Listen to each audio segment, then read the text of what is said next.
Well, guys, it's been about like a month, and we're back on a new episode of Allcraft. He looks so much worse than I thought that he did. He looks like a fucking boy Pearl Davis, which might even be insulting to Pearl. 380 hours playing Crimson Desert. And he lost a tooth for every 100 hours. I had a tooth fall out. That's disgusting. He's less healthy than me. Teeth fall out in the middle of stream. Andrew Tate said that kids are the best return on investment you can have. Is Andrew Tate giving good financial advice? Guys, I mean, dude's rich, right? That's one of the things. We'll get super upset if a girl has a nose ring in, but like if it's an inhuman predator, we're just like, Like, do the gas prices change that much? So they will change. What are the actual odds? Let's find out.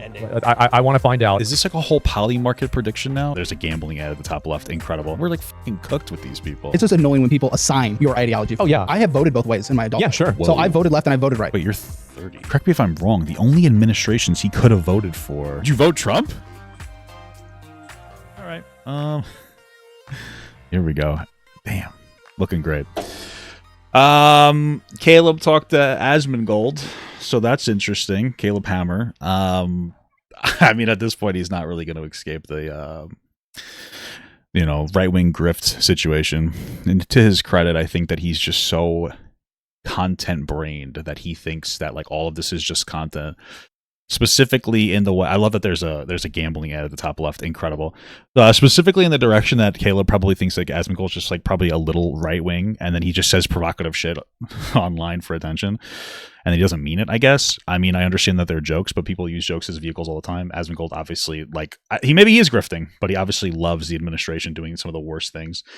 Bombing kids in Israel and restricting people's rights. He talks about how white people are trying to be replaced. He talks about how he wants to bring back slavery, arrest people over minor crimes and force them to do fucking, like slave labor that would actually kill more jobs, because then you could have free labor and it gives an actual pipeline to over arrest people just so they can do slave labor. He talks about how he wants to restrict the right to vote to people who have like property and stuff, because everybody's so stupid, because he takes care of himself so well. He supports fucking Renee Good getting assassinated. I guess murdered. Alex Preddy getting murdered. I mean, I don't know. The list goes on. He's a bad far-right piece of shit. And Caleb, I guess he wants to join him. So, cool beans. I saw that he was looking to talk to somebody that's more progressive. I wonder if he actually wants to do that, or if he's just trying to make it seem like he's a both sides guy by talking to Asmongold and be like, yeah, I talked to somebody on the left too. So I don't know. I heard he's supposed to talk to Destiny. Maybe he will to balance it out. Who the fuck knows? But let's get this going. Gives a fuck. Oh. Well, guys, it's been about like a month, and we're back on a new episode of Allcraft. I have to say, before we do anything else, it's completely my fault that it's taken this long. He looks so much worse than I thought that he did. It's actually crazy. I wonder what the life of I'm not saying like, I wonder what like I wonder when we're gonna like turn around and start valuing people with like real lives instead of like weird millionaires that are just don't even take care of themselves on a basic level. Like, how long does this weird for not even just Asmongold, like even like Hassan and stuff, these people that are like my age, they don't want to have kids, they're not in any like long-term serious relationships, they don't leave their house, they're terminally online, they don't know how to talk to people in any meaningful capacity, they don't know how to talk to people who disagree with them. Like, how long does this last? It's not Rich's fault, it's nobody else's fault, it's totally mine. And to make it up for you guys, we have a guest today. We have Caleb Hammer from Financial Audit. How you doing, man? Thank you. Yeah, absolutely. So is this your studio here? No, we are pretty close to it, but we love these guys here. Oh my God, this place is so nice. I've got all this other stuff. Wow. Like after the last like 3 episodes, we've been doing them in like hotel rooms. I think that they think we're recording a porno or something. Yeah, the whole. Yeah. Who? With you? Okay, sure. Swingers arc is finally done. Well, I guess he looks like the kind of guy that would like watch girls, or like would have to pay girls to have sex with them or something. So maybe that works. But I do think that this is probably a new low for us, having to borrow a set from a guest and a guest's friends. It's like, Also considering the reason we haven't. Do you have the back of a van open? It's a month. The reason we haven't filmed the podcast is because he spent 1,000 hours playing some goy slap. 308. Goy slap. All right, dude. We love it. That's obviously just anti-Semitic language. Like, whatever. I'm not losing sleep over it, but like, what else are we gonna expect out of these people? 80 hours playing Crimson Desert. And he lost a tooth for every 100 hours. I had a tooth fall out in the middle of like playing, and I had to go to the dentist as an emergency the day after. That's disgusting. Like, take care of yourself. Jesus Christ. It's one of those things where if you're poor and you can't take care of yourself, I understand it more. This guy's a millionaire and his teeth are falling. It doesn't make sense. It doesn't. You can very easily go to the dentist. Like, you just have no consideration for even your own self. Why do people he's not even trying to improve. Why do people look at this guy and go like, "Oh my god, like let's listen to this guy for our political he can't even take care of himself." And I know a lot of people will be like, "Well, Papa got you, like you don't take care of yourself." I do. I do take care of. I go to the doctor. I go to the dentist. I go to the gym. I'm decent. I don't feel like standing up today, but like we're working on ourselves. Asmongold's not. He's letting his teeth fall out in the middle of streams. You know what I mean? Like what are we doing here? Like he obviously hasn't even identified what he's doing as a problem. Like, what the fuck? You're doing? Why? Well, like, and I remember like I had this happen and I was like, cause I had gotten banned on Twitch at the time. And I was like, okay, well, you know, what am I going to do? I guess like, and then this comes out, I'm like, and I'm freaking out about it. And I'm actually thinking like, well, this is actually very convenient. And so I go there, I get it done. And I actually was upset that I got unbanned early because I had planned my entire week for playing video games. Me too, bro. I was like, really upset. I mean, do you play games at all? Why couldn't you just keep playing your video games? Yeah, I've fallen off though, unfortunately. When was the last game you played 100 hours? City Skylines. Jesus, you nerd, bro. I know. I'm the finance guy. What are you doing? Wait, what are you trying to like balance this? I don't even think I could. I don't even know what the last game I played 100 hours on. I really don't. I mean, like, I really have no idea. I don't know. I've never been like a big like 100-hour. Like, I don't really like games that are over like 20 hours. If I'm gonna be fucking real with you, just not like a big fan of it. I like games that I can beat in usually like 5 to 10 hours and then play like another game. Although, oh, you know, God of War for sure. Fuck, I play God of War so much. What the fuck am I talking about, dude? Holy shit, I'm dumb as shit. Definitely God of War. Like, I beat like 2018 again on the hardest difficulty. Then I rebeat it. Like even the Valkyries too. That was a lot of fun. Funny enough, I actually beat the hardest Valkyrie in God of War 2018 while I was watching a Caleb Hammer segment on the highest difficulty. And then I beat it again on New Game Plus and it was like easier. I don't know why like New Game Plus God of War stuff is easier. Maybe I was just warmed up better but it's kind of interesting.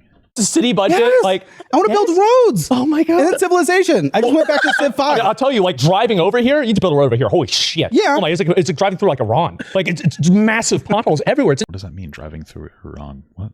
Insane. Civ 5. I just played Civ 5. Okay. 100 hours in Civ 5. 100 hours. All right, that's substantial. Okay, good game too. That's my relaxation after work. Well, hey, we don't. As far as gaming is concerned, we can obviously talk about that a whole bunch, but you're going to be really comfortable here. I've watched a bit of your show. You spend most of your time talking to fat, retarded people, so I think we're the perfect guest to talk to. What? Hey, sounds like me. You're fat. I'm retarded. Well, we're both retarded. You like, lost 10 pounds. I've lost 12. I'm waning fat. I was because I called you out. Remember, like, so I hadn't seen him in like 2 or 3 years, and I see him again. I'm like, you gained about 10, 15 pounds, crazy. And you were like, isn't that a nice thing to say to your friend? Yeah, you Well, it's kind of weird. Like, are you able to say like you're disgusting for losing your teeth? Maybe he is, because I think that Asmongold's like less healthy than a fat person, so it's a little crazy to me. on that Ozempic? No. So I just cut. wait, out you actually bullshit. changed your lifestyle? You can do that? Yeah. Well, so I called him too, and I was like, yeah, dude. I just find it so weird, dude. This guy just drinks fucking like sugary sodas and like plays video games all day. Your lifestyle's horrible. I'm eating a bunch of vegetables. I'm eating like tinned fish, eggs, just like whole foods, you know, like kind of Mediterranean diet. And he's like, oh yeah, dude, I hear his car starting. I'm like, where are you going right now? He's like, oh, McDonald's. It's 2 in the morning, by the way. Yeah, 2 in the morning. He's going to McDonald's. He's like, oh, that sounds real good, dude. That sounds real. How do you maintain this physique? Well, It's fucking, dude, it's so crazy to watch this guy. Like, I don't even want to like really make fun of him because he's so not put together. Like, it is so insane, dude.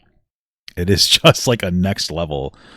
Like, it's kind of sad just watching this guy. He looks like a fucking boy Pearl Davis, you know?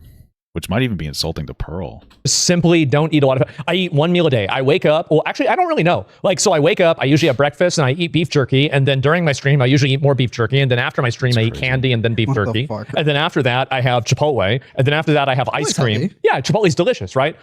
So I was eating so much Chipotle and so because it has like the amount of salt that it has. Have you seen the amount of salt it has? Probably a lot. 80% of like. You're eating beef jerky. Beef jerky has a tremendous amount of salt. That is the whole point of beef jerky. Just one bowl of Chipotle. So I had my blood pressure taken, right? And it said my high score was 193. A good score. That was. I'm so confused. Asmongold is just a fat person that's not fat. He's less healthy than me. Like, my blood pressure's never been 190, bro. That's insane. He's just a skinny, obese person. His teeth are falling out. He has a high blood pressure. 193? I don't understand. How does this guy make fun of fat people? Like, I don't get it, dude. What the fuck? That's just preposterous to me. That's insane. It doesn't. None of this matters, dude. Like, by the time this guy's 40, it's gonna be fucking all over, dude. That's when I'm gonna pop. We're gonna just kind of teeter. We're gonna just teeter until I'm 40. Once I'm like a 40-year-old, like fucking like fat dad with a dad bod, but like a muscular dad bod, it's over. I'm gonna lapse Hassan when I'm 40, guys. It was really high. My mom's was over 200, but like that's terrible. You guys, should probably would be better if she actually got that under control. But I don't know. I don't know if it's like her health. She didn't have good health care or something. Or so that she couldn't get like her blood pressure under control, because my understanding was, well, no, you were rich at a certain point. Why didn't you make her take like blood pressure medication and I don't understand. That didn't go. Always living in her shadow. Yeah, living in her shadow, right? And so anyway, all this happens, right? And Jesus, I had to tone it down. Can we be honest? We agree that a bigger guy with a beard is actually one. Oh yeah, dude, listen. Make fun of me all you want, dude. I'm the fucking ideal physique. I'm actually closer to the ideal physique than most people probably. I'm not gonna stand up, but I'm fucking 6'4", and I'm not as fat as I look. I just like the fat max. I like to look fat, guys. Okay. And so now I only eat Chipotle 4 times a week. It used to be 6. Dude, undiagnosed diabetes really keeps the pounds off. Like, I'm the fat one here. Yeah. And I don't even have these Is he diabetic? I wouldn't. This sounds like Asmongold's diabetic too. That's funny. Yeah, it's like Asmongold to clavicular is like their inspiration. It's either just healthy to unhealthy. It's just unhealthy to unhealthy. No. No. And, then I have ice cream at the end, and then Does this guy really have fucking diabetes? It used to be 6. Dude, undiagnosed diabetes really keeps the pounds off. Like, I'm the fat one here. Yeah. And I don't even have these stats. No. And, then I have ice cream at the end, and then I'll usually, after I eat ice cream, I'll eat like a chocolate and then fall asleep on the floor watching anime. That's beautiful. That's beautiful. That's right. Wow, that's pathetic. I don't understand. This is fucking so sad almost. Except he's doing it to himself. This guy's going to have a heart attack before the age of 40. Okay. Right. What can I say? He's my role model, man. Well, like, is that surprising? I don't know. Yeah, dude, that's a fucking teenager diet, bro. That's unsustainable. This guy has high blood pressure. He probably is diabetic. This guy, I mean, Jesus. I mean, I guess everything will take care of itself in the next few years. I don't know. I mean, if you don't like Asmongold, he's his biggest fucking enemy. So. And when he passes, no one's really like. It's going to be unfortunate, but like people are going to be like, "Yep, he had a horrible diet." I mean, of course he did. Like, nobody's going to be like, "Wow, I can't. How'd that happen? How did that happen?" You know what I mean? Nobody's going to say that. It's fucking crazy, but it's his life. So I mean, eat pretty okay. Yeah? I go on like a 5-mile walk every day after work, and I'm a fat. I got tits. Well, yeah, tits. Okay. So one time somebody posted a photo. 5-mile walk. That's crazy. I'll go to the gym and I'll do strength training, and then I walk probably like a mile to a mile and a half, depending on how fast I walk for the day. I sometimes less than a mile. I'm not walking. I can't walk. I like to walk for a half hour. Like, I try to stay in that. What is it called? Stage 2 cardio. It's supposed to be like the best for like stage 2 cardio is apparently where your body, and it's usually like walking. You walk where you can still hold a conversation, but you're like you're a little breathy, I guess, like slightly. It's supposed to be the best form of cardio for like specifically, I think it's fat loss, right? Like HIIT training where you're going like, that burns through, I think a lot of temporary sugars. But if you want to target more fat loss, you're good for like zone 2 cardio. So I like to do a half hour a day, and it's good. It's not even just good for like your heart health and losing weight, but it's also good for like heartburn. I'm not even kidding. Like, moving around is really good for like simple things like heartburn, because it just kind of gets your body flowing and it kind of pushes stuff out. It's good to get rid of like muscular waste and like body waste too, because your blood is like circulating through your body. It's getting your blood places, so that it's better for your recovery for like even after a workout. I mean, there's a lot of benefits to just walking. Is zone 2? What did I say? Stage 2? Oh, zone 2 cardio. Yeah. It's just a really, good idea. I personally like walking. If you have the time, I'd give it a shot, guys. Photo of me where my stomach was really big and like where it looked bad because like in the angle and like the lighting and everything, and I just stopped eating food. I did. I stopped eating food. I was like, why? Because like I didn't. He looked like if Gollum went to Long John Silver's for a week. That sounds terrible. Was that a gas problem? Like his stomach was distended? Was that what it's called? That sounds insane, dude. What the fuck? Exactly how I look. Oh my god. Yes. Unlimited fishies. So yes, because I was at like 148 pounds, and I'm like, That's cannot crazy. go. You're like 6'4", bro. I cannot go over 150 pounds. Pretty sure he's 6'2". I don't know why that stands out to me, but I remember him talking about it. It cannot happen. So I'm back down to like 140, The 135. crazy right? thing is though, Yeah. that's his weight. His BMI is probably higher than yours. What does that mean? Why? Like, how much muscle do you think you have? I don't know. There's no muscle there. Yeah, That's what I'm saying. probably not. That is very unhealthy. Actually, he'd be Asmongold, if Asmongold lives past 40, he's gonna start getting girl diseases. He's gonna start having like girl problems. I'm not even kidding. He's gonna have like incredibly low testosterone. He's gonna have fucking osteoporosis. Like, what the fuck, dude? Jesus Christ. the only person that BMI would stand for like bone mass index. It's just like he's all bone, bro. Yeah, exactly. No, yeah, I've always been very, very skinny. And honestly, like I used to get bullied in school You know, Mark Ripto would say that you got to go on that GOMAD, dude. all the time for being skinny. And everybody that I know that used to bully me, they're all fat now. And I'm not. Dude, you are fat. What are you talking about? You have didn't he just say he has like undiagnosed diabetes and fucking high blood pressure, and all you do is eat like ice cream and chocolate and fast food every day? You are fat. You just don't look fat. You are less healthy than me by every objective metric. You are less healthy than I am.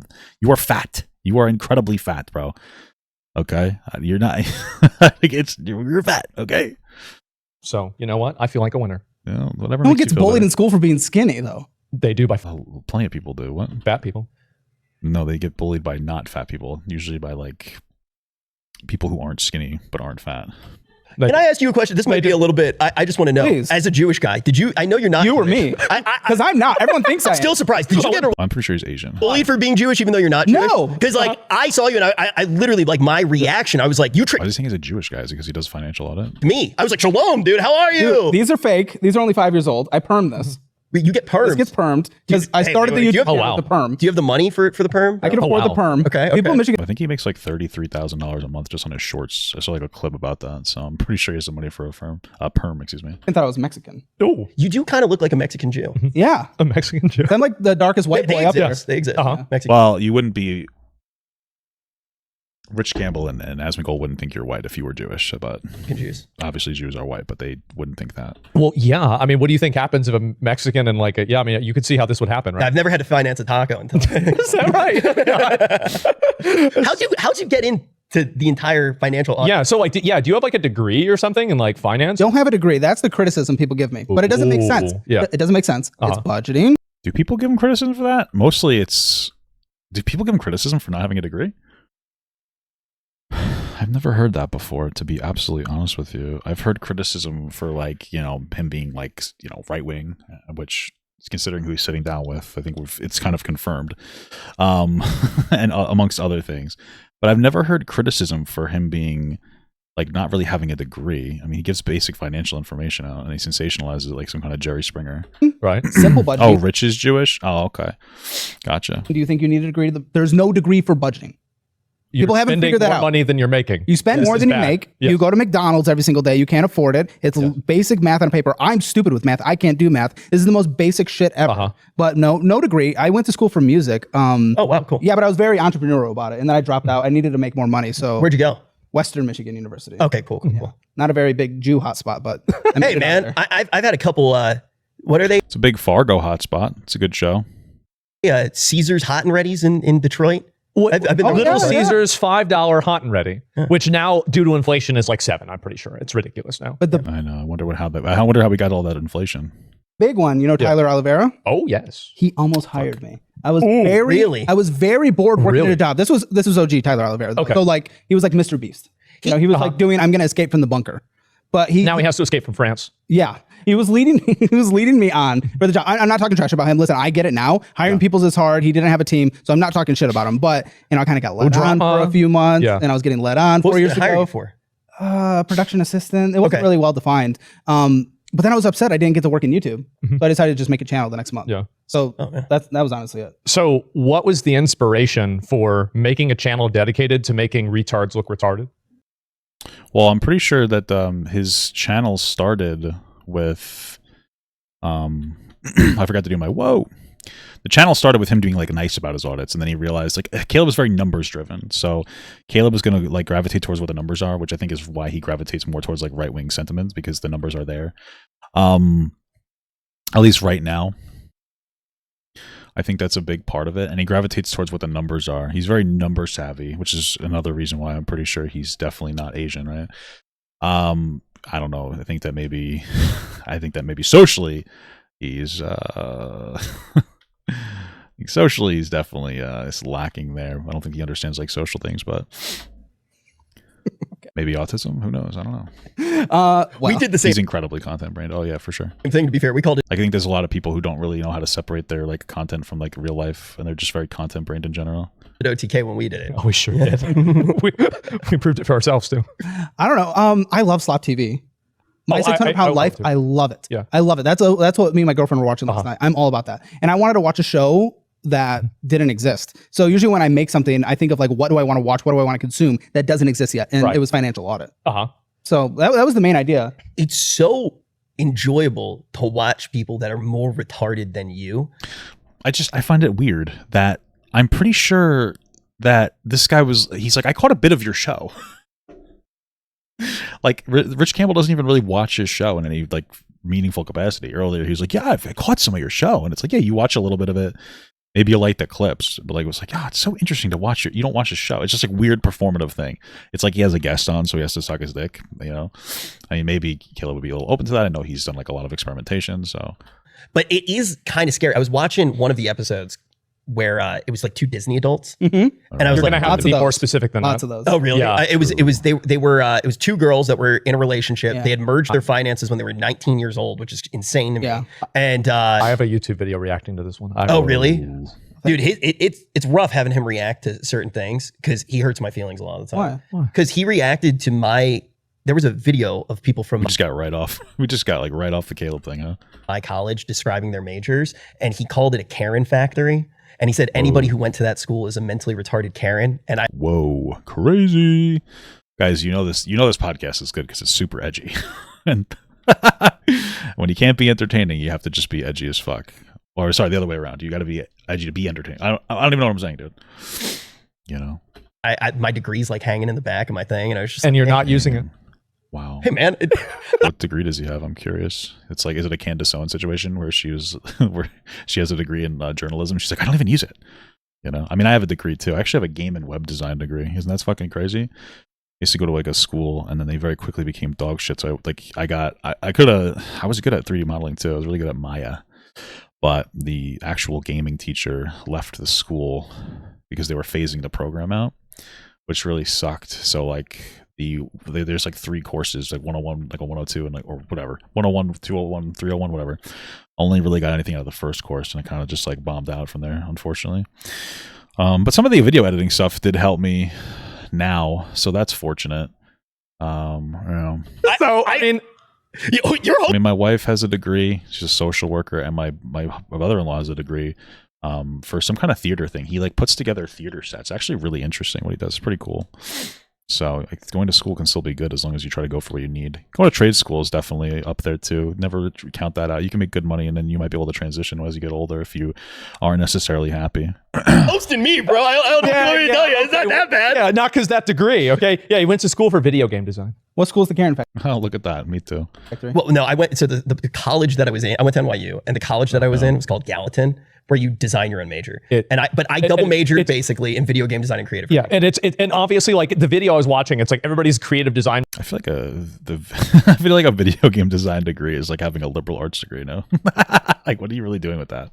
You know, major was like, you know, like queer studies in the animal kingdom, and it's like, okay, what the fuck does this mean, right? How do you test this? That's kind of interesting. I mean, I don't think a whole degree centralized around that is appropriate, but queer studies in the animal kingdom actually sounds really interesting. Because if we can understand animals' behavior when it comes to like homosexuality, then we can have a better understanding of human behavior when it comes to homosexuality, because we are animals. Right? And so, you know, if we can, so this is like one of the reasons why I think it's interesting is like I think that there's a certain like sheep or ram or something like that, or maybe it was a Jeep Ram Cherokee. Is that even the car? It doesn't matter. We're getting off topic. I think that there's like a 10% chance that they're gay. They do gay stuff together. And that's interesting because then if you look at our society, like there are gay people, but if we observe homosexuality in animals, it's like, well, why does being gay exist biblically then? You know, I've been always told biblically homosexuality exists as a test to overcome, you know, from conservatism. Maybe I'm just wrong. But if there are gay animals and and animals don't go to heaven, then what the fuck is the point of the test for the animals? Right? So it's kind of interesting to me. And so, no, that's what I was talking about. With a focus on genetic guilt. It's insane. Exactly. These majors have the dumbest names ever. It actually kind of is a Karen factory, and that's why it hurts ridiculous, so bad. And you know it's ridiculous. Hey, man. Yes. I don't have any college debt, though. Okay. Well, yeah, because you're a YouTuber. Why you? Well, you're a successful YouTuber. Yeah. Everyone has college debt at NC. I got very lucky. I got a big scholarship because I come from a very poor family. Adds up. Makes sense. So they felt bad for me. I thought this guy was Jewish. What the fuck? Yeah. Of course. Well, like, so how did you start getting guests at the beginning? And is it harder for you now to get guests? Because like, oh shit, what the fuck? Because, you know, they're going to come on and be like, well, I spend all my money on like OnlyFans and I Klarna pizzas. Like, am I doing good, Caleb? Yeah. Like, I mean, I don't know. No, it's super easy now because everyone in the audience wants to come on for what it's worth. They want to come. I think as time goes on, unfortunately, the show's probably going to get like less substantial and more performative. Because as time goes on, it's just going to be people that are like, yeah, I'll sensationalize my story so that I can like, so you have a story. You know what I mean? Like it's so big. I think that it's going to lose a lot of its authenticity as time goes on. You know, a lot of people know like they got to play it up a little bit for the attention if they want to get onto the Caleb Hammer show. So I think they take like it's $1,000 they get. So they take the $1,000 and they go on there and they get fucking humiliated for a little bit and then they make their money and it's like, okay, you know what I mean? It's unfortunate, but We want to come on. We get hundreds of applications a day. Do you think any of them are like proud of the level of dysfunction? They're like, wow, I'm really a fucking moron. I mean, Asmongold, you literally are. You're like laughing about how you eat McDonald's every day and have high blood pressure. That's like critically bad. Wouldn't you kind of be one of those people? No. Really? No. They want to go through the experience. They want to have the fun. They want to go through the roast. Oh my God. But they actually improve their lives. Really? So it's worth it. Okay. It's worth it. 20,000 hours in 12 months is the average that people pay off after they come on the show. $20,000 that they pay off after a year? Yeah. Well, that's pretty Which is pretty good. So they come on, they look like idiots, but it's because that is good. They are idiots in that moment, which is fair. So you think you have probably a higher success rate than most other shows? I guess. I mean, I don't know any other finance show that's like. I look at you as like financial Jerry Springer. Yes, Caleb Springer. There you go. Yeah, like and the thing is little fun tip for you guys. Caleb apparently didn't know who Jerry Springer was until after people started telling him that. So, which I find surprising, but that show didn't help anybody. No, yeah, I mean, there was no benefit. That shit was funny. Yeah, who got helped on Dr. Phil? The cat. Well, I think Dr. Phil and Jerry Springer are a little different. I don't think Jerry Springer. I mean, I could be wrong, but I don't think he ever claimed he'd help people. It was just a fucking shit show. But Dr. Phil claimed to help people. I don't think he helped anybody. So Cash Me Outside girl? Cash Me Outside. How about that? She's a fucking millionaire now. She's doing all right. But I feel like that's was she a millionaire because of fucking OnlyFans? Like that's crazy and kind of disgusting. Because didn't she make one right when she turned 18? It's fucking insane. Crazy. I didn't expect a stat like that. Where you're actually helping a lot of people. It's because people actually want to change, but they come on the show where it's crazy, get a little bit of roast, but then they get all the tools and they actually get a budget at the end of the show. For Oh wow. Yeah. So even if you came on, I mean, I'd be roasted. Well, what do you mean? Oh wow. How would you not know that? You only have to watch one episode of Financial Audit to know that. He does it on every show. He gives everybody a budget every show. For an hour and a half, but you'd get a budget at the end. Yeah. Oh, you're probably good. Well, he spends a lot of money. Like, I mean, you have a lot of money. Have you ever told somebody to spend more money? Yeah. Yes. Because oh God, oh no. Why would you want somebody to spend more money? Because if you have more money, spend it. Because you're eating goy slop all day. You can Whoa, goy slop. have a fucking personal chef. Apparently he's Jewish, so he can say it, guys. Am I right? What's the nicest meal you've had recently? What's the K word with an A on it? How did you do that? Recently? Like, okay. Last nicest meal. You can't taste anymore. The last? Why? No. He's melted off his taste buds with all the sodium. So, okay, this is going to sound really, really, really bad. Is that the teeth that I had fixed were actually rotting and they would smell bad, or like I'd be able to taste the rot. And so I didn't realize. You're going to do a podcast so you don't have to smell it? No. Put him on that side, bro. I did, and so I didn't realize that it was affecting the food that much until I got it fixed. And I had Chipotle the next day, and I was like, holy shit, this tastes way better. So you thought. What the fuck, dude? This guy's unironically disgusting. Holy shit. Every bite of Chipotle tasted like ass. Well, not ass, but it's like you get used to it. It's like walking around with ankle weights, right? You just get used to it. It's the way it I'm in a is. fight with this guy. It's got to be like 6 or. The only time that my mouth ever tasted weird was when I had all 4 of my wisdom teeth were impacted. think that's what it's called. So like my mouth would bleed because it was so crowded, and then I went to the dentist and got it taken care of. You know, like that's what I chose to do. You know what I mean? I went to the dentist and got it taken care of, which is usually what you're supposed to do. But oh God, I almost did the thing. It was around 6 years ago. Yeah, we got in an actual argument because I was telling him to drink more water, and he was like, "Oh, dude, it doesn't taste good." Yeah, I was like, dude, I'm telling you, drink more water. Like that's such a girl thing. I'm telling you, Asmongold's a girl. That is such a girl thing to do. Oh, you gotta drink more water. I'm telling you, dude. Like he's gonna have osteoporosis. He's a fucking girl. He's gonna drink more water. What the fuck is happening here? It's like anything. It shouldn't taste like anything, right? He kept telling me the water doesn't taste good. But just put something in it, like oh, because his teeth were so bad. That's why the water tasted bad to him instead of just like nothing. Okay, I understand. Or something. So the only good water that I have is the tap water. I only like drinking tap water. All right. Do you filter it? It's the only one that tastes like anything because of all the shit in it. Exactly. And so like you have like the dead body matter and like fecal matter, and, like particles of glass. It's like adds texture to it. Well, maybe conservatives are right. Maybe the fluoride in the water is bad if Asmongold's only drinking that. Okay, when's the last time you've had like Texas Roadhouse? Oh, okay. That's like 2 years ago, like probably 2 or 3 years ago. You've never taken him to like Uchi or Yeah, he might have osteoporosis already. True. Unironically, I do a gym stream with Asmongold. We wouldn't even have to talk about his right-wing politics. Any of these guys, actually. Let's do it, dude. Let's fucking do it. I want to do it with Nicholas Diorio, but he's too busy fucking jacking off or something or hanging out with his fucking Mika's rhetoric or whatever the fuck he's doing. Okay. He's been one of my best friends for around 10 years. Okay. Right? We actually met doing this. Maybe I'm thinking of somebody else. Maybe Tactone was the one who like instantly threw Rich Campbell under the bus. I thought Asmongold might have too, but maybe he just like waited for stuff to come out. I think Rich Campbell was exonerated of whatever it is that he had allegedly done. But okay, it might have just been Tactone. Maybe Asmongold was more charitable to him. I don't know. This podcast, which is insane. It's still such a weird story, but we've been friends for 10 years.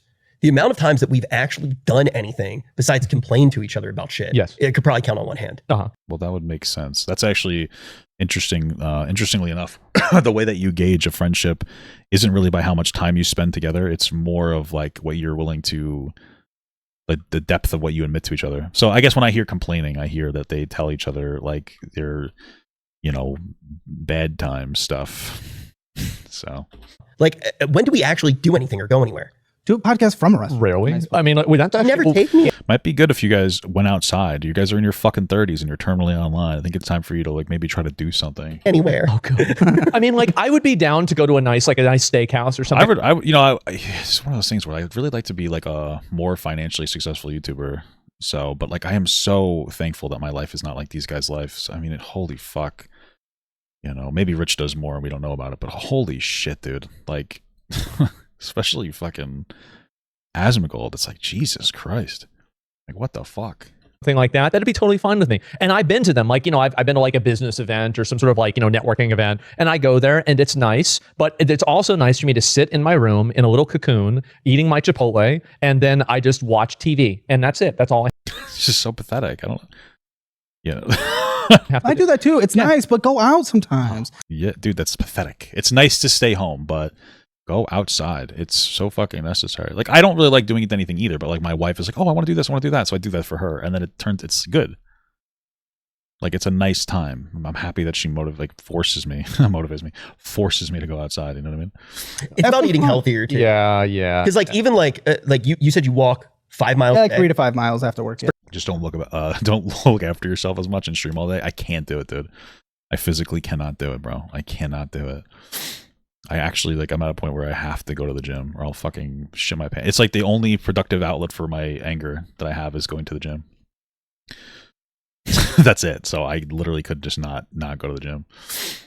That's so healthy. Yeah. It is, but I guess I eat like shit. So yeah, but I mean, also at the same time, like doing that amount of effort compared to you only eat ultra processed foods, basically. I only eat boy slop. That's true. He's boy slop. Process is good though. McDonald's is good. It's delicious. Like I love it. So I'm gonna be real. I don't know, man. McDonald's really hasn't been hitting for me. I haven't had McDonald's in a while. When I go out, I try to eat like healthy, unhealthy food. Does that make sense? So like I'm going to Chick-fil-A, because it's chicken. It's in oils. That's probably not good, but it's chicken, or like good pizza, not like some fucking cardboard Domino's bullshit. I just can't do fucking McDonald's is so bad. And you want to know what? Like the nuggets are terrible. I think people have like gaslit themselves into thinking chicken nuggets are good. They're fucking horrible. They're too salty. Burgers are decent. The fries are good. The McDonald's doesn't do anything exceptionally well. They just do things. They just do, you know? They just kind of, they're consistent. Like it doesn't make you have to shit. So like I can get a meal. I can go to like McDonald's like before the gym, I guess sometimes, but it's just not that good anymore. I don't know. I do Dunkin' actually a lot. That's probably considered fast food. I do a tea and like 2 wake up wraps and sometimes like 5 munchkins or something before the gym. That's really convenient. That's probably like my worst meal of the day. Yeah, Papa, how'd you get into the habit of going to the gym? I'm losing weight, lost 25 pounds so far, but I have a hard time getting into the routine of a workout. So like it's tough for me to talk too much about the gym because I've been going to the gym on and off for like years. COVID, I really stopped going to the gym because that was pretty fucked. But getting back into the gym 3 years ago, and it's been a slow process because of my health and trying to get that under control. And it's like I'm older now, and my recovery just doesn't exist the same way it used to. But the first 3 weeks I started getting back into the gym. I just walked on the treadmill. I just got comfortable with being in the gym because it's an intimidating process. While you do that, I genuinely recommend you read a book called 5x5 Strong Lifts by Mark Ripto. It's like $25 for the paperback. It's a really good resource to learn how to start working out. It's an excellent routine. Like you're basically doing 5x5. Like you have A, B day, and it's 3 days a week. And you do like it's A, B, but it's 3 days a week. So do A, B, A 1 week, and then B, A, B. And if you only do 2 days a week, that's fine too. But and it's squats every day, all 3 of the days. Then it's either bench or overhead press. And then after that, it's either like a deadlift or a row. And you just kind of learn your technique. And that gets you into the gym. Keep your weight low. Don't ego lift. That's what's got me into the gym. It's just that. It's like educating yourself. I used to read a lot. Like I've read 5x5 Strong List. I think I've read like 4 versions of $1.531. It's a great resource as well. I've read Bill Starr's routine. I've read the Lily Bridge method. I've read the Cube. I think the Cube is the Lily Bridge. No, I think the Cube method is Brandon Lilly. The Renaissance method. I haven't used all of them. But like I still like to read and like hear their story about like what they do. Like I liked Wendler's story about how he used to like be so fat even though he was lifting that he couldn't like bend over and tie his shoes. I've read Brian Shaw's routine. I've read Cale Beck's routine, Derek Poundstone. I actually found Dan Green's Boss Barbell Club, like somebody running through that. I read that guy's Reddit. That was a long read, but it was really good. So it's a lot of, getting into the gym, it requires like a lot of, it's not just like going there, it's learning how to properly execute like movements and stuff. Keeping healthy, and that's gotten me into it. So what about Mal? Yeah, for sure. I guess we're at like a point where I just like fucking info dumped about working out. So if I should probably show off myself a little bit so you know that I actually work out, or else people are just gonna think I'm some fat fucking slob. I'm only doing this so you guys don't call me a fat slob, even though I am fat. All right, so we'll show off a little bit of that. Traps are kind of hard to show off. I don't know. Can you see my traps? These are my front delts here. My front delts are decent too. These are my traps. Let's see what else we could do. I mean, I'm a big guy, so it's kind of hard to see it. This you can see. These are usually like my big sell point right here. Those are usually pretty good. So obviously I go to the do workout. I'm a little chubby.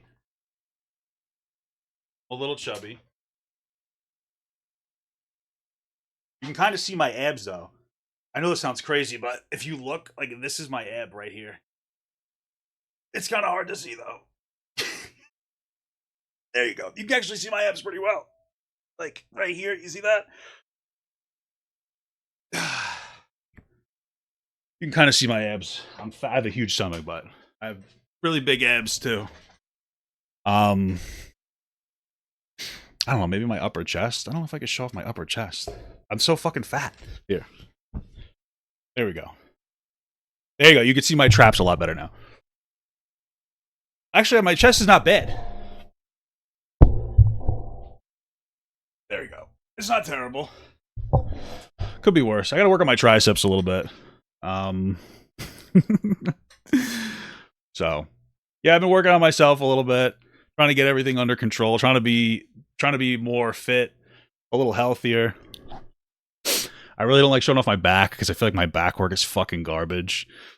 That's my weakness, but you know, I'll tell you one thing. Like, if I feel like I finally get into like a decent spot, strength wise and health wise, even if I'm still fat, and technique wise and everything, my technique I feel good, but maybe this end of this year I'll start talking about what I do specifically at the gym. But I don't want to like lead people into a bad area with my advice.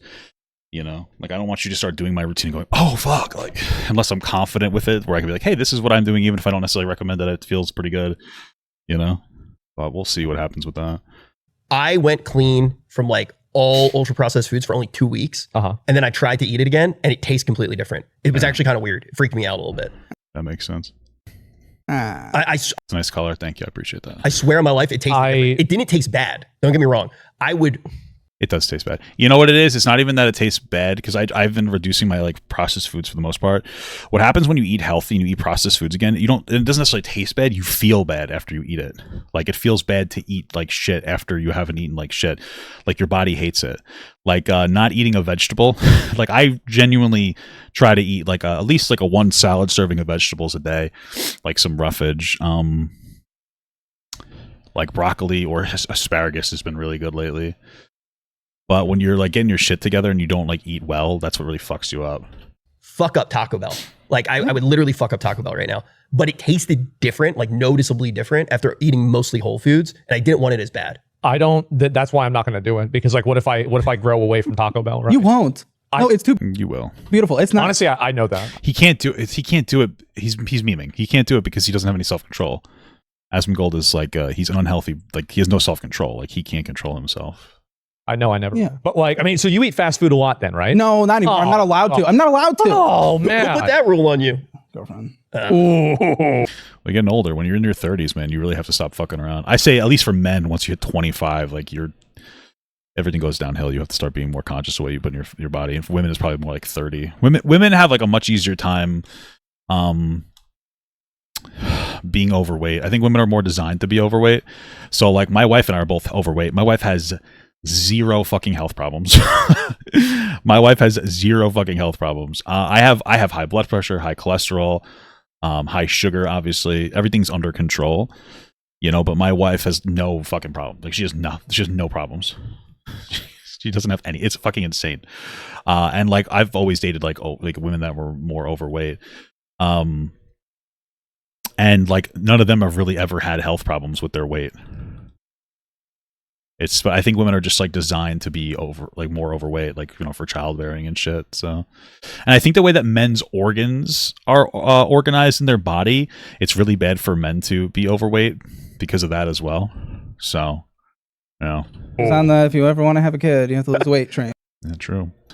Oh no! Yeah. Do you have like a goal? Like, are you close to it or not? I lost a good amount of weight last year. Now I've been steady for a few months. I want to get to 200 by year's end, but that's still like 15 pounds away. But I was 230 at the beginning of last year. How much are you losing like a month? Like 2 pounds, something like that. Well, I've been steady these past couple months. Okay, it's been bad. I mean, well, because I would personally. I mean, this is gonna sound like obviously stupid. I'm fat, but I wouldn't even like focus on losing weight.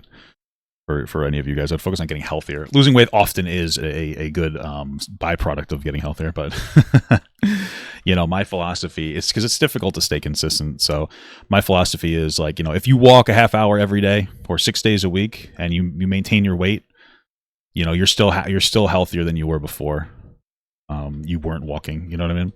So focusing on health is good, because then if you like walk a half hour every day and your goal is to lose weight and you don't lose weight, you're like, oh, what's the point of this? But if your goal is to just be healthier, you're like, oh shit, like I succeeded in that, you know. So that's why I prefer doing stuff like that and just change my fucking mentality around it, you know, personally. I've seen you call people fat on the show because they are fat, but I'm fat too. Exactly right. So like if you're not fat and then you call them fat, they won't be able to respond that way.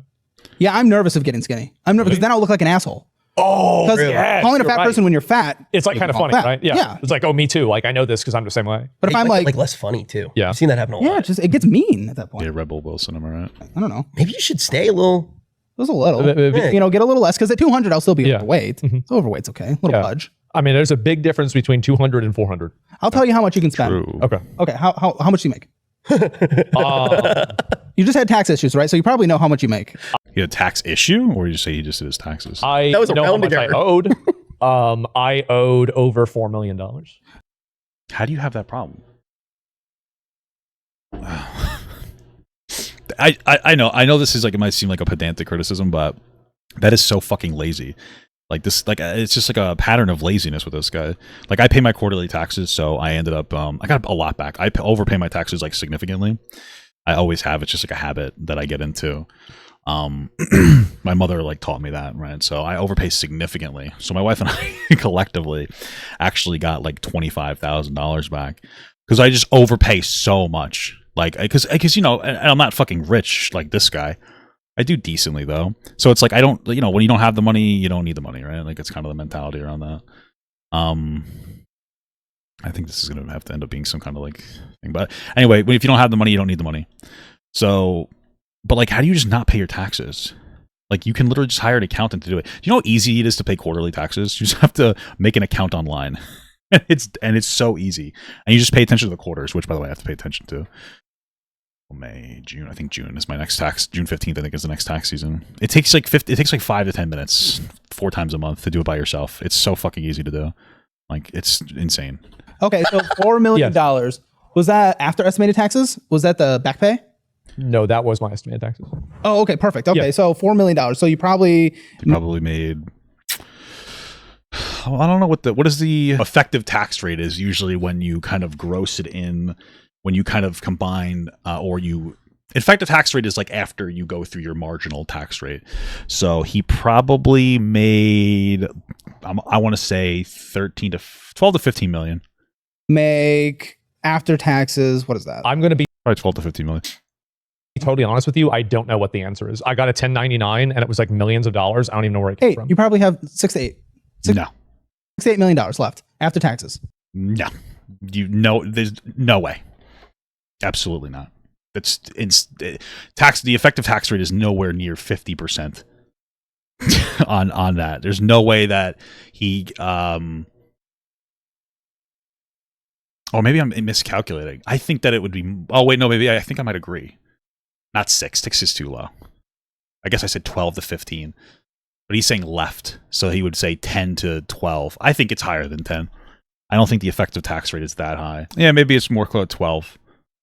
Yeah, okay, that makes more sense. I think it's a little higher though. I think 12. I honestly I'm thinking like 12 or 13, but more than that, probably a lot more than that. Really? Oh yeah, see there you go. Well, how are you only paying 4? Well, I mean, like I think it's tax write-offs. It's probably like just not that much more, but like okay. More. Spend $2 million a year. $2 million $2 million a year. Oh my god! Wine and dine your boy. Take him on a yacht. $2 million. What the fuck would I go out of your house? Do with $2 million a year? I don't know. Can we just talk about wealth hoarding like this? Is just like it's fucking insane to me. Like, what's the point of a wealth hoard like that? You're just pulling money out of the system and you're like removing it from circulation. Like you're a net loss on the economy at that point. Take me on a cruise, bro. Take me on a yeah. No, look, here's like you should save money, obviously, but it's just like, what are you saving that much money for? Like, what's the point at a certain point? The thing, bro. You should just find something that you enjoy and splurge a little bit. Like he enjoys being alone and playing video games and being like super toxic and fucking edgy and racist online. What else is he supposed to do? He has his basic needs met. I think you should enjoy it a little bit more. Oh god. You can't take it with you. So here's my plan right now. I want to create like some sort of fund that in the event of his inevitable passing, hopefully a long time away from now. Wait, hear me out. Like in 5 years because of his fucking horrible health. I thought of the whole thing. I want you to live forever. I want your legacy to live forever. Yeah, I like that. And I'm going to hire all my Jewish friends to build this shit. Oh. I want to build because we know how. I want to build a pyramid. An Asmongold pyramid. We put him in there and it's like a museum and it's playing all the clips inside of the pyramid. You can't tell me that wouldn't be the coolest thing ever because you're not spending the money. Let's make a fucking pyramid. Okay, you know what? That's a great motivation for him to spend the money for something else. There we go. That's a great idea. Yeah. That. Yeah, I do want to take a second here. Obviously, we are now actually on a set. We were kicked out of our last set. We bopped from place to place. Why'd you get kicked out of your last set? OTK completely sold our set. Oh. So now we finally... For the second time. I think it is the second time. Who the heck keeps buying this thing? Yes. But I do want to give a big shout out to our sponsor. Even after Zach playing. At least they're announcing their ad, unlike Nick Shirley, who just does Polymarket ads without actually disclosing it. And it's illegal, and you shouldn't be able to do it, but he does. 5,000 hours of I just pieced out, and Polymarket has stayed with us. Polymarket. Why wouldn't the gambling websites stay with you? They don't care about morals. But they're a gambling website. It's worse than like fucking OnlyFans, you know what I mean? Please, thank you, Polymarket. We bet last time on the aliens, right? Still waiting for it. Now, here's the crazy thing. A senator has said that the probability for that, I swear to God, has actually gone up substantially. A senator? Which one? Which one? Is he talking about Tim Burchett, a Republican? Definitely trust the Republicans on facts. He's said that they found things that were out of this world, that even knowing about these things existing puts your life at risk. It's probably something incredibly stupid and like obvious, but he's a moron Republican. So like Tim Burchett or whatever, she's like, aliens must be real. We found something. We found that our daughter actually wanted to be around me for once, even though I'm a fucking piece of shit. You know what I mean? It's like, oh, okay, that must be alien technology. Who else's daughter actually wants to be around their fucking shitty fucking Republican family? I don't know. An actual United States senator said that. Wow. So I'm on the right side. Well, we know that United States senators and people in politics are super fucking intelligent. That's how we have the Trump administration. That is what's so crazy. I am always all in on nothing ever happens, and something might happen. It will. You think that we're going to find out? You have a bunch of money, so it doesn't matter if you throw your money away. You don't care About aliens. Trump literally went up and he said, yeah, you guys are pretty crazy about that alien stuff, so I'm going to release it since you guys want it. Sure. Wow. Didn't he say that about the Epstein files, and then he didn't release a client list because he's probably a pedophile rapist that's in there? Why do you trust it? Why do you trust that guy? Why do you trust him? He just... I don't understand. That's so interesting. Sure. And so I don't know. I'm not sure, but I think that there's a much increasing chance for like the aliens. Did you see the Drake thing? No. Okay. Yeah. What's the Drake thing? Does Caleb look uncomfortable? Caleb, did you see this? I did not see this. Okay, get this. I don't know. Maybe I'm like projecting or something, but Caleb looks a little uncomfortable. We're only 20 minutes in. What the fuck? So Drake put his... Caleb looks so uncomfortable here. What the fuck? The release date for his new album in a massive pyramid of ice, like a gigantic ice pyramid. Wow. And so in Canada, so cool. It is the most brilliant marketing idea he's ever had. And so it's insane. Yeah, well, I guess it beats talking to young people. I don't know. It's a great marketing campaign. And so people are now getting on top of it, trying to break the ice out so they can get to his release date earlier, right? So they're allowed to try to break they're into not it? supposed to. They just do it anyway. They're just doing it. And so like now everybody's going crazy. There's people out there right now that are like starting fires on top of it. Like somebody's going to fucking die. Wait, how much ice is it? It's probably as tall as this room. It's gigantic. And it's in like a cold spot in Canada. Well, it's in Canada. Canada's a cold spot. So like, yes, it is. Is all of Canada cold? I don't know. I don't know either. Who the fuck knows? I don't know what goes on in there. Who cares? Gives a fuck. Gives a fuck. And so, yeah, I have no idea. So yes, I don't know when it will, like, I worry that like, if you have a prediction on when this will end, what happens if like a guy goes all in on it and then the next day he shows up with a sledgehammer and he's like, I'm going to make my return on this. And he just fucking hammers all the way through and opens it. Like, I wonder what happens. Whoa. Well, a hammer? Like a Caleb hammer? A prediction right now on Polymarket, is it for when the release date is, or is it for when the release date coming out? I think it's when the release date comes out. Oh, it's when the ice is going to melt. So, this is like the most insane. This is the most insane like ad that they're deciding to do. This is an ad read, just so you guys know. This is like an intentional ad read. Hey, shout out to Polymarket, and now they're just like rambling on about Polymarket.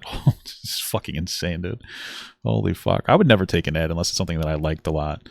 So Dr. Squash, I like those soaps. Actually, you know what? Fuck you, Dr. Squash. You better start fucking giving me. I want my own soap and I want my own plug. But you want to know what I like about Dr. Squash? And just consider this fucking dry begging for a fucking sponsor. What I like about Dr. Squash is that it's actually a really good long-term product. Like, I'm not gonna lie, once you're low on the soap, it's like kind of a pain in the ass to use the soap, but I do lather it into like a loofah or whatever, and it works great for exfoliating your body, and you smell good, and your wife sucks your dick a lot better. But not better, she's always been good, but she likes it more. I don't know. Anyway, the soap is really high quality, and which you wouldn't expect because they always have a new line of soap coming out. There's like Harry Potter, there's like fucking Star Wars, there's constantly stuff out there. So you expect it to be kind of shitty so that to incentivize you to buy more of the soap. But no, I think I use the same brick for like months, literal months at a time. Maybe 6 months of brick. It's actually fucking crazy. But it's like a collectible. It's like now they have like a Toy Story line coming out, so it's like a collectible. Like you're like, oh, I'll buy like all the Toy Story ones, and then I'll use them. Maybe I'll save the boxes. Maybe I won't. You know what I mean? So it's actually an interesting content strategy or marketing strategy where you sell the soaps. They're really good. They last long. They make you smell good. Some of them make you smell. It depends if it's a shitty flavor, but they make you smell good. But they're like they can still sell so many of them because of the novelty of it. So it's actually a pretty intelligent strategy in my opinion. So give me a fucking sponsor and give me a goddamn code, you motherfuckers. Okay, I'm telling you right now. So it's like, how do you deal with that when people are breaking the ice? Like so many agents of chaos. I know. I love it. This is amazing. Oh my God. I gotta go in on that one. Yeah. Jesus, take the wheel. There's like actually more factors than a sports game. Of course. But yes, for all of our shows, like we cover a lot of, controversial stuff. We do a lot of controversial stuff. So I want to say a huge shout out to Polymarket for believing in us, appreciating us, and supporting us. Thank you guys. Thank you so much. And thank you, Polymarket. Let us know in the comments what your pick is for if we're going to get an episode out next week as well. Yeah, we'll do our own Polymarket on like whether we're going to actually do another episode again. So, all right, guys, thanks. Back to the episode. Cool. Great stuff. I mean, I don't know. I've thought about spending more money. It's just that, like, I don't even know what I would spend it on. Like, people, I see them go on your show and they spend money on these bullshit collectibles. But they don't have money. So it's like, they can't afford it. What the fuck are you doing buying these? What are you doing? Yeah. But it's not like the collectible. That's the bullshit, right? It's the fact that they don't have the money for it. I mean, it feels good when you're not even thinking about it, but I don't know. Even well, at least he's not going to give any pushback against any of the political stuff probably, but he will give pushback against how good it feels to buy stuff. So I can appreciate that, Caleb. Thank you. Million. No, I'm not. Okay. I mean, I make a lot of money too. I don't spend that much. Sure. So it's fair. I understand. I don't spend a lot, but just get a little upgrade in the car. Okay. So you can drive the Taco Bell more elevated. I did buy a new. Should do like philanthropy or something, Maybe try to help disaffected people. Help those young disaffected white men that you always talk about, how they're the victims of everything in the world. Because he does. I mean, if you're talking about how fucking white boys are the victims of their own fucking lives, and go help some white boys, man. Go help some young white boys. Go start a scholarship for young white men or something. Put your money where your mouth is. You're going to say that they're losing their jobs into fucking illegal immigrants. Then why don't you go, do something about it? New car. I did. What is it? It's a Mercedes. And it's just his car's fine. Yeah, it's a low tier Mercedes, right? It's not like a Maybach or something like that. And I don't want a car that's flashy because then people will notice it. And I don't want to get noticed, right? No. Well, but like other reliable. Yeah, exactly. It's a car. It works. The car goes from A to B. It's great. And so I don't have a problem with it. But other than that, like I've lived in the same house. I have everything else. Like it's all the same. A new house, bro. Like then I've got to put like blankets over all the windows again. I do that. I mean, yes, of course I do. Okay, we can get curtains in this new one. Why? He doesn't know about this yet. Let's start slow. We don't do. I'm gonna put tinfoil up on there. Yeah, it works really well. It works a lot better. I mean, to be fair, I still have tinfoil up on my windows too. I have one room that my girlfriend can't make a decision in. Yeah, but she still kind of does. But I can put up tinfoil just as like a prick. What the fuck I don't understand tinfoil. What is that? What? Oh, that's smart. Yeah. Do you just not have a window, or are they putting tinfoil up over there, over the windows? What a curtain? You could get a temporary curtain. I don't understand. Just like let her know. The camera overheats if you don't put the tinfoil on. Oh, really? The stupid A27s or whatever. You can change the setting that turns it to not overheat. So what the fuck are you people putting tinfoil on things? Well, you guys are weird. Okay, so this is the yeah. Yes. Caleb, these are your guys now, okay? You got to know that.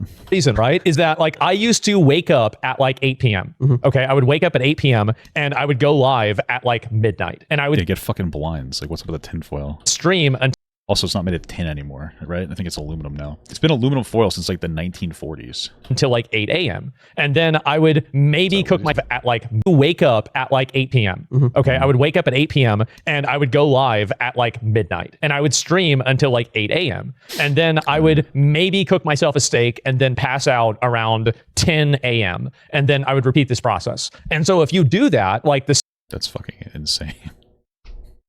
Who can live like that? sun is like the worst thing that's ever existed, right? It's so annoying. And so like, I don't like it. So relatable. I mean, that's why I'm so pale. It's because I never go out in the sun. I never do. That's why I got blackout curtains. I mean, it doesn't work. They're great. No, it doesn't work. Like, what I have. Blackout curtains don't work. I don't understand. Like, we're not even having a conversation anymore. We're just saying things. I have blackout curtains too. They work. We have them because it gets so hot in the summer during the day. That like we needed something to obviously black the windows out. So we hired Jeremy's Bull. But no, it's like you need that or else, because like having the AC is great. Like I remember purchasing our fucking like wall unit. I think it's like a 24,000 BTU unit. It's fantastic. And like we needed blackout curtains too.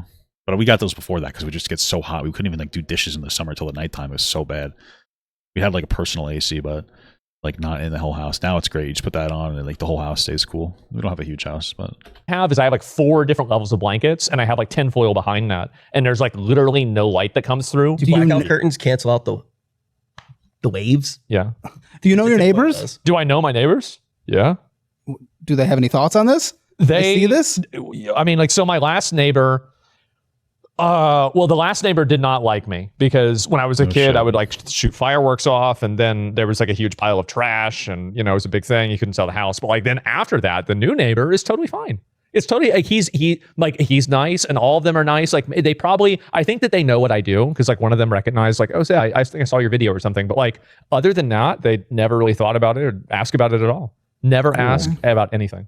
Okay. My neighbors don't ask about my job either. Probably, you know, I mean, some people like see me. I mean, people like fairly often who know who I am. I'm pretty sure there's like fucking a bunch of kids at the gym I go to that know who I am, especially who work there. It's kind of funny, but some of them don't really. My neighbors are all like fucking conservative, so I imagine they would be the biggest fan of me, you know? Yeah. Do they know you're a streamer? So what? Whoa. Do they know you're a streamer? I know that at least 2 of them do. Okay. And they're actually like, I mean, and then also if I include the ones that are like near what my dad's neighborhood was, pretty much all of them do. Yeah, pretty much. Okay. Yeah. Bro, Caleb Whoa. thinks we're weird. Is it like, have you like dealt with a lot of streamers before? No, I don't know Really? these streamers. Wait, none? No. No. I've DM'd Destiny because I'm trying to go on Destiny as like the counter of He knows no streamers, guys. Holy shit, dude. I guess the friendship's over. you, right? Accurate. Because Hassan probably won't take me, but Yeah, sure he would. so okay. Depends on how many views the video will get. Yeah. Yeah. Either way, like, I mean, What? well, I mean, you know, Destiny was a music major too. Yes. Yes. And he so- dropped out too. That's because he fucked someone. Yeah, because it was not economical. Yeah. Exactly. No, I understand it. So like that was the only other person you've talked to that's a Yeah, I've DM'd him a few times. Other than that, Okay. I know YouTubers, like the finance YouTubers. Oh yeah, definitely. It's kind of big on YouTube. I feel like the finance side of Yeah, I stay in my bubble because that drama shit gets weird. Like you're always in drama. I do like that drama. Like I'm gonna get in trouble for being on here. Yeah. Like I already. Well, you tried to have a whole drama show, Caleb, and it went really poorly. People started like calling you out for having like very right-wing biased takes No, I am. Yeah. So it's just the drama shit. and like uncritically engaging with like right-wing talking points. You know what's funny though? I'm curious what you think about this. You definitely, if you put out a tweet, you definitely will. But the fact that it's not on tweet a Twitch, I feel like YouTube is not as crazy about that. Nobody on YouTube gives a shit about anything because YouTube, the watch the reason video. why I think Twitter is like, What are you talking about? People on YouTube do care about things. It's just not the same community as Twitch. But plenty of people on YouTube call you out. It's just that most people are like that stream on Twitch. So Twitter, there's so much of a reward structure around just saying whatever is the most extreme, crazy, you know, vitriolic, aggressive, and just, you know, provocative thing possible because that's what you do all the time. What? you're getting paid for it. It's like it's a very bad incentive structure.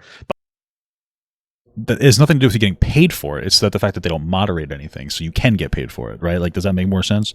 Like, people don't say crazy shit on YouTube because then you'll get demonetized. So it doesn't matter if you get paid for it. It matters if you can get away with saying it. So what he's saying isn't really true, but okay. But like on YouTube, I think it's way different because even when you're a big channel, like it doesn't matter because there are a million other big channels, right? You're a big fish in an ocean, right? But like on Twitch, it's like a very small pond, very small community. I don't really understand what's happening. What are we talking about? I don't really get what his point is, that things aren't as crazy on YouTube, I guess. So you guys are streamers, and most streamers are on Twitch. Again, streaming is like the streamer culture is relatively new on YouTube. I guess I understand what you're saying, but it all kind of like blends together. But okay. Okay. I thought of something you spend money on. What? A hair transplant. You mother. Turkey. No, Canada. No, the worst part is that like you already have a guy set up for me. I already have it all set up. Yeah, he already has it. Like, Why don't you do it on stream? I'm saying. That's what we're gonna do. Like, You're actually going to do it. well, like, What's happening? So like, My hair. I didn't do my hair and I didn't get a haircut, but Yeah. I was completely bald.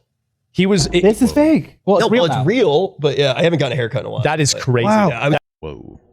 That is. I was Like honestly, like I was against it until I saw Rich. Yeah, I went and I to was the like, same guy holy that did Elon shit. Musk. Yeah. But you know what's crazy? His name's Dr. Hassan. Oh, thank I'm not even That's kidding. fine. That's totally He's in fine. Canada. Yeah. It was the weirdest experience of my life. And you can rent a private jet to get there. We can start getting this money moving. What the hell do you want? I don't know. I feel like it's deeply insecure to get hair transplants now. But okay. Oh my God. Maybe that's just me. I mean, I'm bald, so I guess I'd look decent with bald hair. What the fuck? How did this change? What is happening? I'd be so sick. You can get catered Taco Bell on the PJ. I know. Yes, it's just, but that's like Oh my 20K. God. Yeah, no more. Is it to really Canada? now? Well, if you're doing dinky or like big. Oh, yeah, I guess so. Wait, how much does a private jet cost? I don't know. You're tall, right? So it could be like 40 there and back. You know, it's funny. You said Sniper Wolf in the chat. I don't know why, but my wife saw who Sniper. My wife saw a meme on like Instagram of Sniper Wolf and her ex-boyfriend, right, the kind of chubby guy, and she was like, oh, like people in the comments were like, oh, I can't believe he fumbled that or something. And then she was like, and I agree with her. Like Sniper Wolf's not like ugly or anything, but she's not like they look like they go together perfectly fine. Like, you know what I mean? Like she looks like the kind of like she's like a skinny like emo looking girl that doesn't you know, it's like she's not even emo, but like you know what I mean. She's not like I mean she's fine. She looks nice. I'm just you know, she doesn't exactly look massively unattainable or anything, you know what I mean? Jeez. Yeah. I mean, brutal. I mean, there and back is not that bad. If you don't Like, spend money, like why not? $40,000. I How mean, bald that's are you? What? How bald are you? Bald enough to where Canada would be easy. Okay, Like- because it doesn't look that bald from here. Thank you. Yeah, I mean, like, Appearances can be deceiving. he probably spends more time on that than most girls spend on their makeup. That is unfortunately kind of true. Wow. Really cool. What is that? That's like the third instance of girl issues, right? I mean, there and back is not that bad. If you don't Like, spend money, like why not? $40,000. I How mean, bald that's are you? What? How bald are you? Bald enough to where Canada would be easy. Okay, Like- because it doesn't look that bald from here. Thank you. Yeah, I mean, like, Appearances can be deceiving. he probably spends more time on that than most girls spend on their makeup. That is unfortunately kind of true. He's Okay, I'm just gonna say like this is the third time that Asmongold is a girl, right? This is the third time that he's a girl. Just, we're doing a. I might do a girl counter on this. It's crazy. He's not even on the Norwell scale anymore. He's like, he's Asian. Holy bazookas! Look, you called me fat. I mean, it's not my fault. And listen, well, the thing is, if I do get a hair transplant, then What's not your fault? Being bald? 100%. Like, dude, you realize that like baldness is definitely linked to certain health things. You know, I started going bald when I started going to the gym. Funny enough.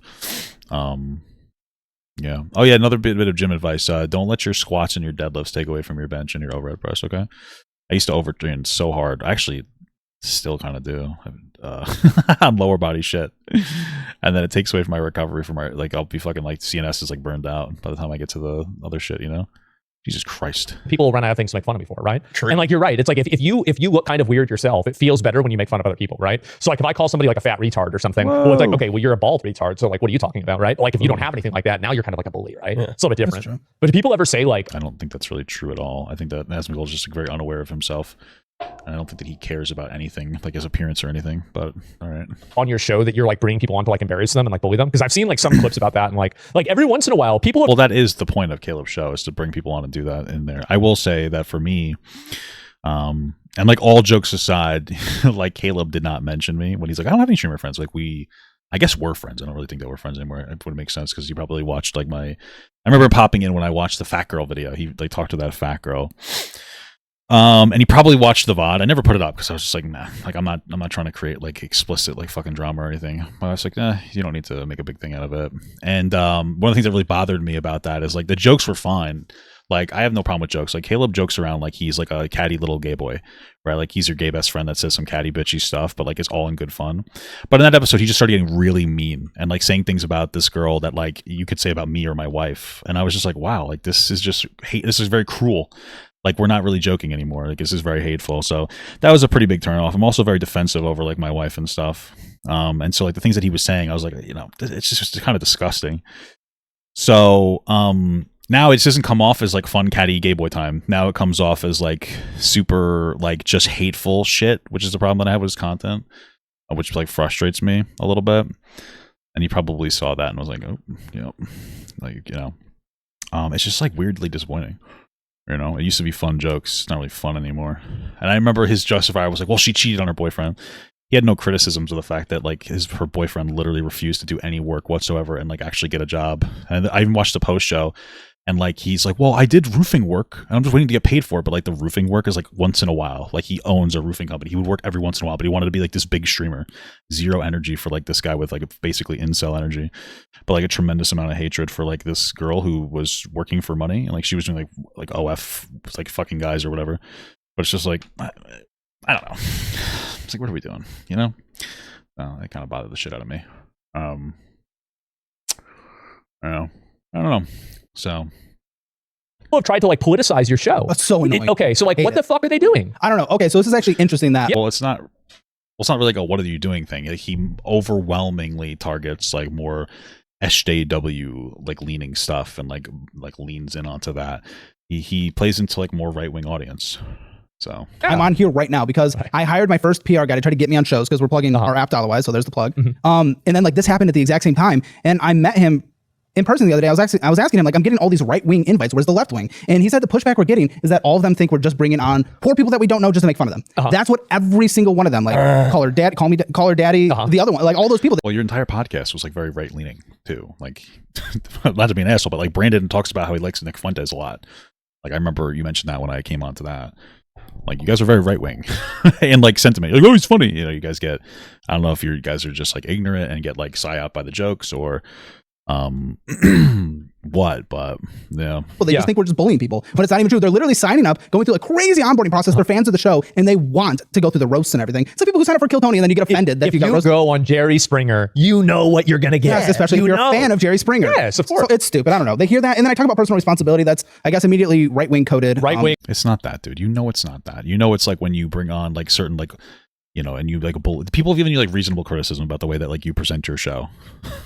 Like you try to bring on like LGBTQ people and like you know shit like that. You've gotten the criticism before. It's not just because some of the people that give it to you are annoying doesn't mean that it's invalid criticism. Personal responsibility is right wing, guys. Sorry, it's stupid. I mean, I've bashed socialism for sure, but I'm just not socialist. But I think you can be normal left and not socialist as well. I don't think that's. I agree with you. By the way, well, I think most people that make content though are not normal political opinions. There's a reason why they're in their house and they're not outside. I don't know. I don't know. The fact that Caleb is like presenting himself like this means that like he's just not. I don't know if maybe he's just not socially aware enough. Maybe it's just like one of those things. Like he's good on numbers, but like I don't know. Socially, he just seems to be fucking struggling or something. I did a trans person. Like if that's how you want to if that's how you want to present, if you just don't want to have any fucking meaningful understanding of like the criticism people give you, then like you're brain fucked. Like that's one of the problems that content creators get into. It's a trap where they have an issue where people will criticize them, and a lot of times really on the internet criticism is always disproportionate. So since it's disproportionate, they like throw the baby out with the bathwater instead of trying to find like the reasonable criticism. They're like no actually, and then they just kind of like ignore any meaningful reasonable criticism for it. You know, I know he's made the excuse of like the reason why he does certain topics, like which is generally like leans more into like criticism of like LGBTQ people, is for the numbers. The numbers are there, you know. So whatever. Hey, you do you, bud. On the show the other day. And my right-wing audience didn't really care. Nobody gives a shit. Nobody really cares. But the moment I offended the individual who was on the show. No, someone was like a transphobe, and I was like, who gives a shit? Just use the pronouns. Who cares? I was like defending it. It was like the right-wing part of my audience didn't really give a shit. And then I criticized socialism, and the left-wing part of my audience like fucking blew up. I don't know what that means to criticize socialism. I don't really know. I've never seen him like. I don't know what does that mean? Wait, what does that mean? Wait, what? The other day.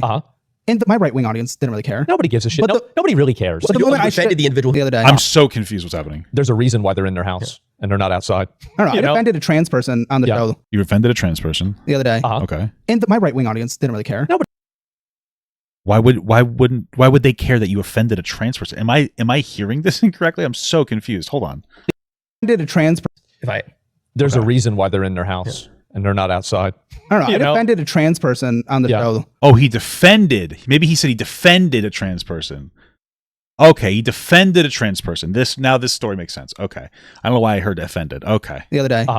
And my right wing audience didn't really care. He defended a trans person on his show and the right wing audience didn't care. Okay. I wonder what that means, defended. Okay, gotcha. Nobody gives a shit. Nobody really cares. But the moment I offended the individual who was on the show. I mean, Trump is rolling back rights for trans people, right? Like, we understand this. Even Caitlyn Jenner is complaining about it.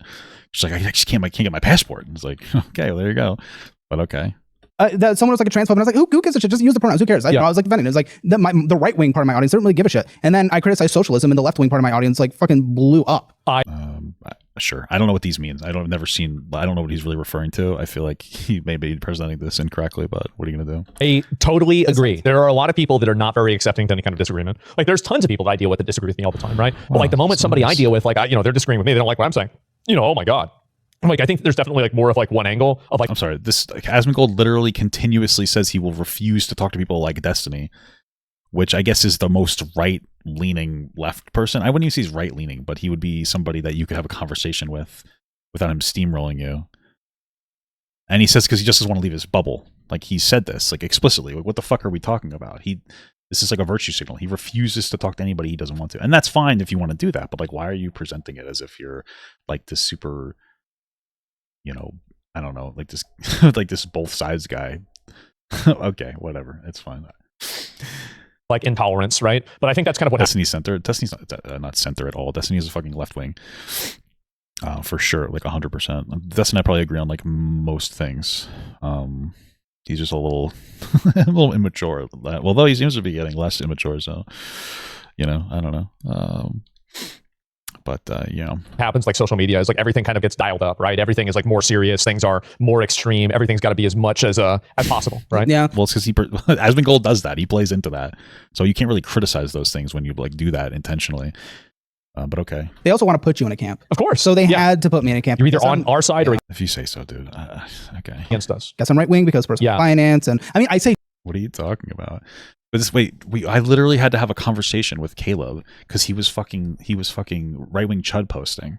What are you talking about? And I came out, I'm like, don't you realize you mostly criticize people on the left? You barely have any criticism of people on the right. Like, what are you talking about? It's so unfortunate. Like, Caleb is the victim in his own mind. Like, that's what he's decided. He is more right wing. That is what it comes down to. Which is generally fine, but like, he obviously has no problem aligning himself with like actual. I don't know how Asmongold's a white supremacist, but he literally says white supremacist shit. Like, talks about how other people from other countries have low IQ inherently. It's fucking insane, And despite the fact that what he looks like, it's fucking wild to be. I don't know how you can be a white supremacist and look like that, but and these are the people you're like aligning with more. Although, again, maybe he'll do the Destiny conversation, but I don't know. Hey, jokes. Fuck. I say retard. Yeah. Then I guess that, I don't know, offensive things. Well, to be fair, you're talking to a lot of retards. You should be allowed to say it. Yes, and I call them Imagine retarded. not being able to use the word if you're doing your show. That's crazy, dude. That's bad. I know, and I say it every Yeah. episode. It's crazy, dude. He's in controversy all the time. View count doesn't go up or down. It stays the same. I'm not worried about that. People bitch. Yeah. People complain. Everybody's going to keep watching. The people that hate you are probably going to end up watching you more. Howard Stern, yeah. Yeah. Oh, yeah. What was it? They watch it twice as long. Yeah, Exactly. 3 hours. Yeah. See what he's going to say next, yeah. No, I don't have a problem with that. It's just annoying when people assign your ideology. Oh, yeah, of course. Like that makes a lot of sense. Like, Well, again, the way that Caleb interacts. This is the thing with Caleb is again. So I don't want to be like super shit on the guy because he's a numbers guy. He's very good with numbers. He's very intelligent with that. He's very good at running his business. Socially, Caleb is like, we'll just use his language to help him out to understand that. Like, he sits in the Overton window where we are between like slightly left, generally speaking, and literal far right. I understand on Twitter it's far left and far right. In the real world, like Donald Trump is starting wars for Israel, bombing children for no reason because he wants to be a dictatorship. He is a fucking pedophile, racist. He's definitely a rapist, probably a pedophile, refuses to release the Epstein files. I mean, there's nothing else there. Like, we don't know what else to do. He uses all of the tariffs that he put on were completely like unjustifiable. He went through the wrong process. He's constantly violating like any type of like productive due process. He's using, you know, fucking ISIS like the Gestapo. You know, like he did January 6th. He pardoned people trying to take over the government in his name. I don't know what else. Like, what else do we have to do? He's constantly trying to censor people's freedom of speech. Went after Jimmy Kimmel for making a joke about how he didn't care about Charlie Kirk dying because he was like, when he was asked how he feels about Charlie Kirk, he's like, my ballroom's going really well. He did a fucking crypto coin that he made like, what is he making? Like $3 billion in his first year, where the top 25 donors to his crypto coin got to have a one-on-one with him. I mean, that is the right-wing mainstream representation. What is the left wing? Hey, maybe we could do universal healthcare, but we're not even there. The most left-wing person is probably Mamdani. What does he want to do? Some grocery stores. Like, you know what I mean? Like, what are we doing here? You know, so like that's the thing. And Caleb sits in that window, and so he is right wing because he is in the middle of slightly left and insane right. And I don't think that he understands that because I don't think that he gets it. I don't think that he understands or gets that. I think it's a foreign concept to him because like he's not really looking at things objectively. He's looking at things based on how he feels, and he feels like in the country this is where the middle is, even though we're not in the middle, right? So does that make sense? That's why Caleb is more right wing because of that. So hopefully at least that makes sense now. I'm not afraid of people not watching, but yeah, no. So I mean, yeah, that kind of sucks that people put me in that camp. I don't know. Like I have voted both ways in my adult. Yeah, sure. So I voted left and I voted right. I think most people have, honestly. Yeah. Wait, you're 30. Correct me if I'm wrong. The only administrations he could have voted for are like the past 3. Right? He's 31. So 2016, I would have been 26. He would have been 21. So then 2012, he couldn't have voted. So, did you vote for Biden? Is that what you're saying? Like, who did you? I'm just curious now. I voted for both. So, like, did you? Like, who was who though? Like, what do we? Did you vote Trump? I'm confused. And like, there's a big problem I think that people have where everything has to be all in one camp or all in another camp, right? Whether it's this is true on Twitter. This is not really the reality of the world outside of Twitter, just to be clear. It's like if you have one opinion on like gun rights, you have to have 7 different opinions about childcare, schooling, immigration, foreign affairs, and everything. And it's like you have to all be either one or the other. And it's very, very exhausting. Who claims you? Exhausting. Honestly, the people that are talking about me less because they don't know how bad I am. Okay. I have a lot of things and crazy things that I say, little Yes. controversies, etc. I don't think anybody really claims me. And to be honest with you, MAGA claims you. What are you talking about? You know that. What is he saying? well, I actually prefer that because I don't want to be on. Who claims me? You're like you're trying to buddy it up with Nick Fuentes. What do you mean? Who claims you? You are MAGA. You've just like what is he talking about? He's just saying things. Anybody's side. I mean, I guess that people would probably say that I'm more right wing. I mean, that's what I thought. You are more right wing. What? You're far right wing. What are you talking about? You talk about how like fucking white boys are being taken over. They're losing everything. Like they're being fucking gay, black, fucking trans people are taking away jobs from people on the right. That's what you from white boys. That's what you think. What are you talking about? Yeah, exactly, right. I would easily say that like if you were going to put it in one category or another, I would say that yeah, I'm definitely like more like that. But like honestly, I'm okay with a lot of social systems and everything. I just don't want to go to like random people that aren't supposed to be here, right? What social systems are you okay with? What are you talking about? You're not okay with like any social system. What the fuck are you talking about? This guy wants to like pull the rug out. Like he doesn't want people to have welfare. He wants to take welfare systems away from people. He wants to take welfare from poor people. Billionaires, he's fine with them getting welfare, but that's really about it. Like other than that, I'm totally fine with everything else. You were on, what's it called for a long time? For what? The food thing. Which food thing? The stamps one, right? Foods. I was on food stamps. Yeah. Yes, I was. Okay. And so, yeah, I mean, my outlook is like, okay, now I have to pay a lot of money on taxes. And it's like, I used to be a worthless loser, retard, sitting at home all day, playing video games, doing nothing, and trying to put in the least amount of effort possible in order to live. And that's what you're doing now. That's what we've learned over the past half hour of this conversation, that you're still that person. You just happen to get lucky and be popular. Like you didn't get popular with any work of your own, right? Like we understand this. You became a streamer that still does the same horrible, disgusting bad habits that he's always done. What? You're still that person. What are you talking about? I'm so fucking confused. This is insane. And I was getting paid by the government to do that. Now I'm making money and I'm paying for the next generation of worthless, lazy retards. And maybe a handful of them might do well later on. Seems like the system worked. That's the circle of life. Now. Yeah, but now he doesn't really support welfare. So What? Are you against that now? Taking care of someone like you. So not only am I for it, I think that we have. What? And I'm sure, there's no fucking way. I've heard him say things that are like very anti-welfare before. I don't even know. He has so many outrageous takes. I don't even remember which one. Problem is, he says so many outlandish fucking shit for attention on the internet, constantly. And a lot of MAGA are very inconsistent. So they'll say something that makes them feel good in the moment, or that like makes them look good in the moment, but they're not like morally consistent. Because I swear I've seen this guy talk about like peeling back fucking welfare. What are we talking about? Sure, you probably dealt with this in like your financial audits, is that whenever you get inside the donut hole of, for example, like making so much money that you can't get food stamps, but the difference is actually making it to where you're making less money and you have less effective income. Like, I actually think they should give you even more money for food stamps. No, in many states I think that we need to go towards like a universal basic income. in this country, if you make federal minimum wage, which is what, I think $7.25? $7.25. I know it's Texas. I'm sure, but I don't know. Yeah, that's well federal. That's Whoa, I don't really think that we can like drastically increase federal minimum wage anymore. I mean, we're at a point now where that would like be very negative towards small businesses because they wouldn't be able to pay for it. And then like the big businesses, they have the money to automate more and like use AI more to kill jobs. And so what you really would need to do is like a UBI tax. I would say tax AI and different technologies, different automated technologies, and use that money to give people like some kind of a universal basic income, wean them off of the current welfare system. Because like the Asmongold's not wrong about the idea that when you're on a welfare system, it's hard to get off of it. Or excuse me, when you're on a welfare system, it's hard to get onto it, and then you don't want to get off of it. But if you get a job, you could lose it. And if you're in, especially like an economic area that needs more welfare, which usually means it has less job opportunity, it's very easy to lose your job there. So we need something that's like less conditional. I think that's our problem right now with our welfare, is the conditionality of it. That's the biggest problem. I think that we need to change, especially with like AI and jobs like, Amazon, like I think FedEx, or maybe it was UPS. They're like killing jobs just to do more AI shit, which is not good for humans working. I mean, people are like, oh, I want to bring jobs back to America. That's why I voted Trump. It's like, what about keeping the jobs here still going? And when profitable companies are using AI when they're in a profitable, era to fire 10,000 people, I mean, like we're just massacring jobs for robots. We need to tax that technology and redistribute that wealth. the federal. I'm from New York. I thought it was $15. But for many state programs, if you get boosted to $15 an hour, Yeah. you actually only got a real wage boost of about $1 because of the social programs you get kicked Exactly. off. Yes. Holy shit. Well, like That's brutal. your effective income, even when you're making like 20,000 or like it's like 30,000, it's like closer to like 50, 60,000, right? Because you have like the medical assistance program, that's the MAP program. You have food stamps, you have other supplemental assistance, you have housing assistance, you have a phone assistance, right? The Obama phones, which is actually done by Bush, but it doesn't matter.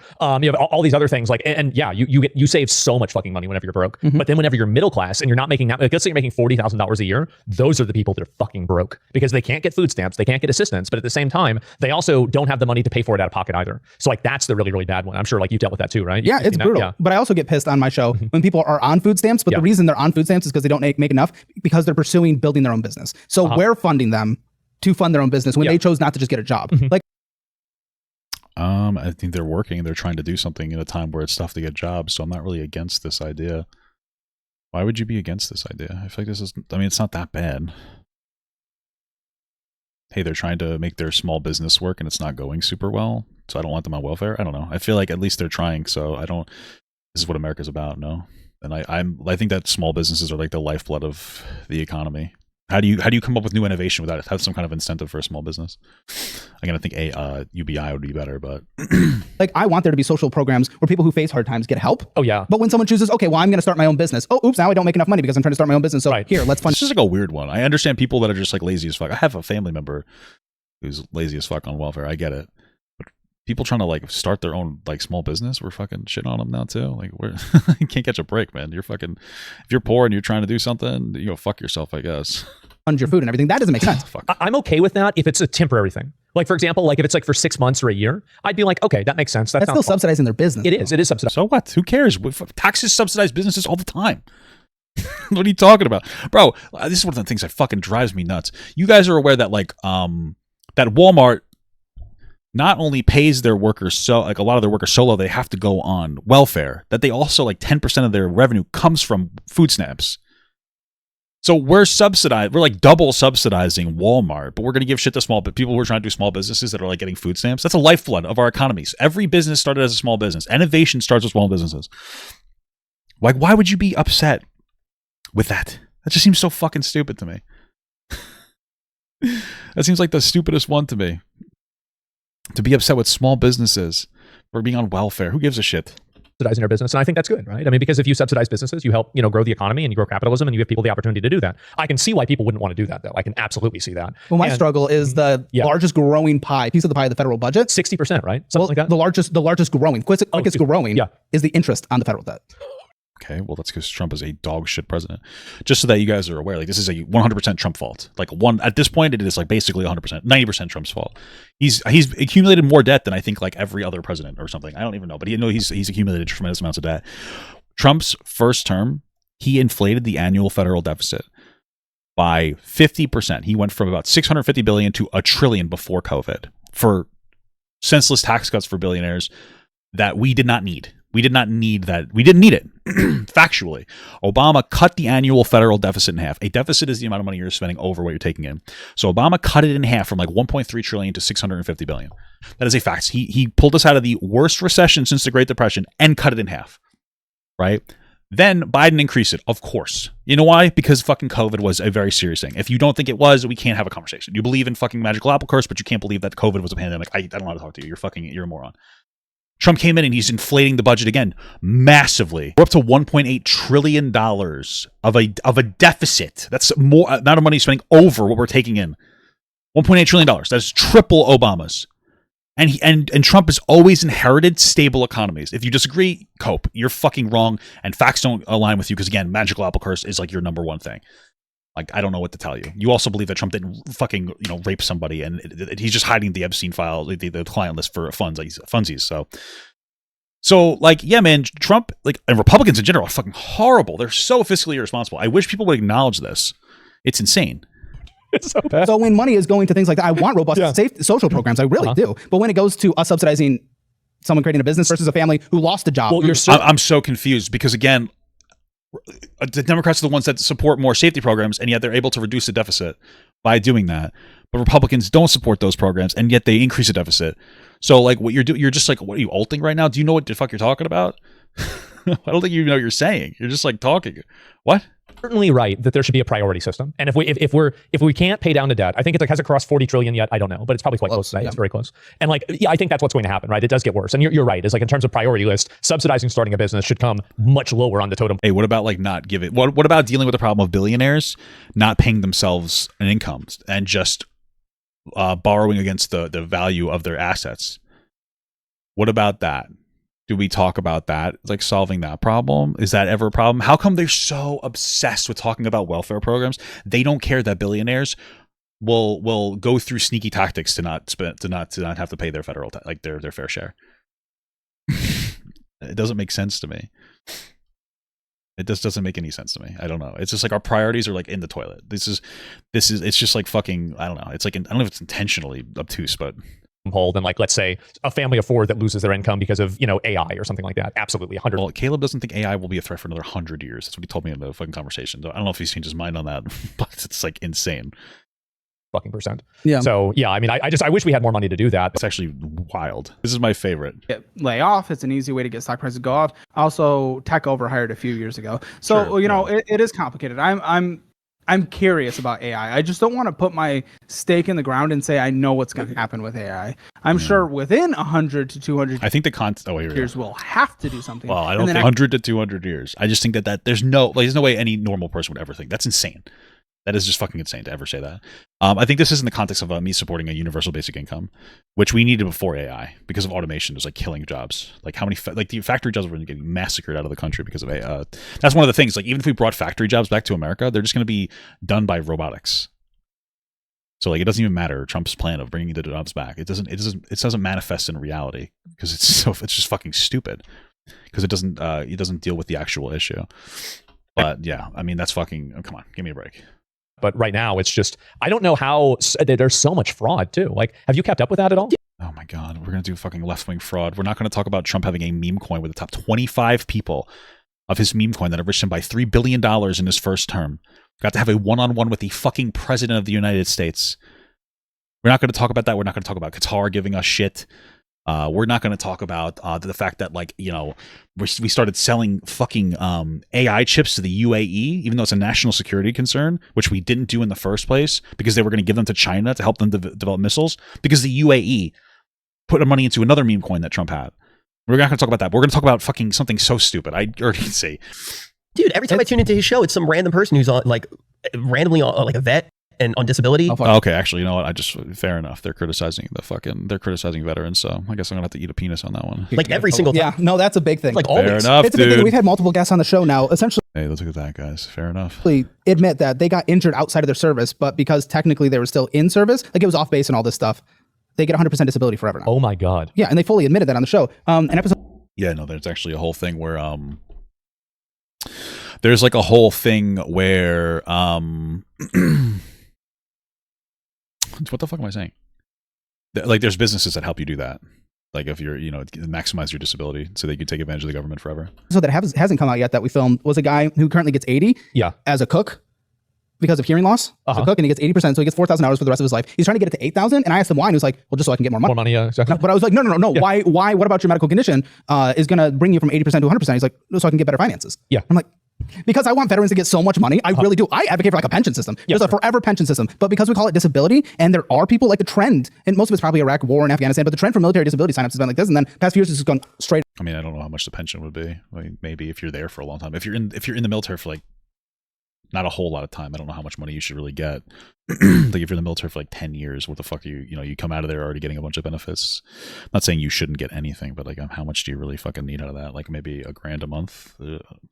But these people will take advantage of the welfare system. Straight up. Which really sucks because it's like 4% of the federal budget now. And when there are people that are actually struggling, homeless vets with drug addictions, all these people struggling to even get in line to get seen. Then there's people on my show that have obviously abused the system. That's obnoxious. And then they come at me, or they come at you for even calling that out, and then you're a vet hater because it's a sacred cow. Vets are a sacred cow. I think so. And isn't that kind of contradict what you were talking about before? How like the right doesn't really care about anything that you have to like you say, even if you support trans people, but like that's the right criticizing you. People on the left are not giving you shit for that. So I wonder why you don't. Why is it that you don't compartmentalize that mentally like that? That doesn't make any sense to me. It's like, I mean, I know that like once you get to like 70 or 80% disability, it's only a matter of time until you hit 100. Yeah. And I think that's kind of what happens is that, it just kind of builds on itself, and you have so many people in the service, now they're receiving benefits.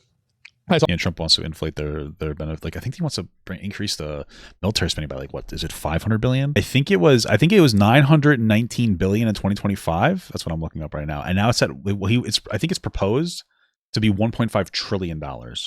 So that's probably not going to help. And we don't need that at all. I mean, Asmongold supports us bombing Iran in defense of Israel. We got Asmongold, I guess, but yeah.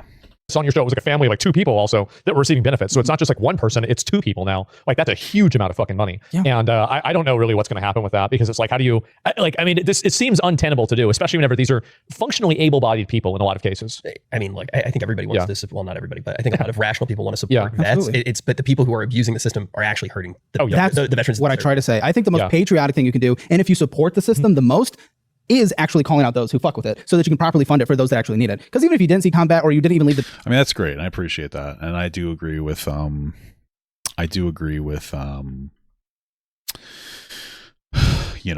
taking advantage of the system are like a problem, but like again, Caleb will absolutely, he'll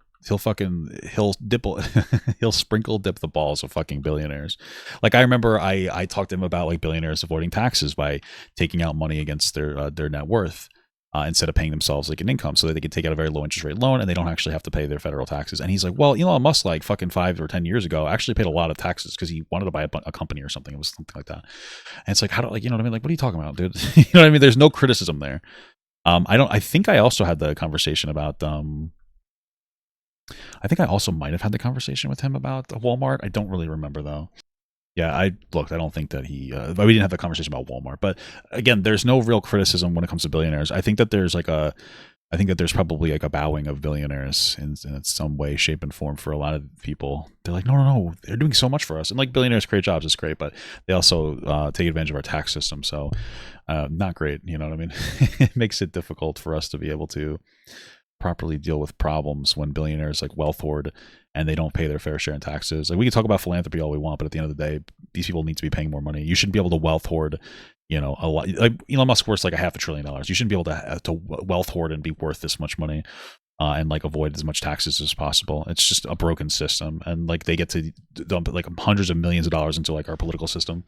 the base and you have mental health issues because of kind of abuse or something, like, yeah, I still want you to get it. Yeah, sure. But I don't know, you have to be able to call out any kind of fraud. And that's what gets lost in our conversations all the time. Like, if you're a big advocate for even more healthcare in this country funded by the government, let's just say, then you can't use the argument, well, why are we paying for wars and not healthcare in this country? Where to our health programs, the federal budget is like 50 to 60%, and the defense budget's like 20%. 15%. So if you're arguing for even more healthcare in this country funded by the government, let's just say, then you can't use the argument, well, why are we paying for wars and not This doesn't make any sense. support the system the most is actually calling The veterans what I try to say. I think the most patriotic thing you can do, and if you support the system the most, is actually calling out those who fuck with it so that you can properly fund it for those that actually need it. Because even if you didn't see combat or you didn't even leave the base and you have mental health issues because of kind of abuse or something, like, yeah, I still want you to get it. Yeah, sure. But I don't know, you have to be able to call out any kind of fraud. And that's what gets lost in our conversations all the time. Like, if you're a big advocate for even more healthcare in this country funded by the government, let's say, then you can't use the argument, well, why are we paying for wars and not healthcare in this country? Why? I don't think you understand the argument. Where to our health programs, the federal budget is like 50 to 60%. And I don't think that you understand the actual problem here whatsoever, which makes sense. What are you talking about, dude? Okay, so the biggest problem with our healthcare is that we are still using, we're subsidizing private healthcare companies through Obamacare. Obamacare was a step in the right direction, but it was a band-aid on a real problem, which is we need a universal government-run healthcare system. We pay more than tremendously more for healthcare in America we pay tremendously more than any of our Western allies in healthcare in America for healthcare in America. That is like a fact because we do this bullshit ass system. And we don't actually get to the core of the problem, which is we need government-run healthcare. We need like a Medicare for all system, like all these other people have that works really well. It works well for all of them. So doing government-run healthcare would lower the amount of money that we're spending. So also, we don't need to increase the military budget. Trump is starting unnecessarily wars on behalf of Israel, so he can fucking bomb kids in Iran. So I don't know where you're just like you're just saying things. You're just talking. Like what you're saying doesn't make any sense to anybody. Well, this number higher, so that means that you can't say you want higher number here, but lower number here. But like, no, we don't want a higher number here. We want a lower number here. Like you don't even understand the fundamentals of the problem. What are you talking about, man? Come on. And the defense budget's like 20%. So if your argument immediately starts from a place of just not, Trump wants to increase the military budget by 50% of what it is now. But okay. Not understanding where our money's going, you're not effectively arguing it. Like I want to see better health outcomes and everything in this country as well, but let's at least argue from the point of where the money's already going. Oh yeah. What he's saying, he doesn't really understand what he's saying. He's virtue signaling because he doesn't understand the core of the problem or the crux of the problem.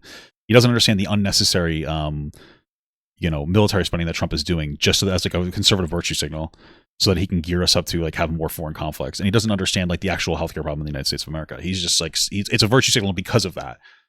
Because he's both sidesing right now. He's like, well, you can't, like, how can you criticize the military budget when we spend so much on healthcare? But it's like people criticizing the healthcare is because the money is being misappropriated because we're still subsidizing private enterprises that take advantage of everybody. Of course. I mean, because like if you're talking about something that's like the foundation for it is just wrong, right? I mean, like you're basing it off of a false premise. Like where, I think I saw like a clip where it was somebody saying like, oh, well, most of our budget is to the military or something like that. Some girl with colored hair. Oh, and I was like, yeah. I saw that clip too. Classic. Yeah, Who cares? Oh, this is a fucking moron saying something that like nobody cares about or knows. And it's like, haha, see, all the left are stupid. Great. No, it's extremely common. And I don't understand where a lot of people get that. I think that like maybe it's just, and also like the entitlements program. Man, you believe this guy's fucking pushing the most Trump disinformation as possible. He runs defense for Trump not releasing the fucking client list. I don't really understand what he's talking about when he says these things, but okay. Programs have ballooned, right? And I think they will continue to keep getting bigger and bigger until it's just untenable. You know the funny thing? So I Wait, what? And I don't understand where a lot of people get that. I think that like maybe it's just, and also like the entitlements programs have ballooned, right? And I think they will continue. Okay, so entitlement programs, this doesn't make any sense to me, and now I understand why. So entitlement programs have ballooned. One of them is because we have a lot more old people now. Who would have thought? So they're not ballooning because we're giving out more, they're ballooning because we have more old people. And I believe in the Social Security system. We also have to remove the cap. I think once you make like over $190,000 or something, you don't have to pay any additional money into Social Security, which is ridiculous. You should. But anyway, that would make sense with that. And rising healthcare costs because we have so many fucking old people. Old people are the problem. It's not the entitlement programs. It's the old people. I'm not saying kill old people or anything like that. I'm just saying. Like, what the fuck are we talking about here? You're just like, yeah, entitlements have gone up because of old people. It's literally just old people. It is like majority old people. People are old. People are old. I don't understand. Like, what are we talking about? We're just saying shit at this point. What the fuck? continue to keep getting bigger and bigger until it's just untenable. You know the funny thing? So they just don't understand like what the actual problems are. It's fucking preposterous. I legit, not to get like dark here, but my father straight up passed away because he didn't know how to access a lot of different things and he was a very kind of old school guy. So he just lied to me, right? So I couldn't even help as much as I wanted to. So I started looking into all of this stuff. It is really hard to figure out how to even interact with the systems that are out there right now. All of this stuff. That is true. It's really hard to figure out. I didn't mean to do that. Sorry. How to even interact with the systems that are out there right now. Like you need basically like a full-time job to sit down and even understand how the systems work. So how was my dad, who was waking up at 4 o'clock in the morning every single day to go to a flea market because he was too proud to stop working? How was he supposed to know how to even interact with that system in the first place? That's fair. I mean, yeah, it can be very difficult. Like I know I have an aunt and a cousin who are like on welfare services. My cousin arguably does not deserve it. Whatever. It doesn't matter. There are some people who know how to take advantage of the system, and then there's other people who get like pushed away from the system because they just aren't educated on it in some way, shape, or form, unfortunately. So like, yeah, there's a level of truth to this for sure. Absolutely. Yeah. It confuses the fuck out of me. It gets even worse. I read earlier that 52% of American adults, 130 million people, read below a 6th grade level. Wow. That's what we should probably do about that is cut the Department of Education. Am I right?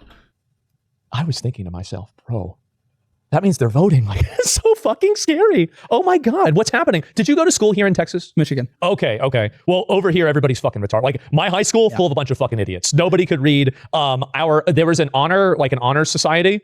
They spelled the name of the school wrong. I swear to God, they got it wrong. So that's. It's just like, I don't even know how much of this I believe. I do believe that Asmongold did not get a good education. That makes perfect sense to me. But I find it funny that these are the same people that like shit themselves over the Leering sent there, which everything has its problems. But like, and this guy apparently went to a school that spelled like honor society incorrectly. And it's like, okay, so white people do the same dumbass shit. I don't know. It just seems like ridiculous to me. Yes, education is rough. It needs to be improved. Conservatives are anti-education. They're anti-education. They don't want education protocols. And the reason that the conservatives don't want education protocols, specifically like very religious psychosis, conservatives. I'm not saying if you believe in religion, you have it, but like MAGA, religious psychosis, they take everything literally in the Bible. Is because the more educated you are, the less biblical you become, because the Bible exists to try to explain different questions, like what happens when you die. I think that's the biggest reason that the Bible was created in the first place, was because people were terrified, like what happens when I die, and the Bible answers that question, which is a very deeply like distressing topic for a lot of people, and that's why they believe in it so much. But then it also tries to answer other scientific problems, and we just don't need that anymore because we have actual science that exists. And so if you educate yourself properly, usually you're safer and happier and healthier, obviously, and you're more intelligent, but you're also going to stray away from historical religion. You need something a little more progressive, a little more intelligent, a little more philosophical rather than more literal. And that's why they don't want you to be educated, because it takes away like a level of power. Because now that's like, wait a minute. Well, if they question this part of the Bible, if they question all these, well, if they're going to question like all these different things the Bible tries to explain, but it doesn't explain very well, well, then what the fuck else are they going to question? They're going to start questioning if we should hate gay people. We can't do that, right? So that's what it really boils down to for a lot of people. That's why conservatives are constantly trying to kill education. Also, I mean, if we want to be all fucking conspiratorial, which I'm totally fine doing, lack of education, like the people who go into the military are people without opportunity. So lack of education, lack of finances to get better education, and they go into the military for those things to get better education because they don't have any other job opportunities. So there's also and conservatives, again, Trump loves war. He started one in Iran for Israel. He's also wants to increase the budget from $900 billion a year to $1.6 trillion a year for the military. Like it's because they are warmongers. Like conservatives are historical warmongers. So there's plenty of different reasons here. That it was. And like now I feel like everything is like just a version of a managed decline, right? Whether it's like media, whether it's government, whether it's anything, it's just all a managed decline. Well, that does happen in a like collapsing birth rate nation. Yeah. That's inevitable. Yeah. In 2032, Social Security gets an immediate 32% cut, I think. I don't know about that, actually. Yeah, it's a mandatory in law because there's nothing in the reserves anymore. So only the money going out is what's coming in, which is projected. Again, we could easily increase the reserves by making billionaires pay their fair share and removing the cap on the amount of Social Security that you're supposed to pay into. Also, we don't have that problem like other countries have because we have immigration. We are a country of immigrants, okay? People need to be reminded of this. They're just fucking, it's insane, especially people like Asmongold that think like the white race is getting fucking taken away. Back in the day, Irish, Italian, German, never considered white. It's a very new concept, right? So like we've never been a nation of white people. We are not a nation of white people. I don't know what to tell you. We were when we had slavery, which was like our worst time in history. And now the most lucrative time is when we are not a country of white people. Okay?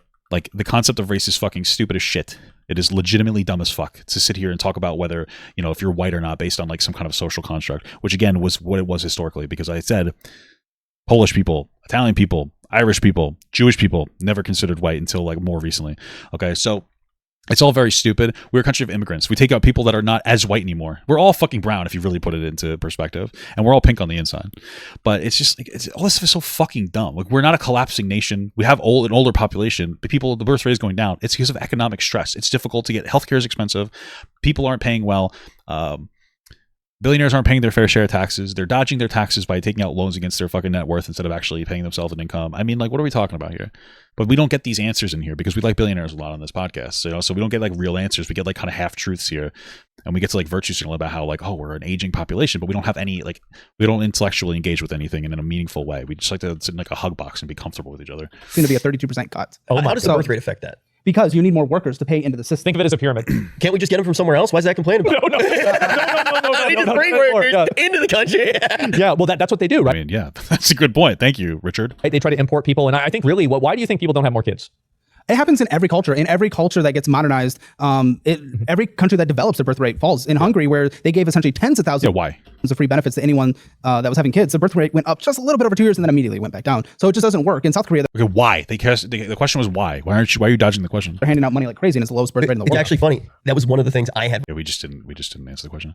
The answer is why, and there's a lot of answers. I think that part of it is that the part of it is money. 1,000%. Healthcare is insanely expensive. Healthcare is expensive. Jobs are not paying particularly well, even though we have the ability to do it. We have billionaires like wealth hoarding, and they have all this money that they don't need, and they're not really spending it in the way that they need to. Definitely part of it. It's also part of it, like the older you get, having kids gets a little bit more, especially for women, traumatic. Right? It does a lot to your body, and it kind of puts you in this it puts a lot to your body over a long period of time. 9 months, you're out of commission. You can't drink any alcohol. What the fuck?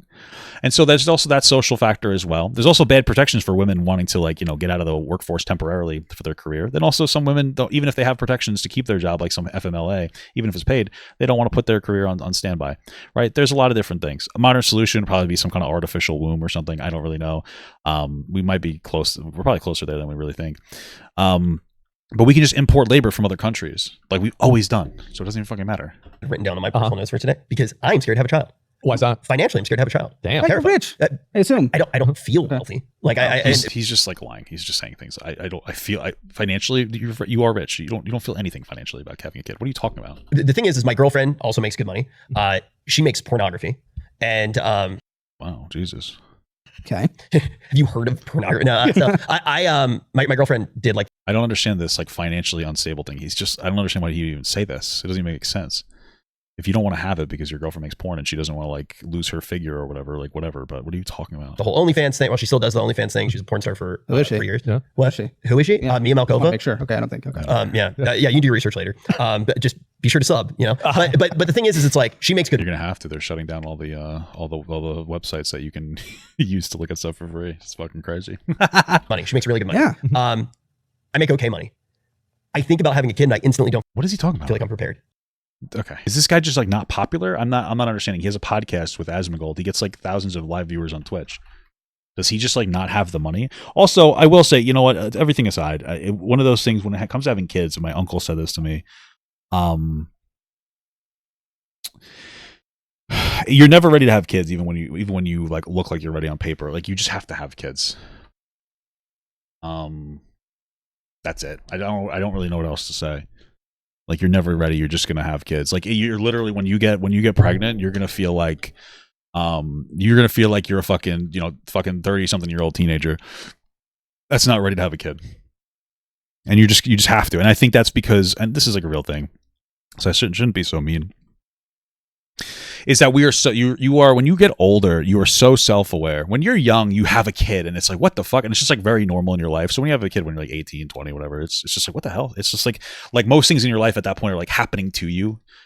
That's how, at least how it feels. But then when you become like 30, you're doing things to change your life. And it is just like a substantially different feeling. It is just such a different fucking feeling. And it's like, so you really just have to like bite the bullet and just fucking do it. You're never actually going to be ready. So, I don't know. Like I swear on my life, No one it is for the shit first. out of me. Yeah, but people were having kids in the farm and they're all dying. And That's why civilization you did can knock great. them, you know? Yeah, Yeah, just pump them out. This is what people felt. I mean, They were also incredibly stupid back then too. Like, this is a thing that Asmongold doesn't understand. This is why he says like weird shit about like people from Somalia are just like inherently dumb because he doesn't understand like the reality. Like your grandparents have like a 70 IQ. Most of your grandparents are fucking morons. They have the capacity to be intelligent, or they did if they got educated when they were young. Nothing drastic changed in like, 50 years of, 2 birth cycles. But your grandparents are incredibly fucking stupid. They just weren't educated in the correct way, And when you're not as educated, like you don't think the same way. Like you're not as aware of yourself. You're not going to think the same way. That's like a big part of it. That's another reason why they're having all these kids. Also, back in the day, there was very low standards for you to raise your kid. Like, do you remember the 10 p.m.? Do you know where your children are? That's such a funny meme, except until you realize that they needed to do those because people were losing track of their own children. Because every parent has this story. Like my mom has this story where like literally all her and her brothers and sisters, 7 of them, would just get locked out of the house and be told to come back when it gets dark. That was it. That was socially acceptable back then. Even when I was growing up, like I would go home and I'd be alone for several hours when I was like 14 years old. That's illegal, and like whatever. My mom wasn't like abusive or anything, but that was how it was back then. Things are just like so fucking drastically different than they used to be. So, there's a higher standard for everybody to be a better parent. You're older and you're more intelligent, so the decision becomes more meaningful. You're in a point in your life where you're making meaningful decisions to change your life rather than things happening to you. So there's a lot of different reasons. Shotgun weddings don't exist as much. There's less oppression onto women to feel like they're pressured into making a particular decision about whether they have kids or not, and they're not being forced out of the workforce. So that's another thing too. Is like in general, boredom has driven our society for such a long time back in the day, and that has like very much changed because we constantly are like on our phones and constantly have stimulation. But like, let's say you're a woman back in the day and you literally have nothing else to do because you're not allowed to work and you're staying home, you're bored, you might as well have kids. It gives you something to do and a meaning in your life.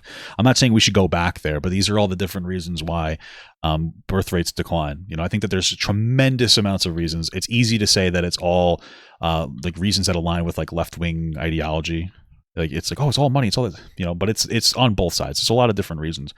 I don't think anything I said should be used to justify oppressing women. That's not the solution. There are a lot of other solutions that we can come up with and be more clever about. Hell, like I said, even artificial womb technology.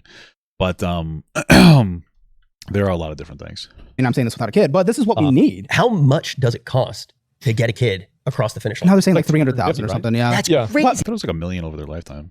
Maybe I'm wrong. but I mean, it depends. I mean, you guys won't qualify for the child tax credit, I think, but like most people do, Yes. and it helps, and it'll be fine. It'll be fine. Just send them to public school. Public school in California? No shit. I don't know. Yeah. I accidentally did something. It'll be fine. It'll be fine. Just send them to public school. Public school in California? No shot. Oh, you're in It's not that bad. These people, again, they're online internet brain. They see like one thing about one teacher in one school in California, and they think the whole thing needs to be thrown out. It's like, give me a break. Yeah, back in the day, your kids would like die, so you would just have like 50 kids, and 3 would survive. California. I don't know. Literally, first grade, thought you were here. how to fucking bump fentanyl. Like, This is what I'm talking about. These people are like actually brain cooked. Like, get offline. This is why you guys have to go outside, because these people get so like brain cooked online. That's why people are terminally online. They don't go outside. Like people, like they say like you need to get outside, and that's like a funny little meme. It's so true though. These people are so brain fucked. They are so fucking brain warped, dude. They're actual fucking like they're insane. what am I gonna do? I gotta send the kid to a private school. Like, You don't have to. Okay, what part? What You don't. California's education system is objectively better than like most other states' fucking education. Just knock it off, please. I live in like Los Angeles. Lives in Like, LA. And the nice part, or the So move. You don't have any work that requires you to live there. Like, what are you talking? So expensive. Move. You know what I mean? Like you're living in like there's very few people who could just say, "Hey, just move." You are one of those people. Neither you nor your girlfriend's income or job depends on where you live. Just move. Unless she does a lot of collaborations or something, then maybe that part it could be true. Because but it doesn't seem like they're doing any meaningful collabs. scary part. it's all the scary part. When was the last time you've been to LA? The thing is like if you live in like, He lives in the nice part. No shit, because he's rich. Don't even. there's no such thing as the nice part. Oh God. I'm sure they have okay. See, there's no such thing as a nice part of California. It's just fucking preposterous. Like this guy's just like shitting his pants. He's got like full victim brain going on right now. Schools. And the nice part. I swear the public schools in LA. If I lived anywhere else, would be fine. I literally had this conversation. He doesn't know what he's talking about. Like he's anywhere else. Arkansas. What are you talking about? If I lived in New Jersey, I would send my kids to public school. It's LA. So move to New Jersey. What makes New Jersey better than California? Whatever, dude. It's like fearmonger brain. These people are so like terminally online. It's insane. I don't even know how to reach these people. LA in particular. Fine, have your girlfriend post tits a couple more times. You can afford public school. It's fine. You can't say that because the thing is she already has all of the power in the relationship and makes every single decision. She just spent $5,000 on a cat.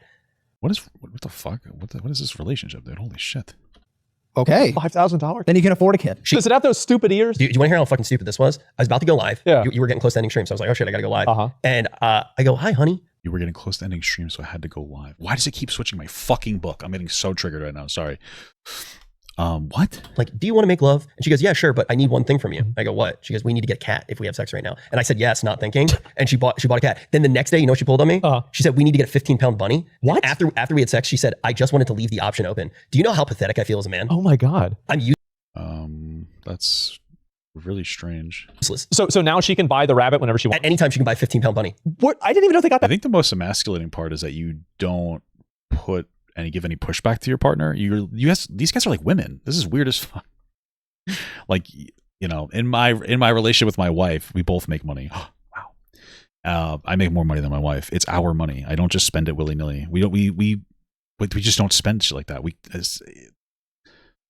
are we doing? We don't make any major decision without both of us being okay with it. So why does your girlfriend feel like she's entitled to all of her money?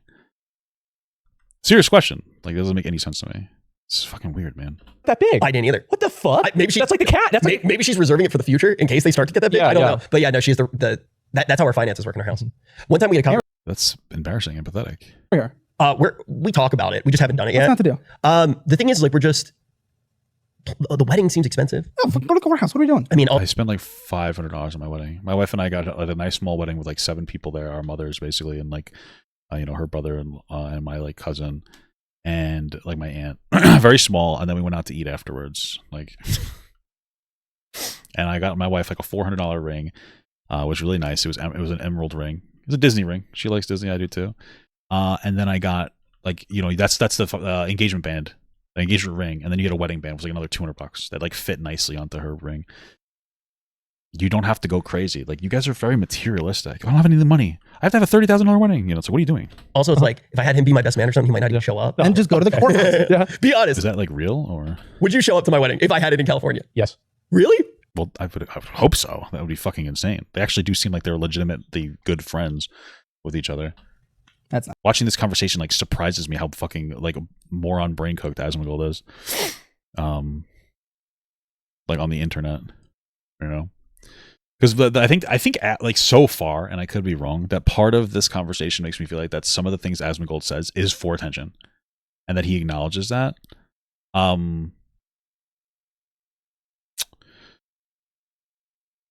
But it's like, why would you want to contribute to like a pipeline of information that is like very hateful?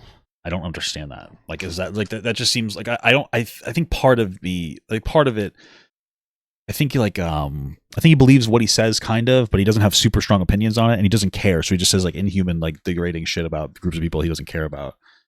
So Rich seems to be a normal person. Like he's but they're like best friends. So it's just very like strange watching these two. It's very strange. Damn. Yeah. Thank you. Yeah. Thank you. Yeah. Just very simple answer. Yes. Dude, I would feel bad making you not stream. Yeah. It would be okay. Because I know the second that it would Why would you feel bad? It's your fucking wedding. What happen, you want to stream and it would just be like, Iran. Like there's a war going on. Oh, no, that's happening. I don't think we need Asmongold's opinion on Iran. So this is like the fucking horrible visuals. I'm actually gonna shit my fucking pants. It's gonna be a lot. Like any day I take the day off, it's like, oh yeah, by the way, we bombed something, or like some kind of crazy shit happens, and like I'll wake up and like I'll like see, your opinion isn't needed on those topics. Like I don't. But he knows he makes money doing that. Jesus fuck, dude. Look at my stream like, oh, what's going on today? And I'll see like Hassan would have a lot of viewers, like, oh fuck. No, I missed out. I missed out on another one. Yeah, no, I don't know how to talk to these. These people are millionaires that don't need to be doing interacting the way that they are, or specifically Asmongold is, and like he's just so married to streaming. It's like not cute.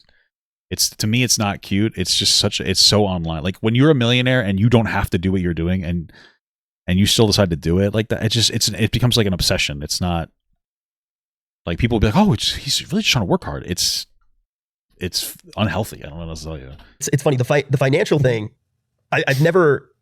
It's interesting being in a relationship with somebody else who makes money. I feel like the conversations are very different, like based around it. We don't have like joint finances per se, but we split everything. But we still keep track of everything. You know, Dude, just have the kid.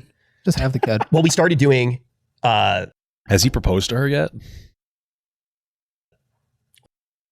What's it called? Like the IVF thing. There you go. Oh, he's starting. Yeah. No, Okay. we are like trying to responsibly plan. Oh, IVF. We basically said Smart. We said I think it was 6 months ago that we were talking about. This was the only disagreement we had. She wanted to have the kid first and then get married, and I was like, that doesn't make sense. I was like, so basically in a year-ish, a little bit less now, marriage. Year after that, have a kid. Yeah, that's beautiful. See, it's good. But if he doesn't have more kids, then you have to have more angry streams about immigration, and it just gets a little. I want to have. so fucked up. I want to have 2, but I feel like I should do my duty and have 3 or 4. Oh, 3 to 4. Yeah, I'm a patriot, bro. I'm a patriot. Yeah. We talked about 4, and now we're going down to 3. My wife and I were thinking 3 seems more realistic. And you know, there's not many Jews left. As many as the number. You gotta repopulate. You gotta respawn them. Yeah. I don't know, man. Like I think that a lot of people don't have kids because of money. Like, but I think and you're Caleb, you're right. Like, and I know exactly what you're talking about. That like the financial instability is like it's one reason. But you know, you ask people, and like some people say that, but other places where that's less of an issue, people still aren't having kids. I don't know really what it is. I have no idea. Andrew Tate said that kids Well, I answered a lot of that before.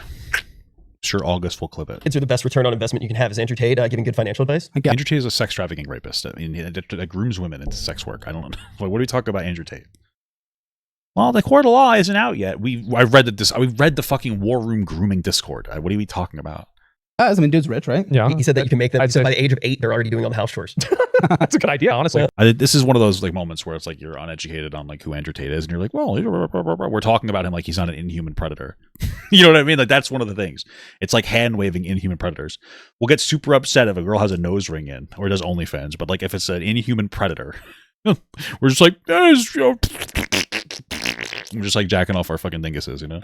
Like if I ever had a kid, I'd definitely make him do dailies in video games for me. I 100% would. Absolutely. The Love whiteboard is going to turn into the kids' dailies. You know? That's smart. Like, yeah, like complete all these tasks. You go to McDonald's. Yeah. I have to ask though, if we Maybe we don't go to McDonald's. don't have kids, if it keeps falling, are you completely against immigration? I don't know your take. Well, I'm I curious. think, no, robots. Replace me with robots, right? What? What? So instead of allowing more people to come into America in the country of immigrants, instead of allowing more people to come into America and immigrate and have human beings doing things and perpetuating human society and growing more people and supporting like more children and doing all these different things, we'll just do robots to keep it the way it is now, as white as possible. Why would you ever save robots? That is such an inhuman thing to say. I'm not saying we shouldn't have robots or whatever, but like, what the fuck? What do you? What? That's what I would say, right? He's so racist. why? So here's the reason why. Yeah, it is racist. Because like, so basically, if you have robots, I think that a lot of times that whenever you bring people in, what happens is that those people, obviously, like, you know, they're going to be from a totally different place, and they're going to change the place that they're coming to as well. He's so I want to say slurs so bad. He's so dumb. I fucking hate white people. I want to explain to you why I hate fucking white people. Because, well, he's the only actual white person. He's the only white person. Like, he doesn't understand what he's saying. People come from other countries and change the country. What the fuck are you talking about, dude? Italians, Irish people, German people, French people. Everybody that used to, like, the original people that were here were like fucking gummy fucking freaks that came here.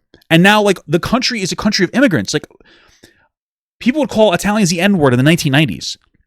And now we're at a point where like if it was the 1950s, this guy would like fucking hate Italians. Like do you guys understand that the Italian mafia exists because there were no more normal person opportunities? That's why Irish mafias, well, I guess not mafia, but Irish gangs, Italian gangs, Jewish gangs, Polish gangs, all these gangs existed because there was no, like, the legal opportunities for people were gate capped. So they had to come in and do illegal shit. And then now they do legal shit. That's how it works. You come to America, opportunity is low. Some people do illegal shit. Then you get to a point where you have a position of standing and then you do legal shit. But it's like, we don't know that because we're so white brained that we don't get it. We don't understand the history of anything. It's like he doesn't understand what he's saying. He's just talking. He just talks. Like, he just says words that make him feel comfortable. He doesn't He doesn't understand what he's talking about. They're going to change the country. They always have, and we've been better for it in the long run. Some immigration good? Is what? Isn't some immigration good, though? Yeah, of course, yeah. Okay. Yeah, definitely. I'm not totally against it, right? I just think that like at a certain point it becomes too much, right? And what's the point? Economists haven't said a single word about it becoming too much. When does it become too much? And I think the main issue to me is the unfettered illegal version, right? I mean, like we don't have an illegal immigrant problem. I just want to be clear. Trump doesn't even think we have an illegal immigrant problem. Under Biden, he could have done better, but Republicans proposed a plan that Democrats were like 100% on board with, and they did it. They did the plan. And Trump said, actually, I'm not in office, but I still have control of the party, so you're going to have to kill that plan. Sorry, guys, because Trump wanted to run on it. That's it. We don't have like an illegal immigration problem, like in any significant, serious capacity. It's a virtue signal. That's all it is. Obviously, like, you know, if you're bringing in a bunch of, like, for example, like H-1B workers, right? They like recently increased the price that it costs to bring somebody like that over. I think that it's okay to do that, but like if you're doing that to undercut just American wages, it's a bad thing, right? And sure, I agree with you, but again, like this is the party that this is the party that doesn't even support they don't support education protocols. So we're creating opportunities where we have to take in more H-1B workers. So it's kind of a lot of common sense decisions, right? Like I don't think that my views on it are like super, super extreme, but at the same You just said you'd rather have robots than fucking immigrants. time, like, yeah, I don't think that you really should. I think it's like give a man a fish instead of teaching a man to fish, like bringing people into a country to solve birth rate problems and like a youth problem. But like, so instead we do robots? How is that not the fish? I don't understand that. I do think that you're going to see robotics and technology take over a lot of those jobs. I think you will see that. They already are. He just doesn't understand the problems. We voted for Trump to solve the problems of jobs disappearing, and then we still support the problems of jobs disappearing. Like this, it's fucking insane. Like the level of racism that these people are, because like not all of them, like Asmongold specifically. Oh, I don't know how that didn't hit him. Because they would rather like it's not. They don't care that the jobs are disappearing. They don't care. They don't care. They don't give a shit that the jobs are disappearing. They care that a brown person is performing the job. So they'd rather have robots perform the job than a brown person. That's literally all it is. Like, we have to understand this. So, but okay, all right, cool, man. Like, we get it. You're terrified of brown people, but you don't leave the house. You're a millionaire who doesn't leave the fucking house. So what are you terrified of? Oh, you're on Twitter all day. You don't have an actual balanced perspective of the world. Oh, the hitboxes are terrible here. You don't have an actual balanced perspective on the world. You just say stuff. You don't actually go outside. Holy fuck, we figured it out. It's going to be a lot more common than people would imagine. That's interesting. And it's already, I think it's already starting to happen, right? You're getting delivery robots. You're getting like all kinds of other, I think you're probably going to have other service robots too, where like they can just test like your blood or something else. And I think that probably will be in like 10 years. Does that fix the problem though? Yeah. Like, because How does that fix the problem? What? That's not generating this deficit, is it? Uh-huh. Maybe it is. They think AI will solve everything, right? Elon says UBI now. So I don't know. I mean, my fear. AI doesn't solve anything. If you're doing a UBI, doesn't solve the problem. UBI is a solution to the problem. AI wouldn't solve that problem. I don't. Okay, got it. If we don't really understand. Okay. It's like so the argument that a lot of people use that are like vehemently very anti-immigration is like, well, you're going to lose the culture. A lot of people are coming in, right? But in South Korea, where they're not getting any immigration and no one's fucking, their culture is also going to be gone in like 50 years because this is not going to exist. Yeah. Why can't the counter that just be we've always been a country of immigrants? So there has to be some kind of proper balance where I'm just afraid declining population countries, Dude, this where every sucks. modern society has robust social systems that require growing population. It just does. Unless we want to completely change that, but there will be rebellions in the streets. Without Well, that is what they want to do. That is what conservatives want to do. They want to kill all entitlement programs because they're fucking dumb babies. a growing population, you can have Japan where wages have stagnated for decades now, where young people are pretty much fucked. It's going to be one worker per retiree in the coming decades. That's Fine. scary. Do you know how much money I would pay for half those animes? The amount of money that I pump into that culture just with gacha games, they're fine. They're doing fine. And the thing is, well, yeah, I mean, a lot of those are in China too, to be fair. But like, you know, oops, wrong one. God damn it, I gave it to the enemy. Oh man, they tricked me again. So the thing is that, like, I mean, you're right, and obviously, like, bringing people in is like it's part of the American environment, right? And having people It is the American environment. It's not part of it. It is literally the American environment. come in and be part of America, I think that's a good thing. It's just a You don't. You'd rather have robots do it instead of fucking immigrants. What he's just saying things. matter of doing it in a degree that's sustainable and it's healthy for the people that are living here, right? We already have that. There's literally no problem in any meaningful capacity. The only person that think that there's a problem are culture war fanatics. All these people are all on Twitter all day. There's no real Jesus Christ. Oh my God, this game's fucking terrible. There's no real problem. And I think that that's the outlook that I always have is like, is it something that's in the best interest of the people that are actually living in the country at the current point in time? Yes, the answer is yes. I think sometimes the answer to that's yes. And then so you should take Most of the time, the answer is yes.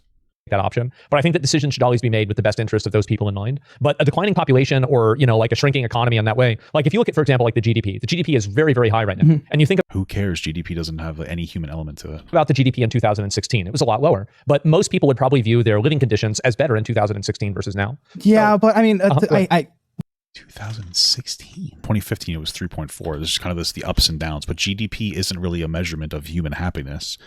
Being GDP obsessed is what creates problems. fuck, because I know I'm going to get in trouble with this. People are going to just shit on me for it because it's all feelings in the end. Yeah. But even still, You're right. Even This is the slop opinion. I understand. This is the slop no, I opinion. mean, I'm definitely with you on like illegal immigration. Sure, I think most normal people are against illegal immigration, right? But it's just like every cost category over the course of the past 5 decades or so, maybe 6 decades in American life is a lower percentage of income now, except for school, housing, and healthcare. But in terms of actually buying food as a percentage of your income, it's lower now than it was decades ago. Buying anything that gives you joy, that dopamine, pretty much anything but housing, healthcare, and school. I feel like that's like saying Wait, why would you get criticism for that? I don't understand. this is the slop opinion. I understand. This is the slop No, opinion. I mean, I'm definitely with you on like illegal immigration. I think most normal people are against illegal immigration, right? But Yes. it's just like every cost category over the course of the past 5 decades or so, maybe 6 decades in American life is a lower percentage of income now, except for school, housing, and healthcare. But in terms of actually, Okay, so what would you get shit for? Yes, that is true. Everybody understands this. That's the way. That's why things are worse now, because like back in the day, necessities were relatively cheap.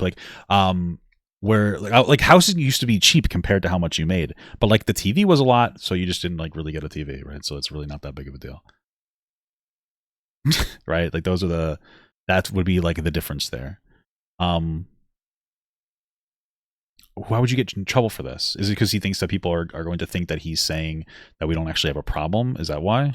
buying food as a percentage of your income, it's lower now than it was decades ago. Buying anything that gives you joy, that dopamine, pretty much anything but housing, healthcare, and school. I feel like Okay. Those are like massive markets. Housing, healthcare, and school are fucking huge, but okay. All right. I don't understand. What I'm curious is like, why does he think that would be a provocative take? Unless he's saying that in a way that would, unless people would think, or he is saying that in a way that was supposed to be like, oh, we don't really have a problem. Okay. that's like saying I'm doing really well, except for my head cut off and I lost my heart. The housing thing's bad. The housing thing's The bad. housing thing's bad. The healthcare thing's bad. The schooling thing is bad. You need school to get a decent job. Like we can sit here and like we can conservative slot post all we want, but that's like a reality. We need it to school. You know. Right? The housing thing is mostly permitting related, though. We don't allow places to build. New York won't allow people to You know what's funny? So I'm a New Yorker. Yeah. It's mostly apartment related. Houses across the board are more expensive. It's not just about building. It's about building in like. It's about building in areas where there's actual like job sustainability, right? But all right. I spent majority of my life in New York. I never planned on owning anything ever. And why do you need to? Everyone's obsessed with this ownership thing. Who gives a I still What the fuck are you talking? Understand? What do you mean? There's no way you don't understand this. What? Oh, dude, I don't understand. I can't. How do you listen to the finance guy that doesn't understand why people want to own things? Because owning things is generally more fucking inflation proof. Like if you own an asset, especially property, value just historically always goes up significantly. Okay, great game. But if you if you rent, you're putting nothing into anything. Like owning a house is a great long-term investment because then you're probably going to make more money off the house when you sell it in like 40 years or whatever, right? What are you talking about? I don't understand. Like I think the housing is like one of the only like long-term investments that you can really engage in, like from a property perspective or something like a commodity perspective. I don't know if that's the right word. Where you'll have more money in the long run. Like a car is always going to deflate in value. Anything that you buy, clothes, this, that, always going to deflate in value. What the fuck are we talking? I just don't understand. Like, why wouldn't you understand that as like an argument? What? still don't really like vibe with it very much. It kind of seems stupid to me as somebody who grew up in New York. But I will say the apartment that I had, it's a gorgeous apartment. It was in Brooklyn. And now it's almost quadrupled in price since I moved out, which is really insane because I wouldn't be able to afford it now. Like legitimately, I'm not just saying that for a dramatic effect. There would be no way that I would live in it now. So I look at New York, which, you know, I've never owned a car. I've never had that expense. And I always found New York to be like the most affordable place to live in a weird You don't know what car? Like, what this guy's talking about how he doesn't have the money to have a kid. I'm so confused. way because there was always work. Like I could always find work and you could find ways to cut corners and get by. So by the way, I moved to New York at around the time that my family, we got like evicted from our house. 2008 crushed us. I was born in Atlantic City. It was bad, right? And went to New York, found ways to work, and kind of pulled myself up from there. And I had a lot of opportunities, right? Ended up getting into NYU and all this stuff. So it's not like I had like the hardest road in front of me, but I looked at New York as like this great place to work and all this stuff. Now I wouldn't be able to afford it. There's no chance that I'd ever be able to move back to New York. But if you look at the place you currently live now, a lot of LA's housing crisis is it's all single family homes. They will not allow permitting building up. And these places that enact things that are performative policies like rent control, every time a city enacts it, like San Francisco did decades ago, permitting fell by 50% almost overnight. So they're not building housing, which means for the average person that's not getting now I'm understanding it. in rent control, their housing price goes up. It gets more expensive for you to buy a house, gets more expensive for you to rent unless you're... Yeah, so like there's always more than one fucking reason why things like this happen. But one of the reasons why like LA is just very populated. And so what ends up happening, especially from people, there's obviously going to be the government wants more money. They also want to have properly regulated house constructions. But then some people just don't want the more density, especially if you have more money. And you're going to be like, well, I don't want people to build more housing because XYZ. This is a conversation though where it's like, oh, LA's not building more housing. Yeah, LA is massively crowded. Why do we want to build more housing in LA, right? There's an answer to that because that's where the jobs are. Okay, so then what do we do with that? Oh, what if we had a universal basic income? Right? There's a lot of land in the United States that's just there's no houses there. Why? Because there's no jobs there. But with a UBI, you can actually create infrastructure in those areas. People like New York and LA because there's a lot of different job opportunities, but some areas don't have that. And a lot of areas, like, oh, there's a really big school there. And so everything surrounds the school. There's a really big school here. So there's all these fast food places and other things that are all centralized around a bunch of people living in the school. Or there's a huge factory town where like they're building Purdue has a factory in fucking Pennsylvania or whatever. But if that factory shuts down, everybody's fucked there, right? Which we see why there's like a lot of people that are on some welfare systems, right? But this is a conversation about like a UBI to start being able to construct towns because they have some starter cash and there'll be more infrastructure increases there. So yeah, like, we can't just talk about the expansion of homes. We need to start talking about the expansion of jobs to other areas. Like more online work would potentially incentivize some people to leave more densely populated areas if they didn't need to live there. And the generational rent control. And that's what makes that category of the three categories goes up is honestly government regulations getting in the way of actually building housing and stupid people in LA being able to have that local controlled dumbass shit where they protest, no, I can't build an apartment here. Oh, it's scary. It's a parking lot. It's beautiful. It's more that. Well, I think that there's a valid reason to not necessarily want to continuously like densely populated areas. Then like the GDP went up and, feelings and all that stuff. It's school. So school was the second one, right? That I mentioned. School, the cost of school only. And also LA isn't the entire country. Like we have a crisis in like every state. It's not just LA. It's like, hey, we have a huge housing crisis. Look at LA. It's like, well, okay, I think that most states probably aren't LA or most areas aren't LA. It's more than just LA. It's more, there's a lot more than just that. Let's just be absolutely clear here. It went up when we started introducing federal student loans. You could borrow as much as you want to get any degree you want from any institution you want. And we kept raising it. Then they hired administrators, turned them into campuses of like luxury water parks and stuff like that. Oh yeah. This is stupid. Like $80,000 a year to go to a school, I think is a little bit much, right? Yeah. Well, so like there is a conversation I have here, specifically in the capacity of a lot of these schools, like non-state schools, they get government subsidies. And like what we need to do is we need to implement something where it says, hey, listen, you can charge what you want, but we're only going to give you money if we're only going to give you government subsidies, like state and federal subsidies, if you charge us like within a reasonable line, because a lot of these are bogged down with administrative positions. Absolutely. That definitely is like a reasonable criticism for sure, that there is like a lot of bogging down of there's like a huge issue with like administration in general, that doesn't increase the quality for the student or for the teacher experience. So for sure. Yeah. So I vibe with the like, it feels like people's lives used to be better, but those three categories, usually it's just like, not to be too libertarian, but it's usually just like, we tried to do things that are nice and performative, like, oh, student loans for everyone or rent control, all this stuff, but it's student loans for everyone. What? Actually damage those three categories. Okay, rent control and student loans like aren't the primary issue with these things. Houses are expensive because rent control. The houses are expensive regardless of that. Houses are expensive because big companies like BlackRock are buying up different things, and that there is a limited space to make a lot of homes, and so it's an asset that just goes up tremendously in value. And it used to be cheap to buy a home relative to what's going on now, and the interest rates are super high because of predatory bankers. And it's fine to bring up the aspects that you bring up, but it's interesting that you don't bring up any other aspects. Like you're very focused on. This is why people call Caleb conservative, right? Because he's very focused on the anti left wing things, but he doesn't talk about anything that he doesn't talk about anything else. Like it's just like we didn't talk about any of the problem when it comes to big businesses taking over areas. We talked about the problem when it comes to the government trying to do things. Everything's like, no, just let business do whatever they want. Like, you know what I mean? Like there's one-sided criticism for these things. And that's why people are like, oh, this guy's more right-wing, obviously. Made them wildly more unaffordable. But for the vast majority of Americans' lives, food and things like that are cheaper as a percentage of income than before. Oh, sure. But there's also a lot of other percentages now that people pay, like a cell phone now. Like, I mean, Yes, people like that's it's a new service cost. And like, there's other things that have turned into subscriptions and costs as well. Like things with your car or maybe working or something like that. And I do agree with you. What do you think about like all of the amount of like houses that are like just rental properties that people are basically just using as like commercial properties? Like, what's that place you can pay to like stay at a house? I don't know why I can't think of it right. Airbnb. Yeah. Like, what do you think about that? Like, how many of those? What about it specifically? Yeah, well, like what I'm saying is like there are more and more houses that people This is actually a very good question. use for like Airbnbs. Yeah.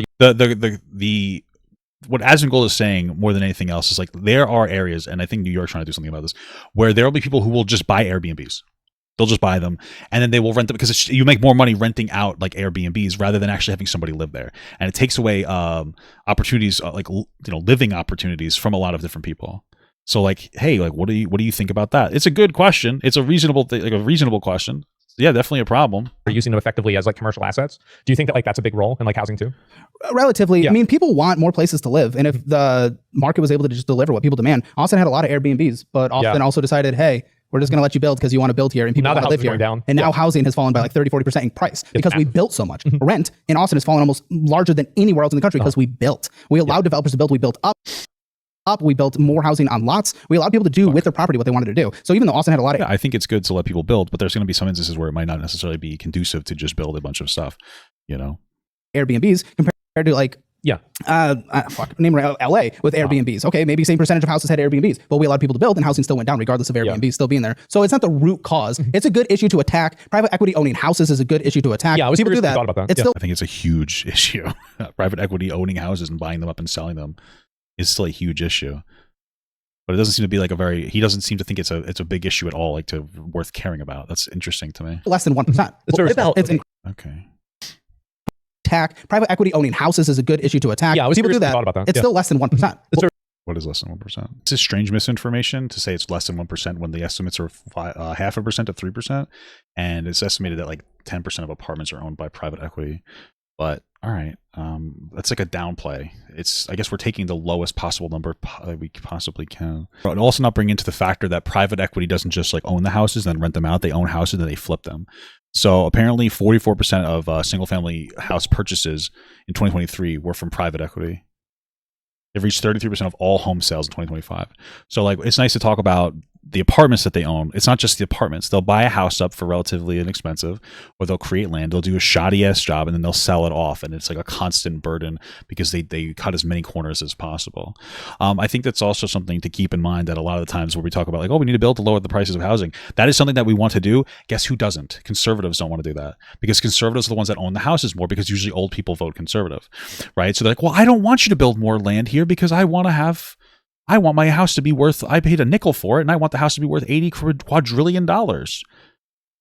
So there's, but okay, yeah, sure, I got it. What about, it's incredibly. So in New York, there's a really crazy phenomenon that I saw a lot, and I have some friends in real estate that were kind of explaining it to me, but I'm sure you understand it a million times better than me, so I'm curious what you think. There are people from overseas who get like housing credits, and then they own these like anchor apartments in some of the nicest buildings in New York. This is a crazy phenomenon. You're talking like $20+ million apartments, and it's basically a safe haven for their money. It takes up a shitload of real estate. Yes, and Mom Donnie's trying to do something about that by like taxing people who, he's not just talking about like immigrants. He's talking about people with like a lot of money coming here and buying assets in New York. That's, yeah. And then you have all of the developers. They don't own one building that they're renting out. They own the whole block. And what they do is they push out all of the businesses over time to eventually redevelop. And they'd rather sit and make no money on the property. Oh yeah. So there are blocks. There's this place where I used to go. It was this bar and a burger spot and a cheesesteak place. It was called 99 Miles of Philly and Bar None. This entire block now, where I used to hang out and spend a lot of money there. There were good businesses there. Nobody can afford to rent there anymore. It's like a ghost town, this block. And I asked my buddy, I'm like, why is this happening? Because they're going to redevelop. Then you go up 20 blocks. There's an apartment building. I shit you not. It's one of the biggest skyscrapers in New York right now. All the apartments are owned. It's completely empty. How the fuck is that good for anyone? Interesting. That's interesting. Oh yeah, they do it. He doesn't know about that because it's something that's because that would be a criticism of the right, I'm assuming. All the time. And like, it's the same as people keep houses empty instead of actually like renting them out just to keep the prices high. Yeah. It's very, very common. Well, the thing is apparently people from overseas, if they own these giant, like $20 million rich people, yeah. apartments, these like luxury apartments, it's some sort of like tax haven and like getting their money out of the country and like all these different things. But now you have like, you're talking these $20 million apartments that can house, how many people in New York can house? What? Yeah, that's a really interesting one. I mean, I know in Texas, we've made it illegal for, I think, people in China to buy housing here. Oh, okay. That doesn't solve the problem from other people. Sounds like a nice plan. Maybe they can implement that in New York. I mean, it's probably less realistic, but I mean, cool. That sounds good. Probably China. I don't know. And a couple other countries as well. Like we've done some policies. I mean, I know we do that as well. Like we'll buy European houses, Americans, like rich Americans, or like houses in Dubai. So we do that too. It is wealth protection. I mean, I don't know if I'm probably on your side where it's like, I'd rather people who live there live there. The counter argument, Kevin O'Leary argues that, well, it's like, oh, Kevin O'Leary, the fucking Cuck O'Leary. We got to hear him out. oh, hey, no, someone bought it for $20 million. They're actually a benefit because they're paying property taxes on it, but receiving no city benefits because they don't live there. Don't know if I vibe with that argument. Why would you bring it up then? But I at least get it. Okay, yeah, like, I guess they at least pay the property taxes. I mean, if they're making the money, that's great. But like, if a bunch they're not living there, they're just eating up. They're doing it so that they can. What the fuck? Did I just lose my data? Damn, this game's fuck. These games they age so fucking poorly. Holy shit. But yeah, this doesn't really. Sorry. Anyway, like they're eating up property that could otherwise exist in. And the problem is that when you buy like these really expensive houses as well, one of the problems that comes into play is that they're the ones that they'll buy these really big expensive houses and then they won't have anybody live there, and then like they still don't want anybody with no money to live in these places because they want them to maintain their value, and so that's why they buy them in the first place. And so they're like the politicians are going to try to appease these people by saying dumb shit like they'll just leave the state if you increase taxes on rich people and like other dumb shit, so they don't really do anything about the problem of these people buying a bunch of investment properties because they go up in value. Right? So you have to understand that like once rich people get into a collective area, they have more political power just because they're rich and they buy a certain property. people don't have a house. Like, Exactly. Course, right? And the people can't work and pay state taxes, right? No, agreed. So it seems like it might be a negative. Now, I don't know the math right now, right? But even if you're a domiciled non-resident, you're not paying state taxes. So, I mean, look, my biggest thing as a New Yorker, like I've actually never voted in my entire life. And the only time that I would complain about whoever won is if the sidewalk didn't get cleared quick enough. That's literally it. That's all I care about. I was like, is there snow on my sidewalk? No, I can get to work. I think honestly, there's a lot of things that are like just like the everyday average, like this is a direct problem for me specifically. And if more people focused on that rather than like abstractions of like what's happening in a country on the other side of the world, I think that most places would be a lot better off. Well, a lot of times these things that happen in other parts of the world have to do with them. Like our money going to doing wars for fucking Israel hurts us. Just like, but okay, whatever you're talking about. I definitely think so. Yeah, all politics are local. I care more about the Austin politics than I do the national politics. Yeah. The national politics will have an impact on you, right? I mean, what they're saying is true. Like local politics do have more of an impact on you. But like talking about what's going on in the other side of the world, I just don't know what is that in reference to. When we're like starting wars for different countries, it's like maybe there's a reason why people are complaining. How do you save this? Yeah, I don't know, because that impacts the parks I go to, the roads I drive on, state politics, Texas, and my business taxes and shit like that, more than whether or not we're going to war. Well, the president, it's like it's funny because like it's like you'd expect war to be a bigger deal, but like actually the people's day-to-day lives, paving the roads and like the taxes, like a lot of that is war is a big. The president's trying to increase the military budget by over 50%. It's actually like 66%, like 900 billion to like 1.5 or something, like 60%. So like these conversations do matter. If we're going to complain about our deficit, which we should be complaining about, then these things do absolutely matter. I mean, I understand what they're saying, but like they're not just like, oh yeah, these things impact you more, which is true. They're also just like, yeah, these don't really matter. You shouldn't really complain about these things. Okay, whatever. It's conceptual, right? It's like it's theoretical whenever you're comparing it to like people being able to afford food, or the schools are worse or something like that. Like you voted for the worst. Well, you didn't vote at all, but you say you voted for the make schools worse place. So I don't understand what you're talking about. In a country where you don't feel it, everything's literally. What are we talking about? Like this has been the worst federal election ever. In this election, everything has gone up in price. Everything is insanely expensive. Gas is like $4 a gallon, at least by me. What are we talking about? Everything is more impactful because of this president. Like this is one of probably the more rare times where the president has more of an impact on your local shit than ever. What? The second, right? Because I wouldn't have known that we were in a war unless I watched Asmon stream that day, right? Which is pretty right. Well, that's because you're terminally online. You're a fucking idiot. I don't know what you're talking about. I think that's probably totally different. No effect. What the fuck? Oh, I guess you have to. Okay, interesting. What? Like the prices of everything has gone up. What are we talking about here? crazy. Yeah. We're getting fucked on gas. Gas has I gone still don't up and know down. how to Like that's crazy. I've literally never owned a car. So the gas price thing makes absolutely no sense to me. I Why does it seem so much lower all of a sudden? Is it me? don't know how to drive. I legally can't drive. I have no idea what I'm doing. Like, Did the video get like super low? Something like that. Like gas changed that much? so they will change. I feel like There is a chance. It depends on basically. sorry. Okay. I've literally never owned a car. So the gas price thing makes absolutely no sense to me. I don't know how to drive. I legally What? have known that we were in a war unless I watched Asmon stream that day, right? Which is And pretty gas. crazy. Yeah. We're getting fucked on gas. Gas has I gone still don't up know and how to down. drive. Like that's crazy. I've literally Yeah, because we're doing an unnecessary war. But okay. never owned a car. So the gas price thing makes absolutely no sense to me. I don't know how to drive. I legally can't drive. I So interesting. have no idea what I'm doing. Like, do the gas prices change that much? So they will change. There is a chance. It depends on basically how long until the ceasefire. Like if the longer the The ceasefire. unnecessary war that we got into, even though we've deemed it wasn't, that Iran wasn't an immediate threat at all, and there was no reason to go in on it. So, like, yeah, that's why the gas prices are up. But also, tariffs have destroyed like different economic things as well. Like, there was no reason to do like any of the shit that we did. ceasefire goes, probably the more the gas prices will go down, and the higher the probability is that This was an unnecessary war in the first place. it will stop the conflict in Iran. Oh, here's like a because save. I think that's the reason. I mean, like you could see conflict in Iran starts, gas prices go up. Wow, We started the conflict in Iran for Israel. what a surprise! So I think really that's the connection there, right? That's clearly what's what are happening. the actual odds? Let's of find out. ending? I want to find out and see because I would say that the price it being over. I would say it's probably going to be over. Let's find out. Permanent peace in June 30th, 64%. Iran, God damn, like wow. So people are pretty positive about this. Strait of Hormuz traffic returns to normal by the end of April, 11%. Oh, are they doing poly market ad right now? Oh God, I'm 10 days actually- left. Not looking good. I'm legit retarded.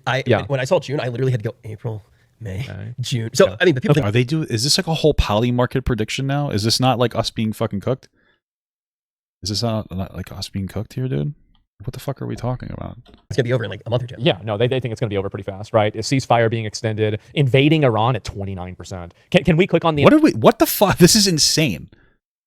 What are we doing right now? What is happening? invading Iran one? I want to know what that graph looks like. Oh my God, look at the volume of these. $16 million. Yeah.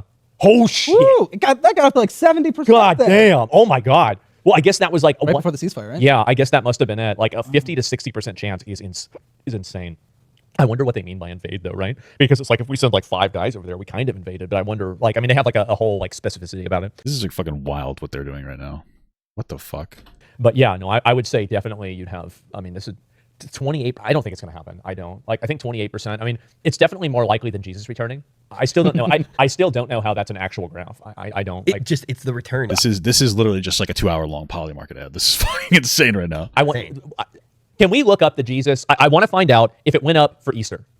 Did it go up during Easter? Oh man. Right? Because it's like that time. Okay, so February. I think it might have.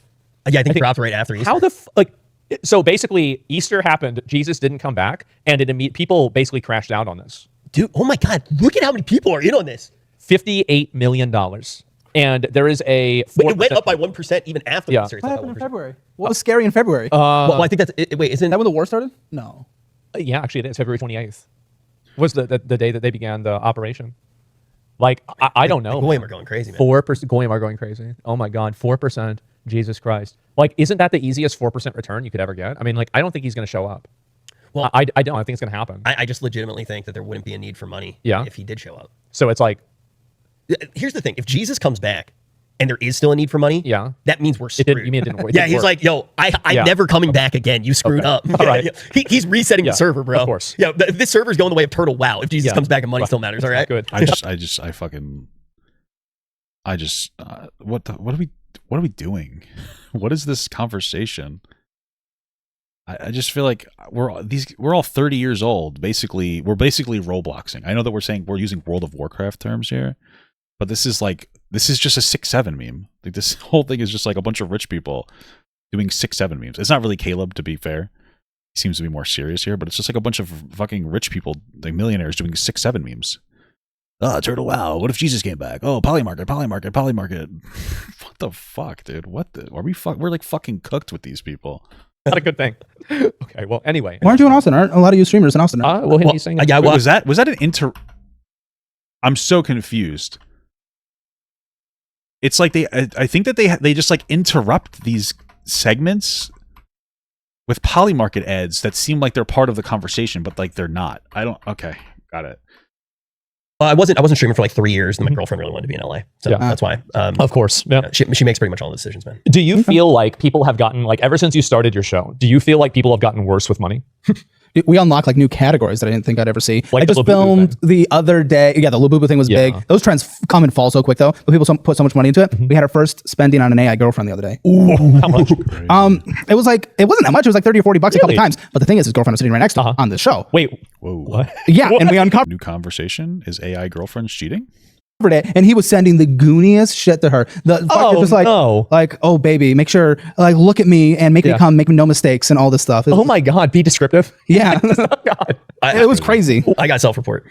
That is crazy. So every now and then I'll go on my girlfriend's OnlyFans when we're in like a fight. Yeah. And I'll like make her say like crazy shit on OnlyFans. Like, yeah, I'm gonna clean the whole house. I'm gonna do the dishes. Whoa, crazy. Yeah, dude, these guys, the fucking Polymarket ads are just like it's just like the fucking masked guys in the Squid Games betting on them. That's fucking crazy, dude. True.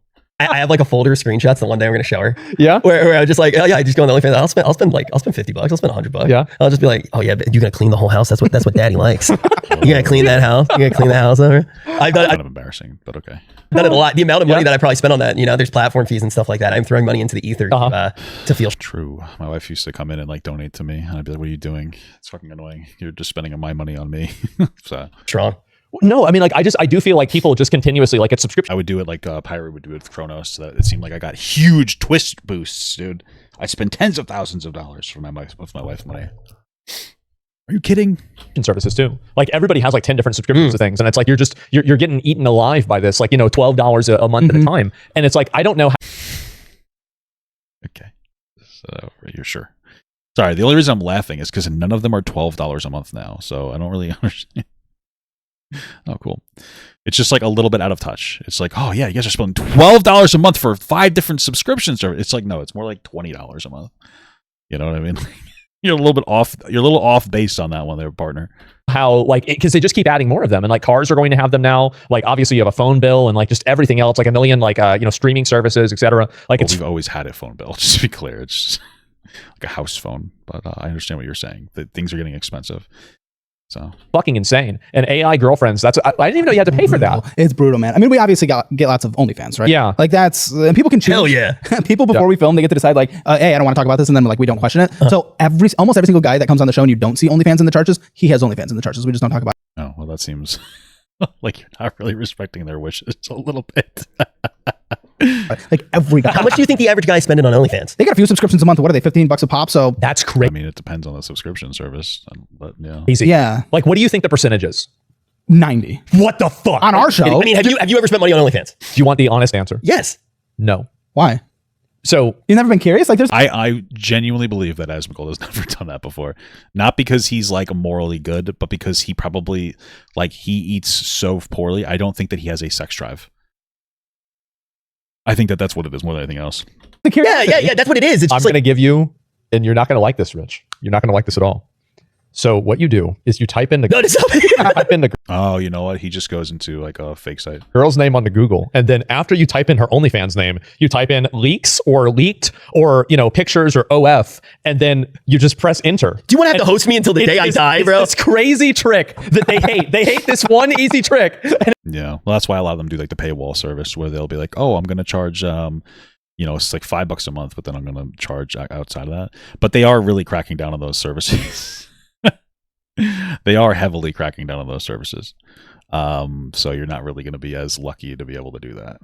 And it works so well. So why would I need to pay It doesn't really work that well. But. for it if I could look it up on Google for free? I guarantee you're missing the best videos. Can I actually tell you something that's going to blow your mind? Go ahead. A lot of those leak websites, the girls actually pay to have their stuff on there to promote their OnlyFans. Damn. That would actually make a lot of sense. That would make perfect sense. Because what are they leaking? They're leaking the stuff that you get for they're not leaking the stuff that costs you $25 or something.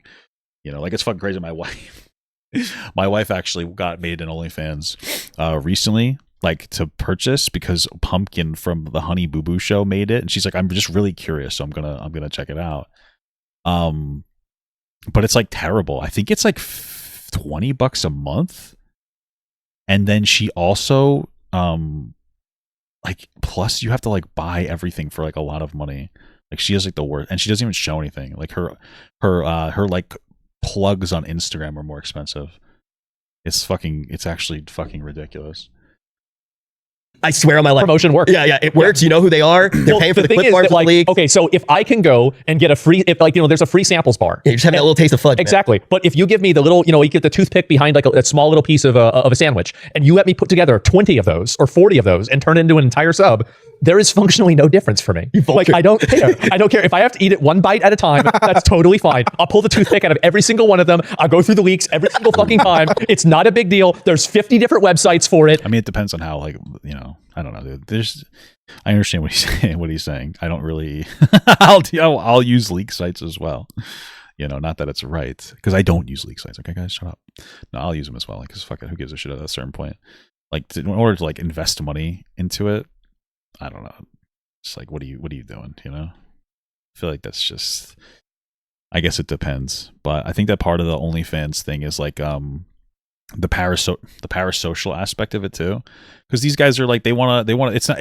It's like porn plus in a very toxic, negative way. I think because these guys want to they want to have like some kind of a connection with the individual selling. Like, okay, great game. They want to have some kind of.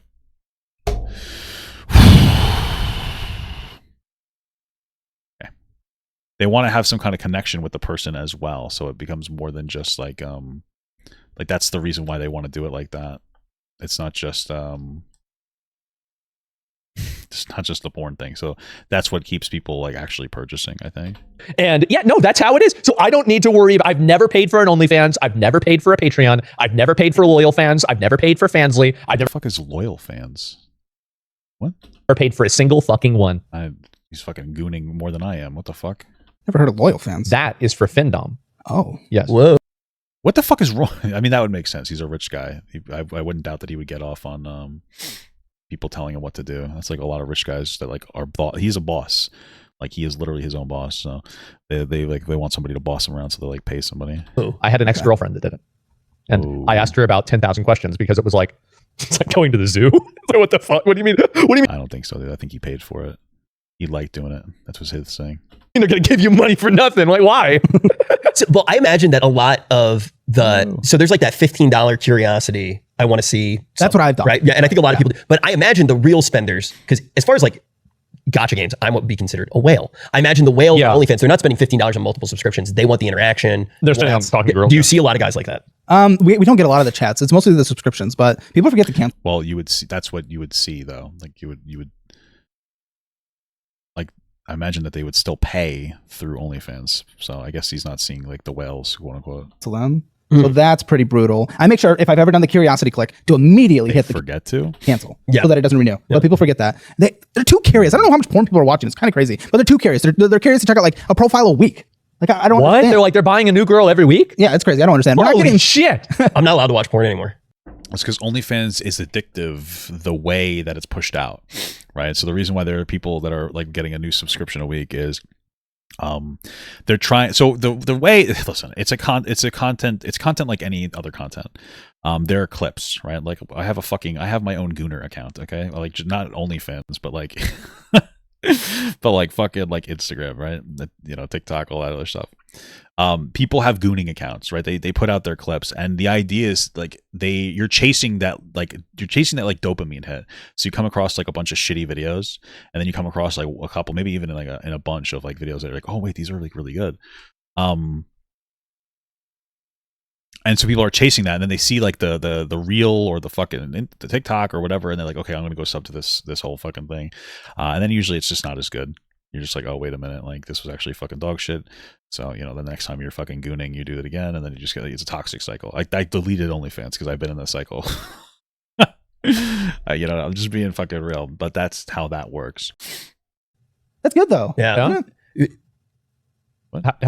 I don't think it's that great, is it? No, it's like, dude, you realize there's so much time in the day. Like I literally, I took up painting as a hobby, bro. I have so much fucking time, bro. Like I'm like writing fucking poetry. I miss gooning. It was a lot easier. Have you guys ever had your internet go out for like 2 hours? This is like a real, I wish they touched on like a real conversation of like porn addiction. These guys are fucking porn addicted. Like, holy fuck. And you get halfway done fixing everything about your life, and then it comes back and you never finish it. Oh, thank God. I have that happen all the time. Yeah. Like, You have what? bro. Like I'm like writing fucking poetry. I miss gooning. It was a lot easier. Have you guys ever had your internet go out for like 2 hours and you get halfway done fixing everything about your life and then it comes back and you never finish it? Oh, thank God. I have that happen all the time. Like there will be like, That's a little weird. I remember like my phone broke and I was like, holy fuck, and I felt so much better. After like repairing it, or excuse me, it broke and I was like offline. I was like, holy fuck, this is so freeing. I feel so good. Is this gonna jump at me? Oh, yep, it is. Holy fuck. I felt so good after that. Okay. Wow. This is a first boss. Very aggressive. Holy shit. Okay. So yeah, I know that feeling. like if my internet goes out and it's out for like an hour, I will improve my life by like a massive, substantial degree. The second the internet comes back, I just drop it. Yeah. Like, okay, you know what? I was watching. Nah, it's fine. Doesn't matter. I don't use Forks anyway. That's like it. reading Dostoevsky by candlelight, and then you're just like, oh shit. Yeah, exactly. Let me resume my game. Yeah, let me go back to playing Genshin Impact. Dude, Genshin's the bad one for me, man. Have you ever had any like gotcha addicts? I don't know what gotcha is. Okay, so gotcha Really? basically It's an addict gambling game. It's when the game is it for addict gamblers. there's a whole genre of video games out there. They're free to play. Like Okay. yeah. And then every know where 2 this is to going. 3 weeks they add a new character and you gamble to get the character, more or less. Yeah, we get a lot of loot crate people. A lot of, I guess, gotcha people. Loot crate. That's that stupid bullshit that you buy. They send you a box of. Well, he means in game. right? He means Well, in-game Great. skins. So many people. I didn't know you meant like the actual thing. Yeah, Okay. and CSGO So skins is a big one too. Oh, wow. We had someone spend, shit, it was upwards of I 100,000 think that CSGO skins can potentially become real money too. I think that's another problem with that. hours on CSGO skins. in like a year or what? Yeah, in a couple of years. I think it was like 40 in 1 month. Oh my god. Ribbon Pokemon packs, huge on our show. That is constant. We did. Yeah? Yeah. Okay, you We know it. spent Yeah. so we had a group of streamers like during COVID. We like made a group together and we spent, God, was it? It's like $60,000. No, that's per box. Yeah, we exactly. spent, I think within, now some of this money, a good deal of money, we actually raised a lot of money and went to charity. But I think within the first 2 or 3 months of the company, we had spent, Like $250,000. I think it was closer to half. Oh my god. Yeah.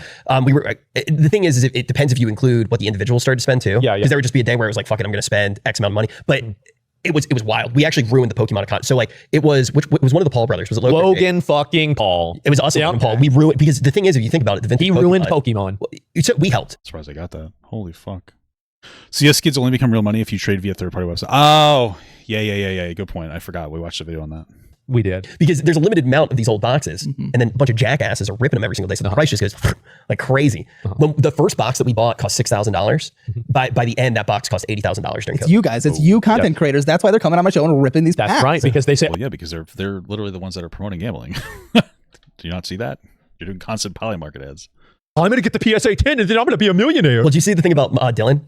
No. So my buddy, he's like a movie guy, right? They like television stuff like that, he's an actor, and it blew up in the media that somebody came to his house, on him, beat the shit out of him, defended his house. The real life. Yeah. So I was talking to Dylan. This is the part that didn't make it to the news. I just thought it was so funny. I was like, "So how'd it go down?" He was like, "Dude, I was just sitting there ripping Pokemon packs."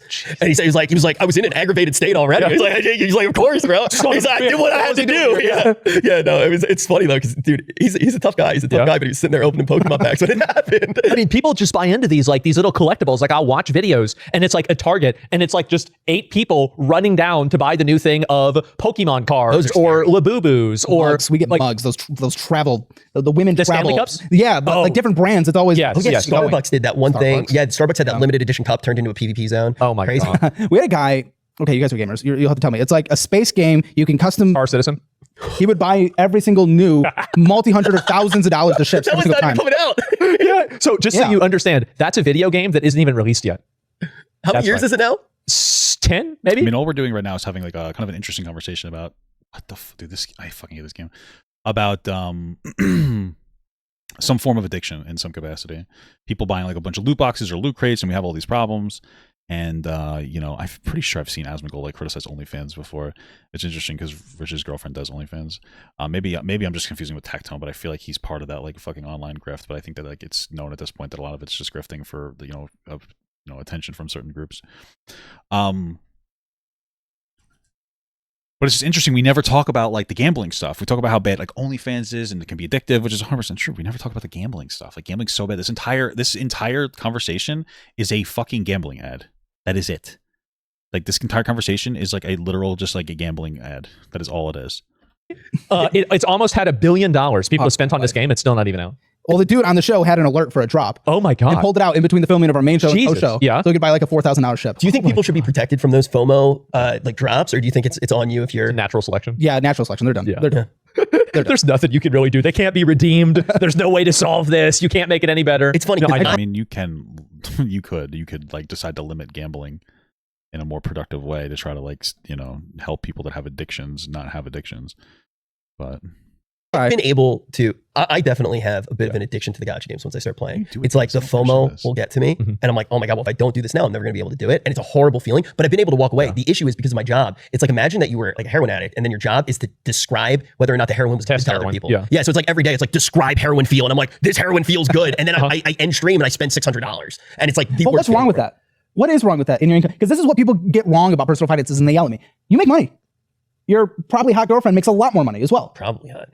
I guess it's not as much of an issue for rich people to do, but I mean the issue is just in general it's like an addiction for different people. They get like caught up in it and then they ruin their lives over it.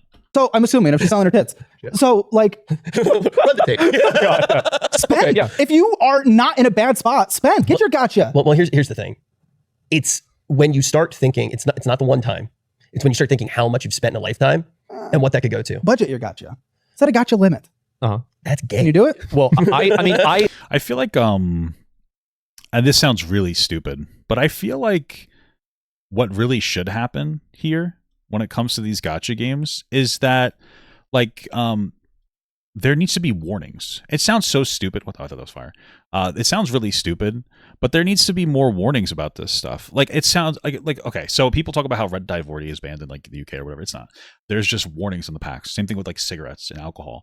They should have warnings. Like for gacha games, they should be forced to put like a warning, a disclaimer before you buy the game. Like, hey, this game engages in a form of gambling. Because I think that like people. We're packaging gambling in different ways. Pokemon cards are, to a degree, a form of gambling for kids. Okay, loot crates in video games are a form of gambling to sometimes kids, sometimes adults, right? So I really do feel like it's an addiction, but people should be able to engage in whatever they want, but they need to be able to engage responsibly. And you'd be surprised how many people would be like, "Oh, wait a minute! Like I didn't think that it is gambling." If we did a study to show how addictive it is to spend tremendous amounts of money on like video game loot crates, and then we're like, "Hey, warning! This is an addictive thing that can cost you a lot of money." Blah blah blah. Something like an alcohol, I think that could be a really nice step in the right direction. There needs to be, it's interesting. There's more vitriol online when it comes to girls doing OnlyFans because porn is addictive than there is for basically a more male-dominated market, which is gambling. There's no criticism for that. And like, yeah, I think we should criticize them both. It is to an extent, it is kind of sexist to criticize one and not the other because, women are the ones that have control over the female market, over OnlyFans, where men have control over like, gambling, generally speaking, as a generality. I'm not saying there can't be men who control OnlyFans or do whatever, but you understand the point that I'm making. So it's interesting that like one is a big serious threat to a lot of very like, online right-wing people, but they don't give a fuck about gambling. And those same people in some instances will do like poly-market ads. So at least like a warning, something. So no, I can't. Because what if I don't get what I want? That's the issue. Like the thing is like I want the thing, and the thing could cost 10 cents to what? $2,000. If you lose, yeah, $2,000 to get the thing you want in the game. Generally, that's what it is. I've basically quit. He's the fucker who got me back on the shit. I was clean. Yeah. I was clean for 2 years. Yeah, well, because to me, like if I want a new character, I'll spend the money and I'll get the new character. I don't think about it. But all I do is play video games. Like I don't like other people have like 10 different hobbies. If I got banned from playing video games, I would probably massively improve my life. And so I'm playing games constantly. And yes, I play gacha games. I do because I run out of other games. They're actually fun though too. They're good. They're good games. Yeah. And yes, well, it is interesting. It's very interesting. Like a kind of I guess a hypocrisy of Asmongold in this instance is earlier he was talking about how people are like silly because they have they're silly because they have like a bunch of knickknacks in their house, like Funko Pops, whatever. But then he has a bunch of knickknacks inside of video games, and it's like, what's the difference? like I get it. You think it's silly to have like Funko Pops, which I get it, like whatever. But like I think it's kind of silly to own a bunch of shit in a fucking video game that's not actual, tangible, or real. But like I understand that it is effectively the same thing. And if anything, you could make a strong argument advocating for virtual purchases if it stays up forever, right? And like stop killing games, right, guys? Only in the sense that like it's less burdensome. Like I have so much clutter in my fucking house. Where my wife and I have been trying to sell stuff. So like that could be an argument against it, I remember one time I couldn't afford buying my new car because I spent so much money on a gacha game the day before, right? I had to borrow the money from my dad. And so it's a little embarrassing. Okay, but you make How long ago was that? What the fuck? to 12 million a year now, and you spend none of it. So gotcha.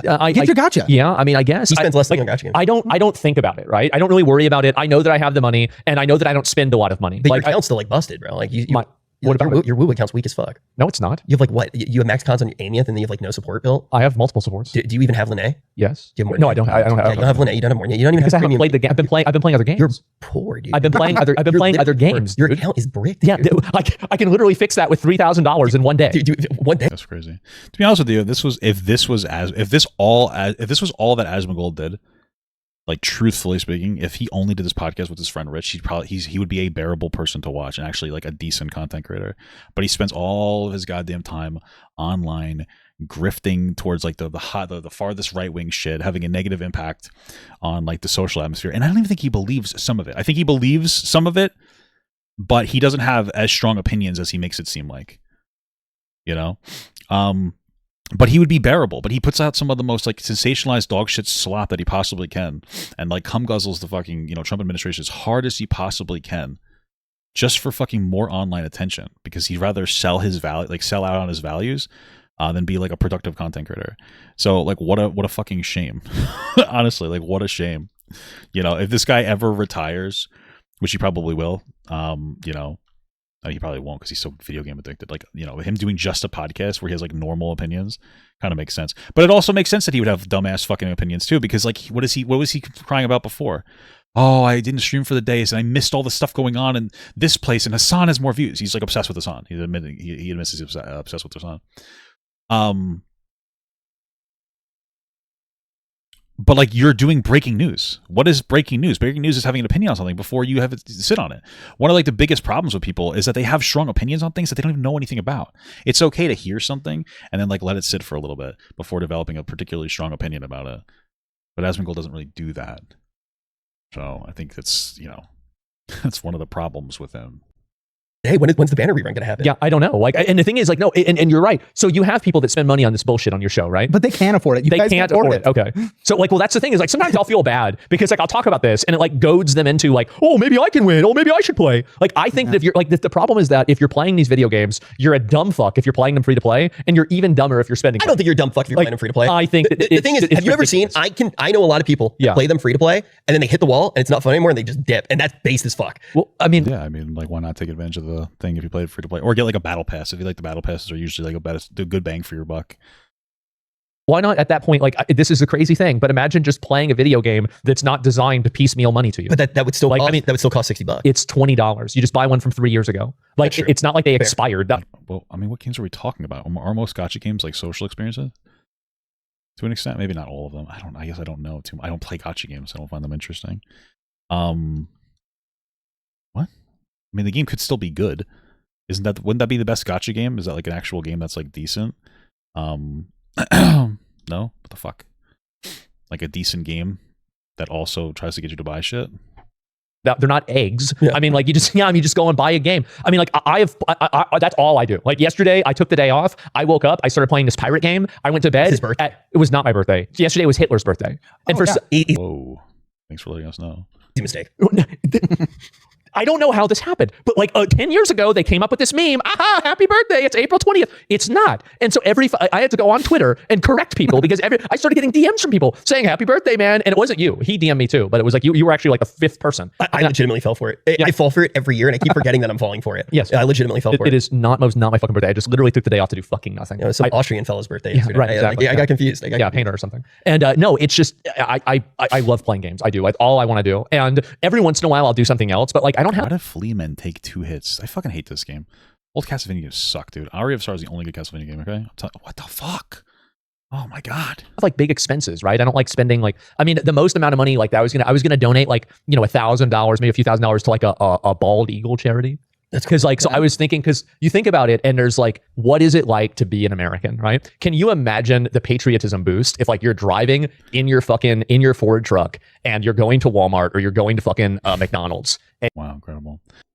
And you're listening to Leonard Skinner on the radio and a bald eagle flies over, bro. Like that's and like it doesn't matter, but it means everything, man. It does. You realize you were at the point of wealth where you could arm bald eagles with fucking head cannons, like laser beams for fucking eyes. What the hell? You could, yeah, dude, you could actually win a war against small nations. And you just choose not to do it. I don't want to. Like you could. You never feel like, oh my god, you know what? Yeah. I could literally. Never. You could put together your own crew of pirates, and you could go attack a nation. That might be illegal. That might be why he doesn't do it. Yeah. I mean, like having a pirate ship and everything would be kind of cool, but I would be worried about like people blowing it up, right? I mean, that would be like kind of a problem, be a big issue. So like, I don't think I would do that. I mean, like just that's part of the fun. No, I mean, like, yeah, not for me. Not for me if I'm on the fucking ship. No, I have no interest in doing anything like that. All I like go on the ship. Just there you go.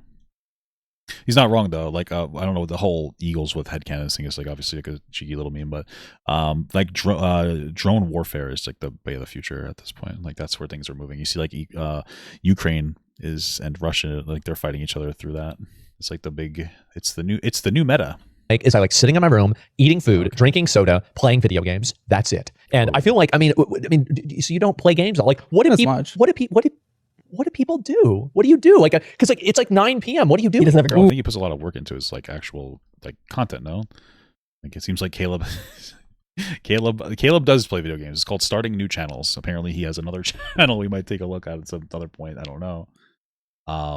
Where he has like it's called Front Page.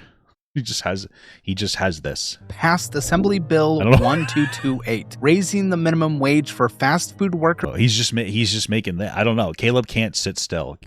Ozempic is destroying fat positivity. Maybe I'll watch this because it's about fat people. So that's what it is.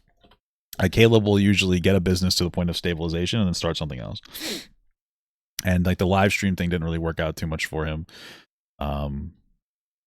Because it's not a curated experience. Like live streaming has like difficulty of being like a less curated experience, and it could come with its own set of challenges. And he struggled on his, and it didn't really go too well. So it happens to the best of us. Am I right, guys? Same here. Especially when like he was already big when he did it, which is kind of a challenge. It's one thing to be like a small streamer and then blow up and become popular.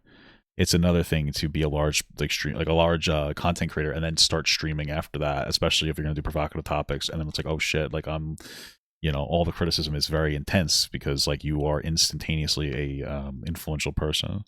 So you're going to have like that problem as well. That is going to be uniquely different. He doesn't understand.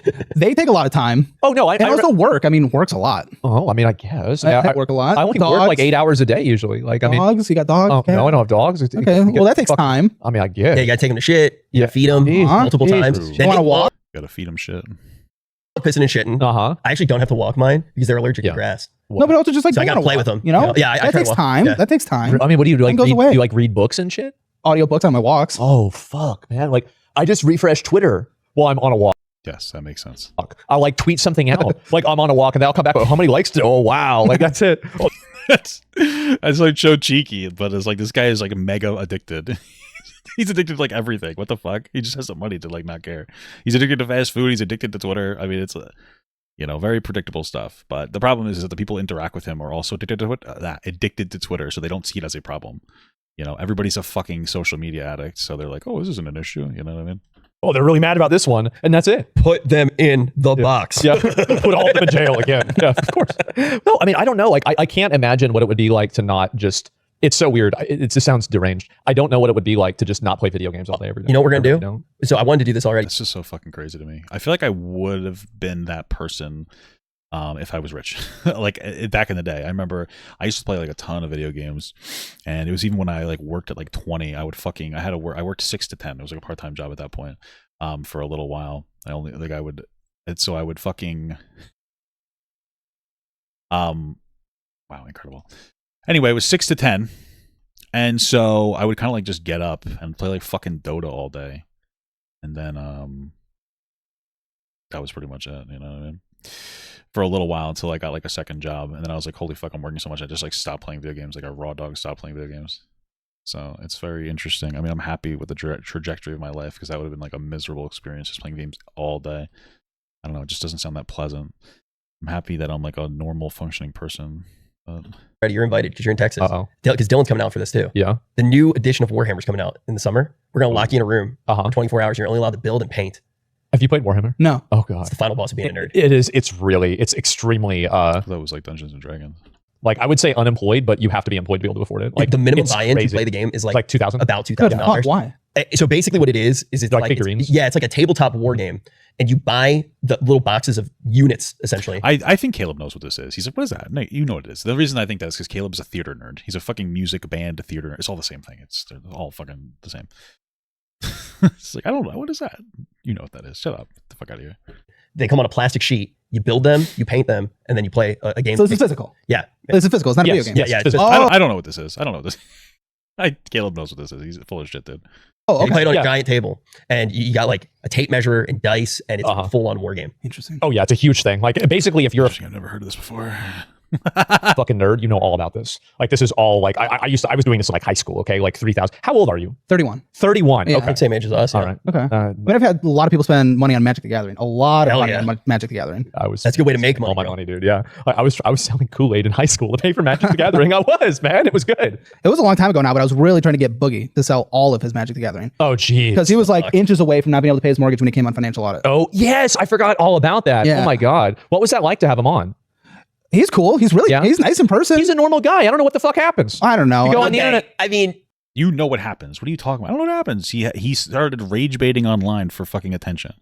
First, it was like unintentional, where he was like faking cancer because he needed like the fucking donations, and then he decided to like feed it, like to really I want to say feed into, but I mean he's successful now. You got to give him that. Feed into it with like the lolcow thing that he does, like the podcast that he does. Like we know he does the same thing you do to an extent. Like you're literally like this conversation is relatively tame and like normal compared to the way that you express yourself online. You're doing exactly what he's doing. You're just not as much of a lolcow. I've seen a lot of clips like rubber duckies and shit.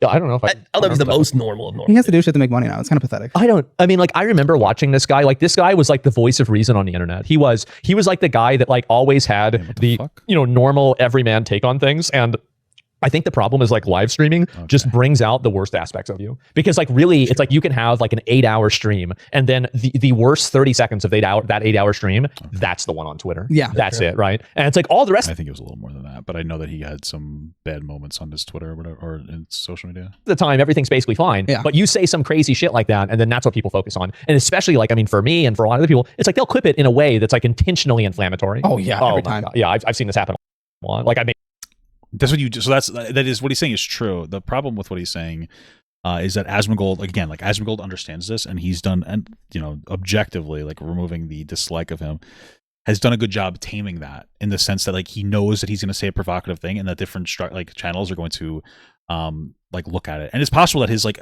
clippers even send it to people like Yeet. They're like, oh, this is a provocative moment where Asmongold like basically talks about bringing back slavery, or talking about how he doesn't care that like somebody was like fucking shot by ICE unjustifiably, and like Yeet will talk about it. He's like, oh, there we go. I'm gonna get more I'm gonna get more attention on social media. So this is true, but Asmongold is at a point now where he takes advantage of it. He does it to his like benefit. made so many videos about it. Like I'm just used to it at this point. Like I don't even try to like talk around. Like, oh, I know He's something. not used to it. He plays into it. Like there's a very very big difference. He's we're not like we're not stupid. We're not gonna oh it's unintentional. He does it on purpose. That's the whole entire point. Put this out of context. Please do. Please do. That's Yeah, it's pretty content for engagement. No tomorrow. one gives a It's fucking not out of context either. It is in context. He knows what he's saying. anymore. Really. Nobody cares. Like I'm so glad the internet is the way it is now, honestly. Like, because for a while, everybody like you were not allowed to not give a shit about certain things, right? And like now, I just feel like you can say and do almost anything that you want, right? And that's a lot better, honestly. I like that a lot That's something. I guess if you say so. more, rather than like having a lot of gatekeepers and control-y people, etc. That's Yeah. true. But your boys though, the people you used to do the podcast with, that Yeah. you were talking about. Yes. Do you miss friends? Yeah, a little bit. I mean, like I do. I mean, like, well, Twitch. So like Twitch had a major fracturing. Yeah. Like there was a lot of like gambling drama and like a handful of other like small like events. Well, it kind of created a schism between like different groups of people on Twitch, where it's like back in the day, everybody could agree to disagree, everybody could kind of get along. But I think that like those differences have just kind of grown over the years, and it's like now Yes, things have become much more far right wing. Yes, online. Well, they've become more far left wing as well online, but like yes, things have become more radicalized. Let's say that. So yes, of course, things have grown different. it's hard to reconcile that. Like, in this, everybody Yeah. farm. Bro, all nerds are the same. Stop fucking arguing with me, okay? I'm correct about everything. Shut up. Shut the fuck up. Anything they could. They did. But you had 10 years for a lot of these people, or close to it, of, you farmed everything and there was no consequence. It seems like a logical leap that they farmed each other, and people didn't forgive in the end. And I feel like I'm one of the only people to say it. I love every single person for the most part that I met on Twitch, even though I don't talk to. I still love all of them. Yeah. Probably not gonna talk to them ever again, but I still like them. And I think that they're genuinely good people. Yeah. The job's just weird. I don't know. I think I clicked on a video once where you were reacting to Hassan reacting to you, reacting to Hassan who was reacting to you. Could have been any day of the week. I mean, you're gonna have to be more specific. You're gonna have to be more specific than that. It's like we could be peaceful. We could all be friends. I like Maybe we could be the moderators, like bringing them together. I can get along with people. Like I'm not like, people get mad at me. I don't get mad at other people. Like I'll say like, oh yeah, I think this is wrong. You shouldn't say this. This is bad. But like, I'm not the one getting personally upset and offended over this stuff. It's everybody else doing that about me. So I guess. I mean, that's the strategy though. Like that's what makes people think he's really cool. Is that he says like really provocative shit that's kind of disgusting about people getting murdered by ICE and other things of other natures, and like, taking away money from like, disaffected groups and et cetera, et cetera. But he says it like he doesn't care, so he's fucking cool. Like that's the strategy, right? Like we understand that. Like when you realize that, he doesn't become like, oh, he's not as cool anymore, because it's an intentionally curated strategy of like, oh, well, I don't care. I don't care. Like it's actually pathetic, when you get offline and you go into the real world and it's like, oh, he just doesn't care about anything. Wow, what a cool. Nobody likes people who don't care about anything. Those are the least likable people in the entire world. So again, not my fucking fault, right? Or at least, I'm sure they'll say like, yeah, it's because you're crazy. But like, I mean, that's the way I see it. Do you care? Do you think about it off stream? Do I think about like what? Any of the drama? Does it actually impact you off stream? Honestly, I wish I cared more, because he doesn't do anything. What would impact him? He doesn't have any friends. This one guy is his friend, and he apparently can't even show up and do the podcast for his friend. So like there's nothing. Okay, fuck me in the ass. What would he care about? He's literally, when he just admitted it, and I've heard him say it before, he just goes on Twitter after he gets off the stream. He streams and then he gets off and he goes on Twitter. He never stops slopping his brain. It's like yesterday, for example, I don't even think I checked my phone. That's a good mindset. It's wild. Like there's really I forget. He's lying. Like he literally just said that he will look. All he does is look at his phone and go on walks. He's just saying things out loud that don't align with what he said 2 minutes ago. That's why people call him Asmongold, dude. What the fuck are you talking about? What had happened? And I hadn't seen him in a while, and I said something like, I was like, oh yeah, like blah blah blah, because the internet was like crucifying him for something. And he goes, he's a sociopath. I don't think that Asmongold's a sociopath. No, that's not what it is at all. Asmongold is the same thing as every self-diagnosed autistic person and ADHD person is on TikTok. What happens is that there are a group of people who are very terminally online, who just socially interact, and like that will create what looks like a mental or like a diagnosable mental health issue. It's really just like terminally online behavior syndrome. Okay, that's what I'm going to coin it, right? Like some people will go and they constantly need to look at their phone, and like they do that, and they're like, oh my god, I have ADHD. Or they won't go outside because they're constantly on their phone, looking at their phone, and so they struggle with social norms, and they're like, oh my god, I'm autistic.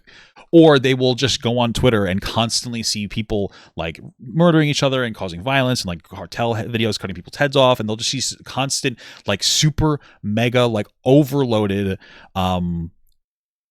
like horrible things going on, especially when you're on Twitter, because that's how the algorithm works. It wants to engage you, and that's how they engage you. And either you'll develop high anxiety, or like Asmongold, you just stop caring about things, because there's so much things going on in the world according to your iPhone that like you might as well just not like tune out. You might as well just stop caring.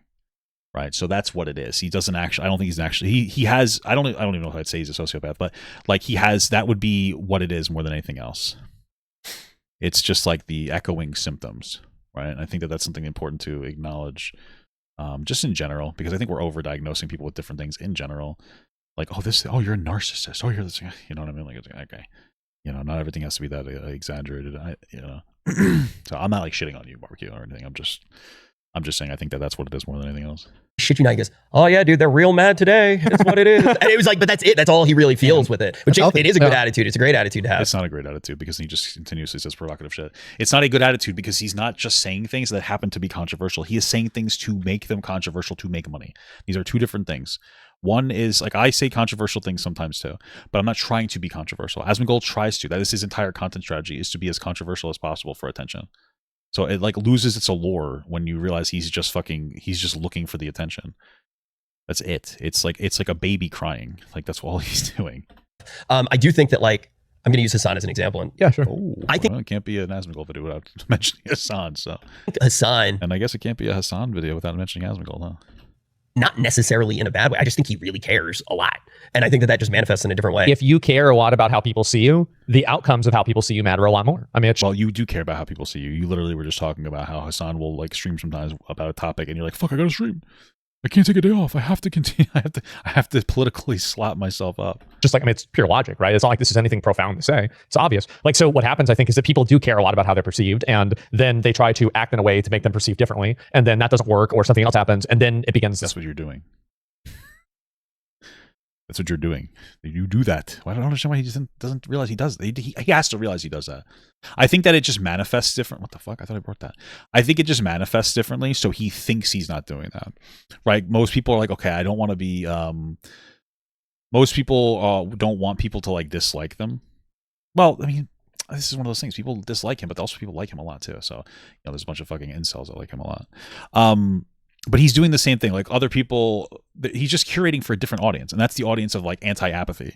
Like, I don't care. It's cool to not care to Asmongold's audience. So that's like whereas like Hassan is trying to appeal to a certain group of you know, horny teenagers or gay guys or whatever. Asmongold's trying to, you know, appeal to horny teenagers as well, but incel horny teenagers who think it's really cool to just like not care about anything. It's like, wow, that's fucking super based.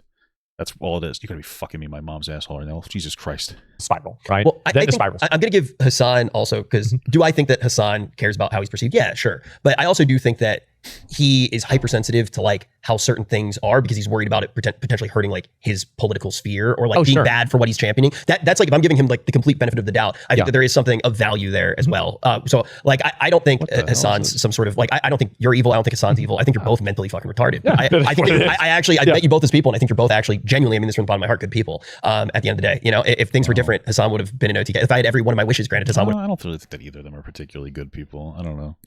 I don't think you can be a good person with the way that Asmongold advocates for his politics, whether he believes all of it or not. Like, some of the shit he says is fucking disgusting. So, like, when you're dehumanizing illegal immigrants and you're calling them the names to make them people, like, put a target on their back, like, you're obviously not a good person. Like, this is obviously just wrong. You know, if you have like your content brain, you're like, oh, he's just saying it for attention. It's like, okay, like it's hard to talk to people like that, because they just don't care about what is right and wrong. Like, they're like, okay.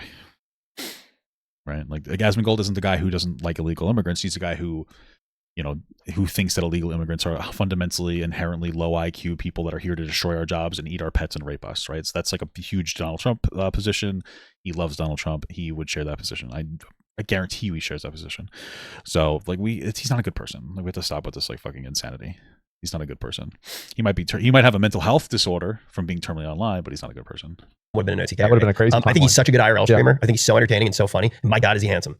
Okay. I mean, look, yes, he definitely is. I need to figure out what he takes for his hair, because I remember in 2022 he was going bald and it was obvious, and he did something and he changed it, and I've got to figure out what the fuck. Probably finasteride. That's what I do. Maybe that's I maintain. Yeah. Finasteride, a little bit of minoxidil too. You take minoxidil as a pill now. Make some people's dicks like just broken. Well, that's that won't happen, right? Yeah. The minoxidil won't do that. But what the fuck, dude? Holy shit! You'd think I'd be the most. I mean, Jesus Christ, these people are kind of insecure. I don't know. I guess my hair is never. I mean, I have a good bald head, so I guess I can't judge too much. Like, I'm fortunate in the capacity. Like, my head looks good for like a bald head, so I can get away with it. But I guess these guys can't. Dude, come on. You're probably past that. Fuck. What? Like finasteride. You should just get it. Past that, I don't know. Okay, well yeah. The finasteride and the minoxidil, like minoxidil, like make you grow a little bit more. The finasteride, I think they say that sometimes it'll like regrow out, best case scenario, like 6 months at most. Yeah. And I then used you to maintain. maintain. Yeah, it's a maintaining pill. Okay. Because it basically causes your body, I could be wrong in the science here, but not to create DHT, which is like essentially super testosterone. Yeah. So your testosterone goes up, your DHT goes down, and then that actually affects your prostate and it affects your hair follicles. Shit, I don't want to know what's going on inside. It's actually good. It's actually good for your prostate. Wow. Wait, why? Wouldn't that mean that you have like some kind of like an addiction then? I take these pills for my hair. I don't really want to know the bad things that could happen. Why? Wouldn't you want to know the side effects? Isn't that part of making an informed, intelligent decision? Okay. They were creating a prostate drug, and they were like, oh wow, this is working. This is shrinking people's prostates that need to be shrunk. And then they were like, why are these people getting so much hair? And that's how they started doing it. That's how it works. Yeah, it's kind of how it works. I think there was a moment where like Viagra was shown that you can use it in people specifically. I think it was like, I remember hearing a story about you use it for like a baby, like very low dose to like help their heart. I think it might have started like that, and then it got co-opted by horny old men. Yes, like here we go. Viagra, whatever it's called, was originally developed by Pfizer in the 1980s and early 1990s as a medication to treat cardiovascular disease, specifically angina pectoris, chest pain, and high blood pressure. Research is intended to relax smooth muscle and increase blood flow in the heart. Yeah, so yeah. I think that the fetal part comes from, like, my mom was telling me a story about, like, how her friend's baby had needed that for their baby. It's like, who else would have thought? To help them. So yeah, I'll be honest. Like, I definitely probably should do something about it just because it kind of looks bad. But, you know, at some point I will. I've just been kind of like, I'm very afraid of going to like the doctor or anything like that, just because of, like, you know, I've had bad, like, I 1 year I went to the emergency room 3 times for 3 things that I didn't have. And so, like, after that, I was like, yeah. You know that you can go to like a preventative doctor instead of the ER, right? I just gotta fucking relax, man. Like, that was it. You anxiety. Oh yeah. And you know, I went to the, like I said, I had like a really high blood pressure. That makes perfect sense. Reading. I went to the dentist, and like I was so stressed out, it was only 120. So like I totally got it under control, which I'm very happy for. Did you do anything? What? You just said that you had a blood pressure of like 180. What? Yeah, I stopped. I ate Chipotle, like I was doing like 5 or 6 days, right? And then I moved down to 3 or 4 days, and then I usually will walk down like to the store and back, which is like a couple of miles, few miles, and I try to be a little bit more active. And I think that's all really that it took. And also, I would get super stressed out about shit. Right? Wouldn't you be able to find that out if you just went to like a primary care doctor, and then you wouldn't have had to go to the ER, and you could have been like, okay, let me start making lifestyle changes and choices? And I just told myself, I was like, I remember I got the reading. I was driving home from the emergency place. And I was like, you need to chill the fuck out, man. Well, it's hard to chill when your blood's filled with body slop and you don't exercise at all. Well, and you don't see the sun. Like, your body doesn't know what's going on. I don't think... I think I'm not trying to be preachy. No, my body doesn't need the sun anymore. Like, I don't think I need it. We've evolved past it. We've evolved, right? We have a photosynthesis reaction to the monitor now.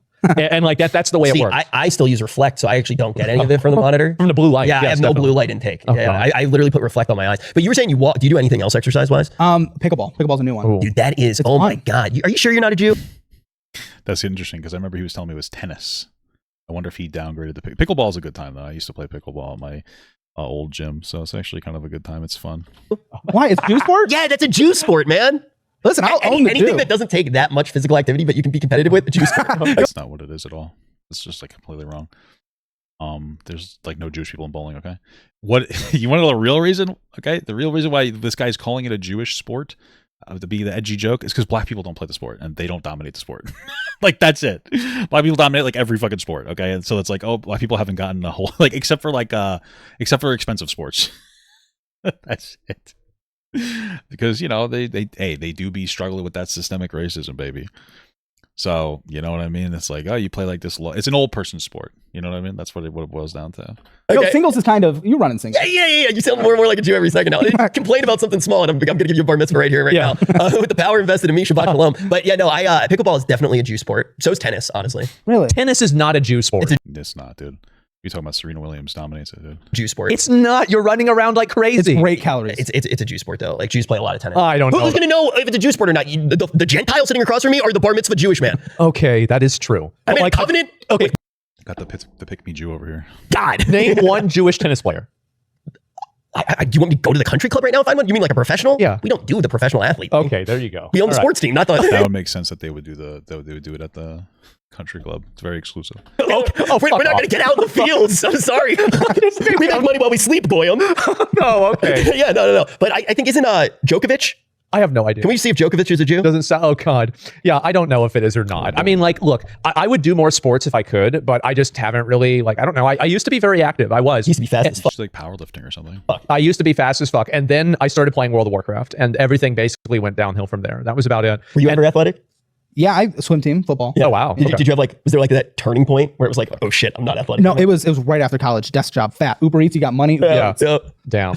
Yeah, I remember I worked at Activision Blizzard before I got into streaming, and Bobby Kotick came into the office one day, and the New York office, they acquired, you ever heard of MLG? It's like Major League Gaming. Mm-hmm. So I worked there and it got acquired, right? And Bobby Kotick, the fucking legend, bro. Uncle Bobby fucking flies in on his helicopter, and he looks at the office and he's just like, oh God, I'm so sorry that you're working in these conditions. And that was when I discovered Uber Eats. I had never gotten Uber Eats until Bobby Kotick gave us a daily stipend for Uber Eats. Yeah. And Man, I thought that the World of Warcraft made me inactive. It was Bobby Kotick. Bobby Kotick made me fat. Yeah, damn, that's crazy. Dude, but it was like such a generous amount of food. I remember I would order fishes, like full on the dude's fishes. a fucking multi-billionaire. He doesn't even know. It's not I been love around Bobby here. Kotick. It's like it's a bit of a running joke. I pissed him off, I think, that one time. Yeah. I had this clip that went viral of me calling everybody who played World of Warcraft retarded. And I said, you're running around like ants in Bobby Kotick's maze. And I did get fired 3 days after that, I think.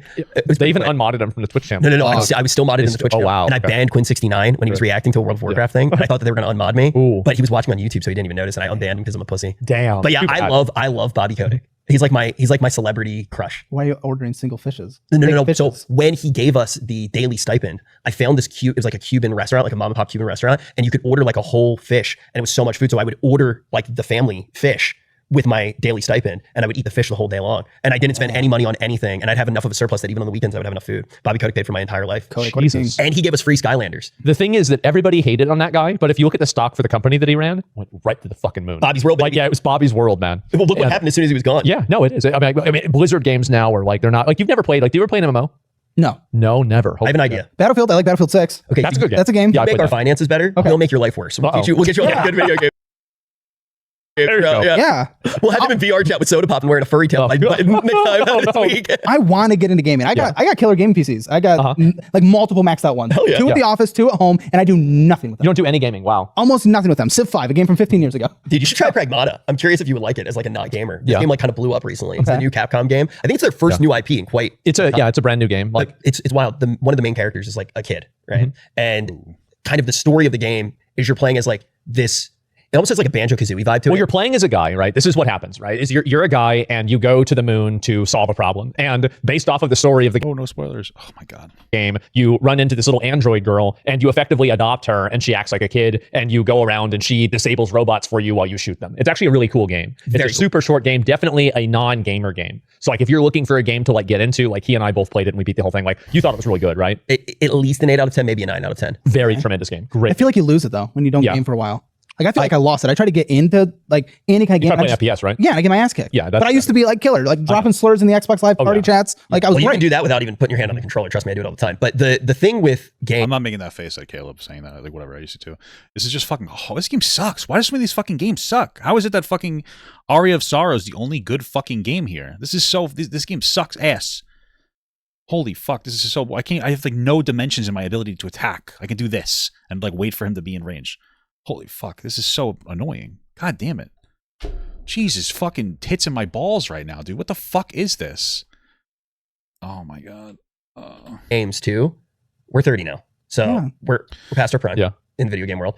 But these kids, dude, they'll be playing a casual game. They're dropping like 60 milligrams of Adderall. They're just getting twisted. No, it's because now, here's the thing. It's like now everybody can make a career through gaming. And so like every kid that's like 14 is literally playing like his life depends on it because it does. If he's really, really good at this competitive game, he could go pro and change his entire life. And so that's why you have like every kid now has like at the end of their name, underscore, TT TikTok or TTV Twitch TV or .YT or It's the content strategy, baby. or YouTube. I mean, and like they do this, like it's crazy. People are playing these games, like sweating in games now is just unbearable. Like I've moved back to, because like I had the same experience. Like I was really good at Counter-Strike in high school. Okay, that was a long time ago. Yeah, me too. I was good at Counter-Strike. I was good at Dota. That's when you have all the time to play. You know what I mean? And so I went back, I tried to play Counter-Strike again. I was getting fucking farmed. It was so embarrassing. I just uninstalled the game. You played PUBG too, right? I did. Like 800 hours. Maybe I should help you guys. Maybe you just need relaxing time, building cities, putting down roads, no. managing a You want to know what's fucked up? I played a game like that, but it was a gotcha game, and I got my girlfriend into it, and she spent $30,000 on it. And it's Call of Dragons. When I got me into Call of Dragons, and this is actually, we were saving this for. She's going to come on next week, or maybe after. It depends. But she'll come on at some point, and she literally had given her account to somebody else to let them, like a person that she met in the game, to let them do dailies. And dude, she took the account back the other day, and she went through the DMs, and he was just sexting people from the Mia Malkova account. What the wild, bro? I got those Smart guy, probably making that money. Oh my God. full logs, bro. Oh my God. Crazy, bro. He's Who does this? Who does this? Who is this guy? But the account was whaled out. I mean, she said 30,000. So he's So just she's going gonna complain about it. He was like, "How you doing, baby? Yeah. Like, what's up?" On the Mia my Malkova fucking account, God. it's risen up people. That is sick. But yeah, no, I do think. I mean, you were playing when you were playing Civ. You were playing one of the best games ever made. So Straight good. up. I mean, we quote. Let me tell you something, okay? I'm just gonna let you know something about this fucking fuck-ass bitch game. This game still sucks, even though I can pass it. It's just not fun. Oh, I could beat this boss if I learned how to not have fun. Ugh. I'm still going to beat it. So in game design school, he's like one of the most quoted devs because the game is a series of interesting decisions. Like that was him. So yeah, I mean, like, you're playing one of the best games ever. So no shame. Yeah. You have to go back because the new one kind of sucks. Yeah, I heard the new one was really bad. I didn't play the new one. Yeah, and like a lot of people moved back to playing. I think it was 6 or something like that. 6 is good. 7. Yeah. Yeah. I mean, it's hard to innovate on a game like that. Yeah. And what is it? It's what's the genre called now? It's like 4C. Is that what the genre's called? I'm not sure. Like I don't really play any of those games. Like I'm much more of like an action combat kind of game. There was a new one that came out that was really good. It was like I like playing games that I can play on stream while I do content. How do you guys like that? You know, who doesn't want to, you know what I mean? I can kill 2 birds with 1 stone. It's incredible stuff. like more high fantasy. Yeah. And I think it's 4Cs. It's like control, conquer, something. And there, I probably should get the axe because that gives me more fucking range on my attacks. I saw this fantasy one that people were spending thousands and thousands of hours on. I forget what it's called. Wow. Now. It's like it's Age of something. They're all called Age of something. Yeah. And that's like the one thing. The naming Age of Consent. convention could use a little bit of an update. But I mean, you never played World of Warcraft then. No, That's a huge benefit. but I watch Arcane. Okay. That counts as something. Doesn't that have girls kissing? The what? The girls kissing? I think so. Yeah. I don't. I didn't watch Arcane. I only watched part of Arcane the first season. It was good. It was good. like I've only played. I watched the first season. It was pretty good. I just haven't really made the time to watch any more of it, honestly. Okay. Fuck my mom's ass, dude. Like I guess I played Valorant a little bit. I also played a team fight tactics. Like TFT was fun. I only played that one time with you. Yeah. Like that My was girlfriend plays that, so Okay. I watch that. Right. Yeah. That is actually a game that I feel like you would be super into. Uh-huh. Yeah, because it's very like you're thinking about economy. It's like a planning. risky. Yeah, Teamfight Tactics was right. I don't know. Didn't they make a why let me use the tackle as a damage ability if like die? Okay, whatever. That was cool. I don't know, it just got so overwhelming. I think Clash Royale did Teamfight Tactics too. Like they're really expanding their game out as well. But I don't know. I haven't played fucking Clash Royale. I was playing for a long time. I played fucking what is that fuck ass Warcraft game, Warcraft Rumble. A lot of fun. They just stopped supporting it. It's fucking dog shit now. So Risk and reward. You're like, okay, I can take some damage right now to invest into later characters and like build up. Like, No, that's the thing. I play that because it's easy for me. I want to be a shooter. I want to play something like Baldur's Gate. I want to experience Baldur's this Gate shit. is so good. Exactly. I want to experience that, but it's intimidating because it's been years. I promise you. you just gotta like try to play it. And then if you don't like it, you just turn it off, right? That's how everybody gets better at games, is that if you actually enjoy them, you just like continuously play them. Like hot take, am I right, guys? Baldur's Gate is Hot take farm over here. not intimidating. You can dive right in. What about boss Elden fight? Ring? A boss fight scares me. I mean, I haven't had a boss fight in years. Elden Ring. I wouldn't really start with like Elden Ring. They have, I guess, Souls kind of Souls like games that you can play. That would be like a better start. I mean, guys, the God of War, the 2018 and whatnot are good. I don't think that any like modern person would enjoy the old God of War games unless they really wanted to play God of War, because they don't age amazingly. They're not like horrible, but like the hardest difficulty is like unfun. At least in my opinion, from playing them, it's not really fun. It doesn't age well. Like at least in I know the first and I think second one, it's just like, oh, more health. It's so fucking boring, you know. And it's like some of the bosses are just like a slog. If you don't design your games around the hardest difficulty, the game sucks. Right, like the second game does a really bad job because you don't really have any access to meaningful spells or anything on like the first, like one of the first bosses. It's like it's a slog. It's horrible. So, but then again, that's if you play on the hardest difficulty, so you don't really have to do that. They can be fun story wise though. It's easy. Elden Ring is so Even though God of War 3 story is so mediocre, it hurts the franchise in my opinion. easy. You'd have to be retarded. Yeah. Not one shot every. I might be retarded. I don't know. Yeah. Well, I know somebody else that was. You know, he's joking. By the way, he's playing Elden Ring right now. He's I not told all of my one-shotting it. viewers that I wanted He's them not. to kill themselves in game yesterday, and said I was never going to stream again. I ended streaming Flew to Texas because I couldn't beat a boss. I blamed it on have him. had That's multiple intimidating. crash outs over Elden Ring also. He was so bad at the game that he became a right-wing politics comment. It's part of the narrative that people have created this narrative that I was really bad at Dark Souls 1, and because I was so bad about it, I became a political person, and I had to stop playing video games, which I wasn't. never heard that. I just heard that he's bad at video games and that everybody has to like give him a bunch of stuff in Warcraft for him to even be like playable at it because he's not very good at it. True. It was actually Dark Souls 3. we used to do this podcast when we first started. We would do it online, and I would be able to see his camera feed, but the guests usually wouldn't be able to just because of how we were doing it at the time. And the guests would be talking, and I'd look down at Zach, and I'd see his eyes like darting across the screen, and I was like, I know he's fucking playing Dark Souls right now, and he's not listening. And the guest would finish talking, and he was like a robot. He would just go, "Oh yeah, dude, it's fucking simple, dude," and he would just say some random shit. And he's Hey, same here. That's exactly what I'm doing, kind of. back, everybody would just be like, "Oh yeah, true, man, true." Yeah. And this True. motherfucker's just farming souls off stream. That's what I did. Yes. It's what I like doing. And yes, I was doing this because I would stream all day and I would play games on stream then. And then I would end the stream and then I would play games all day off stream. It was. And like, oh man, I have a list of games for him now. oh no. Yeah. That's crazy. Sometimes I'll play video games too, like off stream, but I don't know. Like I struggle to try to play fucking video games on stream. I just don't find it like interesting. I also like to be able to play games. I don't know. I don't like to keep up with like the performance of it sometimes, of like talking to people. Oh, I can't believe I got that. It seems so sticky. Well, the new one that came out today, Expedition 33. E33 you have to do. That's the Don't build. start. He doesn't start there though. Yeah. Right? He builds to E33. Okay. Yeah. I think this is the order. Dark Souls 1 has to be. No. He starts simple. New game came out today, so he can be in on everything. Super simple. Vampire Survivors game? The Vampire Crawlers came out today. Okay, what do you do? It's a deck builder arcade kind of game. It costs like $10. You build up there. You get your sea legs. Okay. I don't know if that's really. I don't know if the cost is really something to be concerned with for Caleb, but okay. Then from there, you level up a little bit. You play a few hours of Slay the Spire. Then all right. Then you go into Baldur's Gate. No, dude, are you kidding? Baldur's Gate is fucking so complicated. No, it is? Oh my No, god, it's not. No, it's super. It's like 50,000 mechanics to it. Let me, honey, don't. Well, I mean, maybe I'm wrong. Doesn't Baldur's Gate not have like an easier? Are there different like difficulties, or is it just like one mode? Do you have like one difficulty on it? Wow, that was like I got fucking sniped, dude. What the fuck? Because that would make. I'm gonna shit in my mom's underwear. I swear to fucking God, I'm gonna shit in my fucking. What a trap that was. Anyway, that's my commentary. I don't know. Is there an easy mode? Don't hurt me. My girlfriend beat the game. Oh well, it can't be that easy then, right? Dude, I mean, look, yes, she can take a pounding, but the thing is when it comes to playing games, She's not. she plays Disney's Dreamlight Valley 12 hours a day. What? Yeah, she What the hell? What the fuck is that?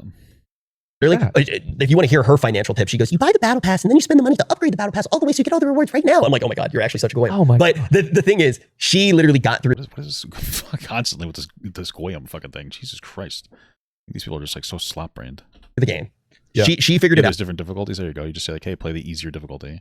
You don't have to have like a fundamental understanding of mechanics and like and the easier difficulties. She didn't look up anything. She went blind run Yeah. and she had a great time. I think that is a very good game for you to get like your gamer chops back on, because the thing is you don't need any reaction time. It's all Thinking. mind. Yeah, you have You like, got yeah. that. But you're going to be using your hands enough that you're going to get back and flow things. Then you play Expedition 33. Then you play Elden Ring. Ooh, that's big. I think all I know about Expedition 33 is that there's like a parry system and that could be difficult. So that would make sense. That's really big. Yeah. You do it in that order and then you report back. I'm telling you, that'll like make your fucking life. I mean, can you play a lot of video games if you have a girlfriend though? Because I remember whenever I had a girlfriend, it was like having to do like. It depends on how much you want to hang out with your girlfriend. Well, Rich does it for a living, so he probably doesn't really have that problem. But like for me, I've been streaming right now for 4.5 hours, and my wife's on her way home, and she just wants me to get off the fucking game. So, so then what I'm gonna do is I'm gonna get off. I'm gonna export a video, which is taking longer now because Water Seraph Filmora is fucking dog shit, and decided to like double the time of its exporting. Probably there's some fucking fuck ass bug that's eating up too much memory, but I gotta deal with it. And then while I'm doing that, we'll hang out, and then I gotta go back on and do I gotta do title thumbnail for the video coming out tomorrow. Gotta choose my clips, and I pass everything else off to P for formatting and posting, at least the clips. So yeah, it depends on how involved you are with your partner and like what they're willing to put up with, I guess. So I can't really play games because of that too, but I'm like fine with that. I'd rather hang out with my wife like a lot more than play fucking video games, truthfully. 20 extra daily quests a day. Expedition is amazing. Yeah, I mean, I don't know if I could try to give a fuck about video games. So the problem is like I'll want to play games for like a second, and then I'll be like, okay, I'm over this. Like when the God of War remasters come out, I'll probably play that, and then I'll be like, this is what's gonna happen. I talk like a moron sometimes. This is what's gonna happen. I'll talk to my wife. I'll be like, wow, what if I did a gaming channel? Wouldn't this be great? And she's like, you're not gonna want to play games anymore. And I'll be like, no, I do want to play games. And then I will play another game, and I'll be like, oh fuck, I don't want to play games anymore. Holy fuck. That's pretty much how that works. Isn't that fun? But I'll probably just put it on like the leftovers channel. It is like an extra job. Yeah, it's like another job because you have to deal with them. I talk to them. Like you have to watch like I had to watch Love Island with her. Fuck, man. Yeah. You fucking are you kidding me? Like why? The worst part is when you have to pretend like you care too. Like I give a shit. Like I give a shit. Yeah. Does your girlfriend have that superpower where they can feel you resting like across the house, and then they have to Pretend like you care. Sounds kind of shitty. What are you talking about? What? stop that? Oh yeah. Yeah, you're just like, dude, it's insane. That is the most. You feel like if you watch One Piece, you feel like the hockey. It's like, oh my God, she knows I'm resting, and then you just. What are you doing? Are you investing anything? Or are you like, it's like, so you're not allowed to rest? I'll hear my name across the house. Yeah. That's when I know it's time. It's time for me. How many hours a day do you think you spend with your girlfriend? Okay, so I get off of work around 6. Maybe I go on a walk. Maybe I get home around 7, and then it's 7 to 10. Yeah, man. So, and they fall asleep. But I love it. I like it. Yeah. How many years? Only a year. That's pretty good. Yeah. So it's not like wow. You're at a year, and are you guys living together? Yes. Well, man, how long have you been living together? Like 6 months. Joint finances? Sorry. No. Could you imagine? Yeah, that would be really funny. Flip the script on him. Yeah. Watch like 3 episodes of a show, just take over, bro. Yeah, of course. But yeah, I mean, I imagine Caleb's gonna have her sign like a prenup if they get married, which is probably not a bad idea. For most of you guys, it's not a good idea, despite what the red pill says. Most of you guys don't really have anything, so you know what I mean. You're just kind of going into a relationship with somebody. Is this for like a bat or something? What the fuck's happening here? It's very rare that I hear somebody moving in. My girlfriend and I, we actually moved in. We're at 5 years now, but we started living with each other first year. And honestly, it was the hack because we found out so quickly that it was serious. Yes. Yeah. That's the compatibility. People take forever to move in. You don't know. You can learn in like 6 months of living together that it's horrible after 5 years of dating and not living together. Yeah. I mean, this is an easy thing to say when you're older. Like this is not necessarily good advice for like younger people. Rich Campbell's 34, so he did it with like when he was like 29. When you're like 20 years old, you don't know what the fuck you're doing.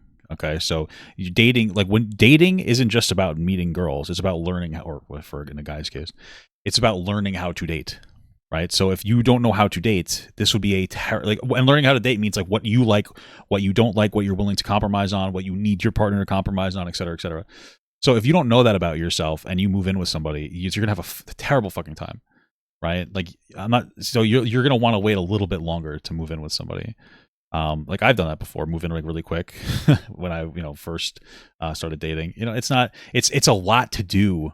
It's something that you like, think about this, you move in with somebody, you don't really know if you're compatible at all because you're young and you don't really know what compatibility means yet. And then it doesn't work out and now you're moved in together and like, what are you going to do? Just, or go back, all right, leave. It doesn't really work like that. It sounds nice, I guess, but it doesn't really work out that way. So this idea of like, oh, just move in, and don't do that. Like, don't, take some time. When you're older, it's different. Like people who meet when they're like 30 years old, usually you know what you want more. So it's an entirely different scenario. You have a better idea of what you want, what you like, et cetera, et cetera. So you're probably going to have a better time. Like Caleb meeting his girlfriend, and only being together with her for a year is the same thing as like a 20-year-old being with somebody for 6 years because he's older, he's more mature, he understands himself. So just please don't take this advice. Not if you're young. Super sped the relationship. I also speed ran a relationship like that, but not in the same way. And so I meet this girl, and then a month later, she comes to visit me. And then after the visit is over, she just stays at the house. Now she's just living at my house. And this is a month after I've met this girl. And then she was staying there, and we would regularly, we would break up and get back together sometimes, multiple times a day. Like this is just like, wow, that's okay. This would happen all the time. And then I remember realizing I was driving to pick her up from, at that point she was living at another house because this was in between that. And I saw that I had gray hair in my beard and I was like, this is actually killing me. This is I'm dying. This is it. This is the last one. And it was I remember very clearly I had to take the day off of stream because I was up until 4:30 in the morning arguing with her on the phone about something that, I don't remember. It was probably me that was wrong. But for whatever reason, I had fucked up and I was driving over to see her because we had gotten back together that morning and I was going to take her out to lunch. And then we broke up later on that night. The funny thing is, I can't imagine him arguing. Zach is it's funny because when he's streaming, he's like an asshole. I am. But when you actually talk to him in the real world, he's a little bit of a softie. I try to be a nice guy. I try to be a nice guy. But I imagine he must have been a real bitch when he was getting yelled at. Just I'm sorry. Oh, I'm so sorry. What I would do. I don't know. I could see him still being a dick to the person. It's just one of those things again. He doesn't care about anything anymore because he was so riled up online with online politics shit that he just turned his brain off. Now he's just a dick. Can I move this or no? I would lay down and I would just wait for it to be over. Just fetal position. Just take the punches. I would just pull the what's his name? Johnny Somali. Yeah, exactly. So, one time I remember I was getting yelled at for something, and then she goes into the bathroom, and we're at a hotel, and she's screaming at me in the hotel room, and then she comes back down, and I'm just I am the worst. I did that. I'm sorry. And then finally, she gets into bed. She gets under the covers with me, and she's looking at houses for us to move in together. Oh my god! Oh shit! That was a crazy trip. You know what I actually have loved a lot because we were getting ready to have the kids 5 years. I was talking to a lot of my other. I'm very confused with this podcast. Because this guy was like, "No, we're not gonna have kids. It's too expensive." And now he's like, "Well, actually, we're trying to have kids." Oh, you know what? Now that I'm like, maybe it makes sense. Maybe originally, him and his girlfriend decided they didn't really want to talk about how they wanted kids to keep that part like private. And then he was like, "Oh," maybe he like turned it off, or maybe they used to have that defense mechanism, like which makes sense to me. Like, oh, we want to keep it private to some, in some capacity. And then like he forgot, either he forgot or maybe they changed that rule because they're like, oh, actually it's okay if people like know we're trying. They just can't know if we are pregnant or something. Maybe that's what it is. Actually, I think Rich's girlfriend is pregnant. Now that I'm talking about this out loud, I'm pretty sure his girlfriend is pregnant. I think what happened is that, yeah, that would make the most sense to me. I think Rich Campbell's girlfriend is pregnant. I think what ends up happening is they started talking about having kids and he kept saying, well, we don't have the money, blah, blah, blah, making up like some bullshit excuse. And then he's like, oh, wait a minute. I can say that we're trying. I just can't say that we are pregnant. And he's like, actually, well, yeah, we are actually trying, because it's like all over the place. That's my theory. I think him and his girlfriend are pregnant. Other friends who are like at that. And I think that she's gonna start selling pregnancy porn in like 3 months. If that's true, if it's true that he starts doing that, guys, come on. Fucking epic prediction. Phase of life. And they were all like, you should just do couples therapy. Yeah. And so we started doing couples therapy. And my God, dude, as a guy, I mean, this is obvious. Isn't it totally rigged against dudes? No. What? Dude, it's every guy I know. It's rigged against chicks. It is. Dude. Oh, because it's logical. It's completely logical. And it's just, it's literally like I like leave. Yeah. I like will leave therapy and like Mia will just look at me and she'll just be like, well, that bitch is crazy. Damn. And I'm like, yeah, honey, she's crazy. She's like, dude. Wait, what? Logical. And it's just, it's literally like I like leave. Yeah. I like will leave therapy and like Mia will just look at me and she'll just be like, well, that bitch is crazy. Damn. Who's the crazy one? I'm so confused. I'm like, yeah, honey, she's crazy. She's like, dude, my life has gotten so much better. Really? We actually, like, I have less Who's the crazy one? I'm so confused. chores now. Wow. Like, it's crazy. Wow. The therapist or your girlfriend? Crazy. Wow. It's actually crazy. That was the only complaint. So it's I like had. to try to rein her in. Well, she was like, I mean, the therapist was just like, you have OCD. Yeah. And it's not his fault. Uh-huh. And now I'm like, do you want to still stack crates all day long? She was like, she literally, my girlfriend would wake up and she would just start stacking. That's what I would always say. She's just like, I could hear her like, so a lot of the times I'll stream. That's interesting. What was it, Asmongold? I thought that it was rigged against men. So I stream after. That was the only complaint. We'll just like, it's just rigged against chicks. It is. Dude. Oh, because it's logical. It's I love that real time notice where Asmongold's like, oh, therapy is so bad. It's probably all for girls, and then he's like, no, actually, it's good for guys. That, at least in their experience, they've had they've had good outcomes with the therapist being more of an advocate for them than they thought. And he's like, oh, it's because it's logical. Asmongold had the right wing talking point. He's like, oh, wait a minute, I'm wrong. I got to come up with a reason to make a joke about women. Yeah, I mean, it depends on your circumstance and it depends on your therapist. It's going to depend on a lot of things. So, and it's not his fault. Uh-huh. And now I'm like, do you want to still stack crates all day long? She was like, she literally what stacking crates me? Is this a video game reference? My girlfriend would wake up and she would just start stacking. That's what I would always say. She's just like, I could hear me too, guys. Stacker 2, big fat loss. her like. So a lot of the times I'll stream. So I stream after him. I do this thing called on Twitch. We call it leeching. Right. Okay, I guess that's a strategy. So I wait for him to be done, then I go live until he's. And then my viewers go and watch him. Yeah. Right. Yeah. So I'm up most mornings until like 7 in the morning, and so I'll start maybe around like 5 at night, something like that. My time, Fortnite 5 at night. So I'm usually. Wait, did he just say Fortnite? Starting work when she's like going to sleep, and I will wake up because if I'm up that late, I'll sleep downstairs. That's kind of interesting though. Why didn't Asmongold already know about Rich's therapy progress? You think he would have already known that it was going well if they're friends? I'm a little confused actually. Now that either he's like still in fucking right wing grift mode right now, or he doesn't actually talk to his friend about things like therapy. Like he doesn't have any meaningful conversations. Like was a little strange to me now that I'm thinking about it. And I would just hear her footsteps, and I would hear furniture moving and shit. Every day she would reorganize the house. She stopped. Jesus. Yeah, every day she would play The Sims in real life. What the fuck? Yeah. What the fuck? It was wild. So I would have like straight up panic attacks because you'd go sit down, there wouldn't be furniture there anymore. It was What? like, wow. But it's all done now. It's all Okay, done. that's done. Yeah. Yeah. But And he's a guy, so it's hard to find things as a man. It's very difficult. How do we find anything? couples therapy was awesome. I do. I advocated for it immediately when we moved in together. Yeah. I was like, I believe in it, whatever. So we went, always takes my side. Yeah. It's beautiful. Damn. It's beautiful. Damn. Yeah. Oh, I wonder if. Okay, well that's good. Maybe your girlfriend's a little crazy, or maybe your therapist is more of an advocate of you because you're paying. I don't know. That's interesting. But I mean, I don't go to a therapist. My wife is a behavioral specialist. So that's basically a form of therapy. It's interesting, but we have very good communication, so we don't really need a therapist. I swear, dude. I mean, like, are you gonna play a sports game without a referee? I'm all about couples therapy. Damn.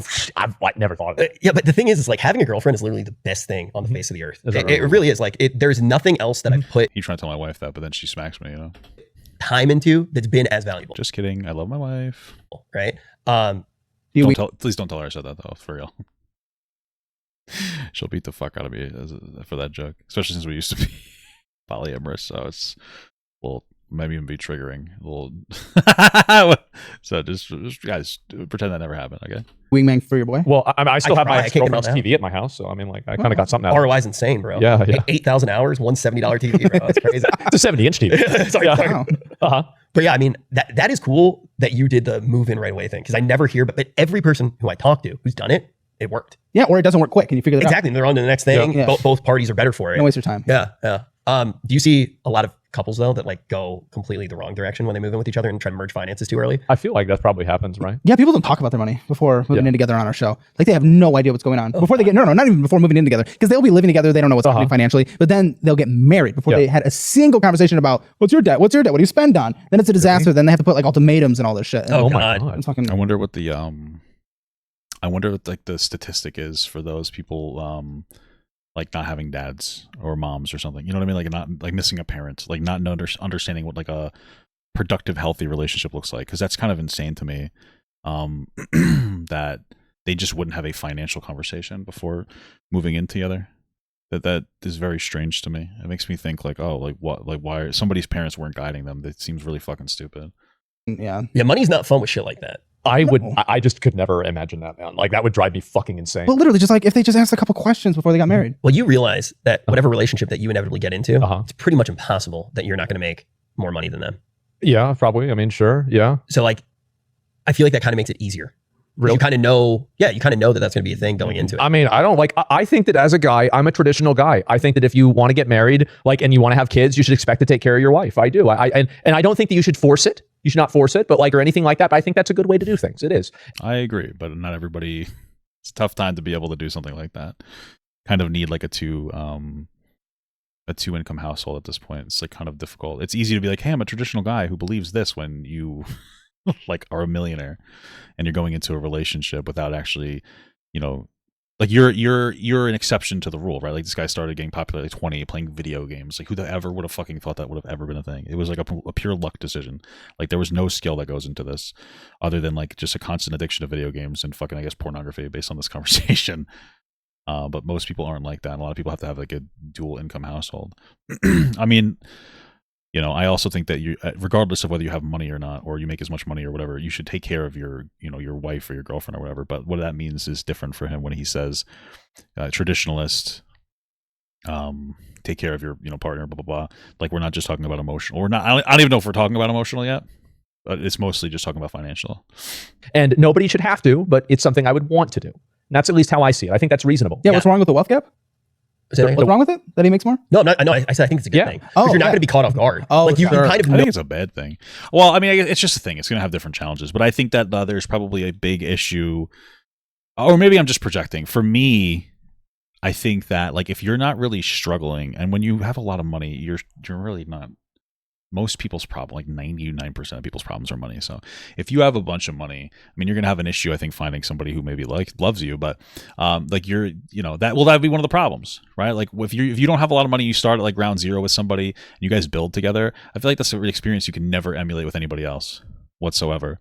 And yeah, you can appreciate each other because you went through like really hard times together.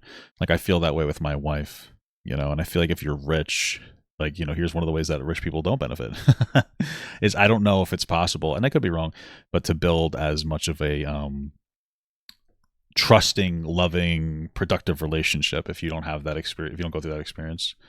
And then again, I could be wrong. Maybe it's just like, hey, this is what I went through, or this is my experience, so I'm projecting or something, but I kind of feel like it would be like super difficult. Know the dynamic That's just my opinion, bro. that you're going into. Yeah. Like, so you can be like, okay, like I'm fine paying for X, Y, and Z. Like, yeah, I don't expect you to have. I feel like a lot of the issues that actually happen are just people expecting certain things, like expecting. That's what happened with my relationship parents or something like that. Yeah, Expecting what? my dad thought that my mom would work. She didn't do shit.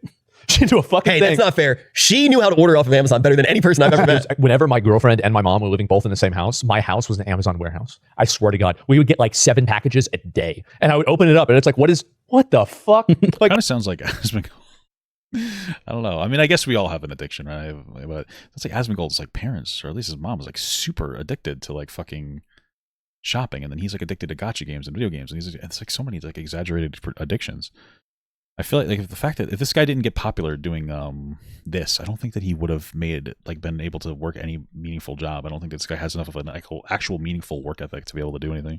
oh no, I need these. It's like, no, you fucking don't. What do you mean? And it's just like they order so much stuff. I don't, and that's another reason why I don't like buying stuff too. It's because like, I mean, and my mom, like back in the day, she would have $20. She wouldn't have a job. There would be no other $20 on the horizon. This was the only $20 that she was going to get. And she would be like, you want to go to Taco Bell? And I don't know, do you have any money? She's like, yeah, I got 20 bucks. It's so weird because earlier he's talking about how he doesn't want people to like take advantage of the system, blah blah blah. It sounds like his mom kind of just like made really bad choices and was on welfare. Wouldn't, by your logic, mean that you wouldn't really want somebody like your mom being on the welfare system? Again, like pulling the rug out. Poor people usually make bad decisions. It's, you know what I mean? Part of it's because you don't have as much money, so a bad decision for somebody with money isn't considered a bad decision. If I go and spend $1,000 on something like a fucking moron, you know, you wouldn't consider it as bad of a decision as somebody who spends like their last $20, right? But part of it's just like a lack of like financial education, sometimes like actual education. I mean, he was talking about how horrible his school district was when he was growing up. So I mean, I imagine his mom dealt with that same problem. It's just interesting to me. I'm like, okay, let's go to Taco Bell. So like, good taste. yeah, growing Did he have a bad relationship with his mom? I'm not really getting it out of this, but I also I'm not a Asmongold historian, so up that way, it was very normal for me. So like, I don't really think about like spending money or anything like that. I don't. And like, I could only imagine like if you're dating some girl that wants is that like a resentment thing? Like his mom would spend a bunch of money that they didn't have, so he developed a resentment. to spend your fucking money, that would make me insane. No, you Like, shouldn't date someone yeah. else. Spend money. That's yeah. horrible. I think most good people are not like that. Like I've dated people Yeah. that made like essentially nothing compared to me. And I would pay for stuff all the time, but they're not like sitting there like Mhm. expecting shit. Yeah, You know? I think that's a whole different type of person. Mhm. Not gonna lie, you could totally. I mean, it depends. It's one of those things where I feel like one of the difficulties of a quote unquote traditional I don't know. I've had issues where where I got with somebody, we moved in relatively quickly. You know, I like to give a lot, and I'm not a good person, right? So we get into these relationships where like I'd be like, okay, why don't you just like not work for a little while if you don't want to because you're stressed or whatever, and then it kind of I started developing resentment against them, and then like there was other frustrations that arose against me, and I don't know, it's a fucking mess sometimes, dude. I just feel like it's tough. That's tough for me at least, and I think this is for a lot of people. It's tough to also be like the single financial provider because you know you just start to develop a resentment. You know what I mean? You just have like weird. It really depends. You have to find someone that's appreciative, and I feel like that's very difficult to find. Maybe it was just difficult to find for me, but do that. Dude, I don't want to look, man. Like, that's a bit much, right? It's definitely a bit. I think dude, this has turned into like, yeah, set you up right now. Oh fuck, man, dude, it happens all the time. Everybody always has their 2 cents, right? And that's most of the time you. I'll tell you that. Okay, but here's the thing. Uh-huh. I never try to pressure you to do anything. Sure. But I genuinely care about you. I appreciate Like, I do genuinely care about you. Yeah. I get scared sometimes when I'm like, what are you doing right now? I was like, oh, I'm eating like 10 pounds of candy. I'm like 4 pounds of beef jerky. And I'm like, Jesus fucking Christ. And I'm 35 years old. I feel fucking great. I never get tired. I never get sick. I, got COVID for like a day. And Zach, 3 of your teeth fell out last week. a bunch of his teeth fell out, and he has high blood pressure. What is he talking about? oh, I only have 3 teeth that haven't fallen. It's a little bit different, okay? And all the rest are fake. Like, And- the only reason, like, I want you to do whatever makes you the happiest. But I think the most important thing is like I think body positivity is retarded, for example, right? Why? Because I think that if somebody wants to be fat, that's fine, but it shouldn't be like they should make the decision that on average they are going to live a shorter life. Yeah. I hate talking. Like I hate listening to people like this. They're so terminally online. If you want to say fat positivity, that's fine. But like body positivity is just about people like loving themselves so they can be healthier, make productive changes, like actually caring about yourself. People who are fat making bad like food choices are like they don't care about themselves because they fucking hate the world, right? So body positivity is not really, it's not even exclusively about fat people. It's always like obnoxious to hear like a terminally online person talk about what fat positivity or body positivity means. Like I think it's very toxic if you're just like, hey, I don't want to improve myself, make myself better. Yes, I agree with that. But like we just completely brain fucking warped here, especially since Asmongold is a body positive person. Like let's be real, like he acts like a body positive person. He lets his teeth rot out. He has incredibly high blood pressure. He doesn't go to a doctor. He eats like fucking absolute dog shit. You know what I mean? He's making no meaningful changes. He doesn't have any productive shame over himself. Like he is a body positive person. Like in the way that you were saying, it's so fucking annoying when you like hear people. They're so fucking online slop brain, bro. And that's fine. If you make that decision and you understand the consequences, then that's fine. So like if you're eating a bunch of ultra processed foods and you're just glorping the goy slop, and I go, hey dude, just a reminder, you're eating goy slop. If you ate healthier on average, you would live a little bit longer. And you go, well, I know that, and I choose to do something. When have I ever pressed you after that? Now, just knowing the decisions that you're making, I think is the most important thing. Again, I think that if I eat enough of the foods, it will start changing my biology. I do. I think that if I do it enough, that it will change. And I think that, we're going to stay the course for now. I think it's going to work. And I think we're breaking through into something new. What are you breaking into? Well, I mean, he's just making a joke because he doesn't care that he eats like shit. He doesn't care. That's what it is. Like I'm extremely thin. I'm a healthy weight. I've never had any sort of like bad health problem at all. And that blood pressure. Well, that was bad because I was stressing myself out all the time, right? I was, and then I stopped. And so what I decided to do is I just like one time I was like kind of getting tired a lot more. And what I did instead of that is I tripled his teeth fell out. What are we talking about? Okay, incredible. Amount of candy that I ate. I just started eating 3 times as much candy. Just needed glucose. And like now, like I never get tired. Like what?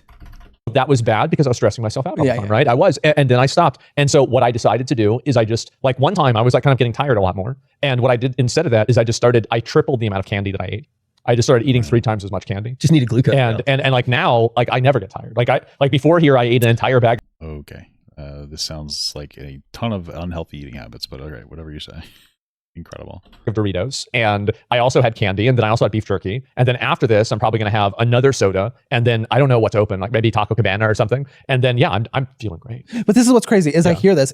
Okay, I'm almost going to guarantee you that this guy is like heavily medicated on different meds to like help him not, to help him deal with his fucking issues. There's absolutely no way that this guy has this diet and isn't like severely fucking unhealthy. I almost guarantee that he's on like so many fucking are you fucking kidding me, dude? What the fuck? And I should criticize it, right? But I'm over here obese, and I can't because being obese is actually worse than that. No, it's not. These people are so dumb. Fuck. Being obese isn't a problem inherently. Obese is the outcome, right? Like, just to be absolutely clear, like the fat isn't necessarily the problem. The problem is the conditions that make you fat. So if you're sitting there and you're going on 5-mile walks a day, like you're saying, and you're watching what you eat and you're eating healthily, and you're healthier than Asmongold, you're just like, well, I know I'm healthier than you, and you have high blood pressure, and your teeth are falling out, but I can't really judge you because I am more overweight. Like, it's insane to say something like that.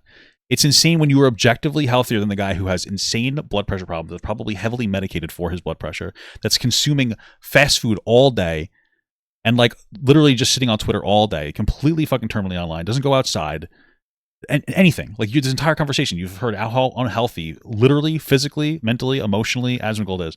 And you're like, well, I'm a little over your weight, so I can't really criticize you. It's like, what the fuck are you talking about? Like, you're so brain warped into like hating fat people. I'm just saying, or hating fat. Like, I'm just being honest with you. You're objectively healthier than Asmongold. And you're like, I can't really criticize you for your disgusting habits because I weigh more than you. Oh, okay. I don't know. I don't know how to interact with that. That's fucking insane. That's fucking insane to me. The visceral fat is an issue, sure, but for Caleb, you think that visceral fat is an issue with him? No, I don't think so in any capacity. Fuck. We'll see, right? Maybe I certainly I will die by like 60, and you're gonna live to like 80. I don't know. What are you talking? I think Caleb has body dysmorphia or something. I think he has like severe fucking body dysmorphia or something like that. This guy like isn't even really overweight in any meaningful capacity, and by his logic, he walks 5 miles a day. And he's talking about how he's going to die at 60 because he's a little bit overweight. That's fucking insane to me. Oh, maybe, right? I mean, I mean, every now what and the hell is he talking about? then there's that person who like lives to 100 and they're doing the interview and it's like, what's your advice? It's like Diet Coke and a cigarette. Yeah, smoke cigarettes. Every now. Yeah, brother, that's not.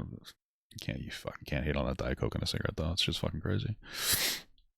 And then people are just built differently, but you are literally, it's like, it's crazy. The neo-Nazis are just doing the Nazi experiments themselves now. Good one.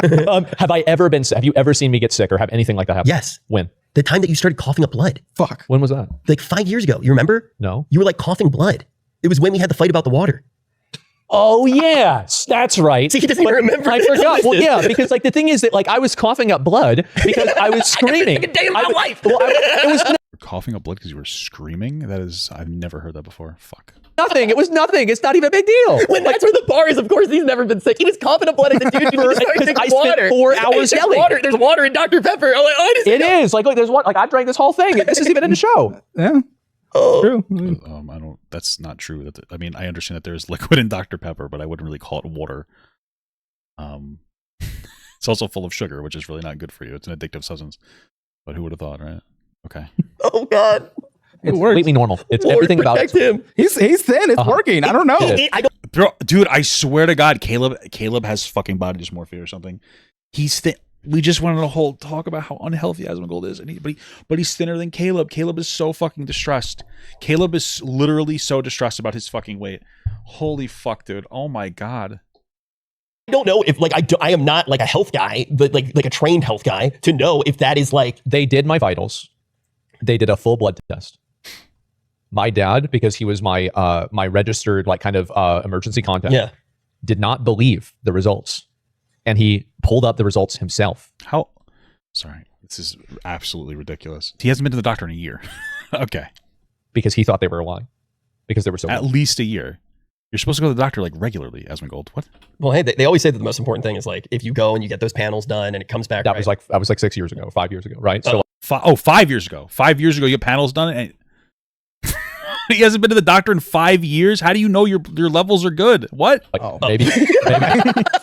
Well, actually, wait a minute. It was like, like 5 years ago. Like, no. I mean, what? Like, if you're normal health, you should be checking in at least once a year. Frankly, considering he had like a massively high blood pressure, I kind of doubt that it's a fully an anxiety thing. But they would want to check in on him probably every few months just to make sure that he doesn't have anything come back. But what the fuck is that? A watch? What's going to change in 5 years? Nothing. It's the exact same. A lot of things change in 5 years. Like, I haven't changed. I'm the same. So, like, what the fuck? So we have like one of our friends is close with Brian Johnson, the Live Forever guy, yeah. and we're working on getting an episode with him. That'll be incredible. Yeah. I was just talking to the guy actually, not Brian Johnson, but my buddy who's friends with him, because my buddy is actually fully on like a regimen that Brian Johnson made for him. Oh, really? And it's who I think it is, right? Yeah. Okay. Dude, and I don't think you've ever seen him in real life. No. Dude looks like he's like, I know. He's like older than us, but he looks like he's in very good shape, looks super young, super fucking healthy guy, and he works around the clock. But he's like, when he gets home, he's in the sauna. He like does like the little hat and everything in the sauna. He's eating the same food as Brian Johnson. The little hat in the sauna? What the hell's that? And he's got like the stack and everything, gets his vitals done. He's like genetically younger than he actually was, blah, blah, blah, blah, blah, blah. Yeah. But having Brian Johnson on, I wish that there's no way Brian Johnson would do it because he would probably die on the spot. But if we made him do Asmon's life for a day and Asmon did his, it would just be insane. Dude, like, what is it, 180 pills a day? Like, he cut down. He did. What? 180 pills a day? There's no way that he's doing well. His kidneys have to be fucking completely tanked out.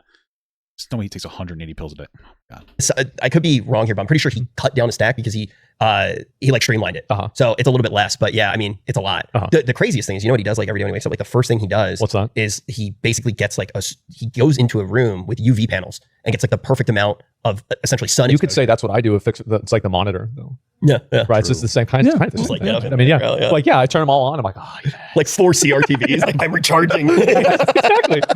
I'm good. We've been going on, honestly. It's been going on so long. Oh my God, Caleb, thank you so much for coming on. That was fun. Yes. We didn't. What the fuck? A single thing I wanted another Poly Market ad, dude. What the fuck? Off the thing. See, I told you. You were like, oh, we're going to talk about these things? I'm like, yeah, probably not, right? And so, yes, thank you guys so much for watching. I really appreciate it. Thank you, gentlemen. Caleb, thanks for being on the show and everything. Again, I definitely look forward to the AI girl. Dude, that's going to be a good one. When's it come out? A couple weeks, probably. Oh, hell yeah. Oh, man, I'll be ready for it. So, I mean, I'm sure that we got all the stuff to make sure that we like can link to all of that. Yeah. Everybody, if you haven't already, like check out the show. It's absolutely Financial Audit. There you go, on YouTube, TikTok, everywhere else, right? That's right. There it is. Absolutely. Well, thank you guys all so much for watching. I really appreciate it. Thank you, gentlemen. And we will see you all in the next one. Peace. Well, guys, I'm literally gonna just fucking prolapse my anus and stick a fucking hot rod through it with how goddamn obnoxious this fucking game is right now. Anyway, it was an interesting conversation. It really wasn't that bad, to be honest with you. It was kind of normal. I mean, these guys are obviously terminally online as fuck. Caleb obviously has a fucking eating disorder and he has body dysmorphia.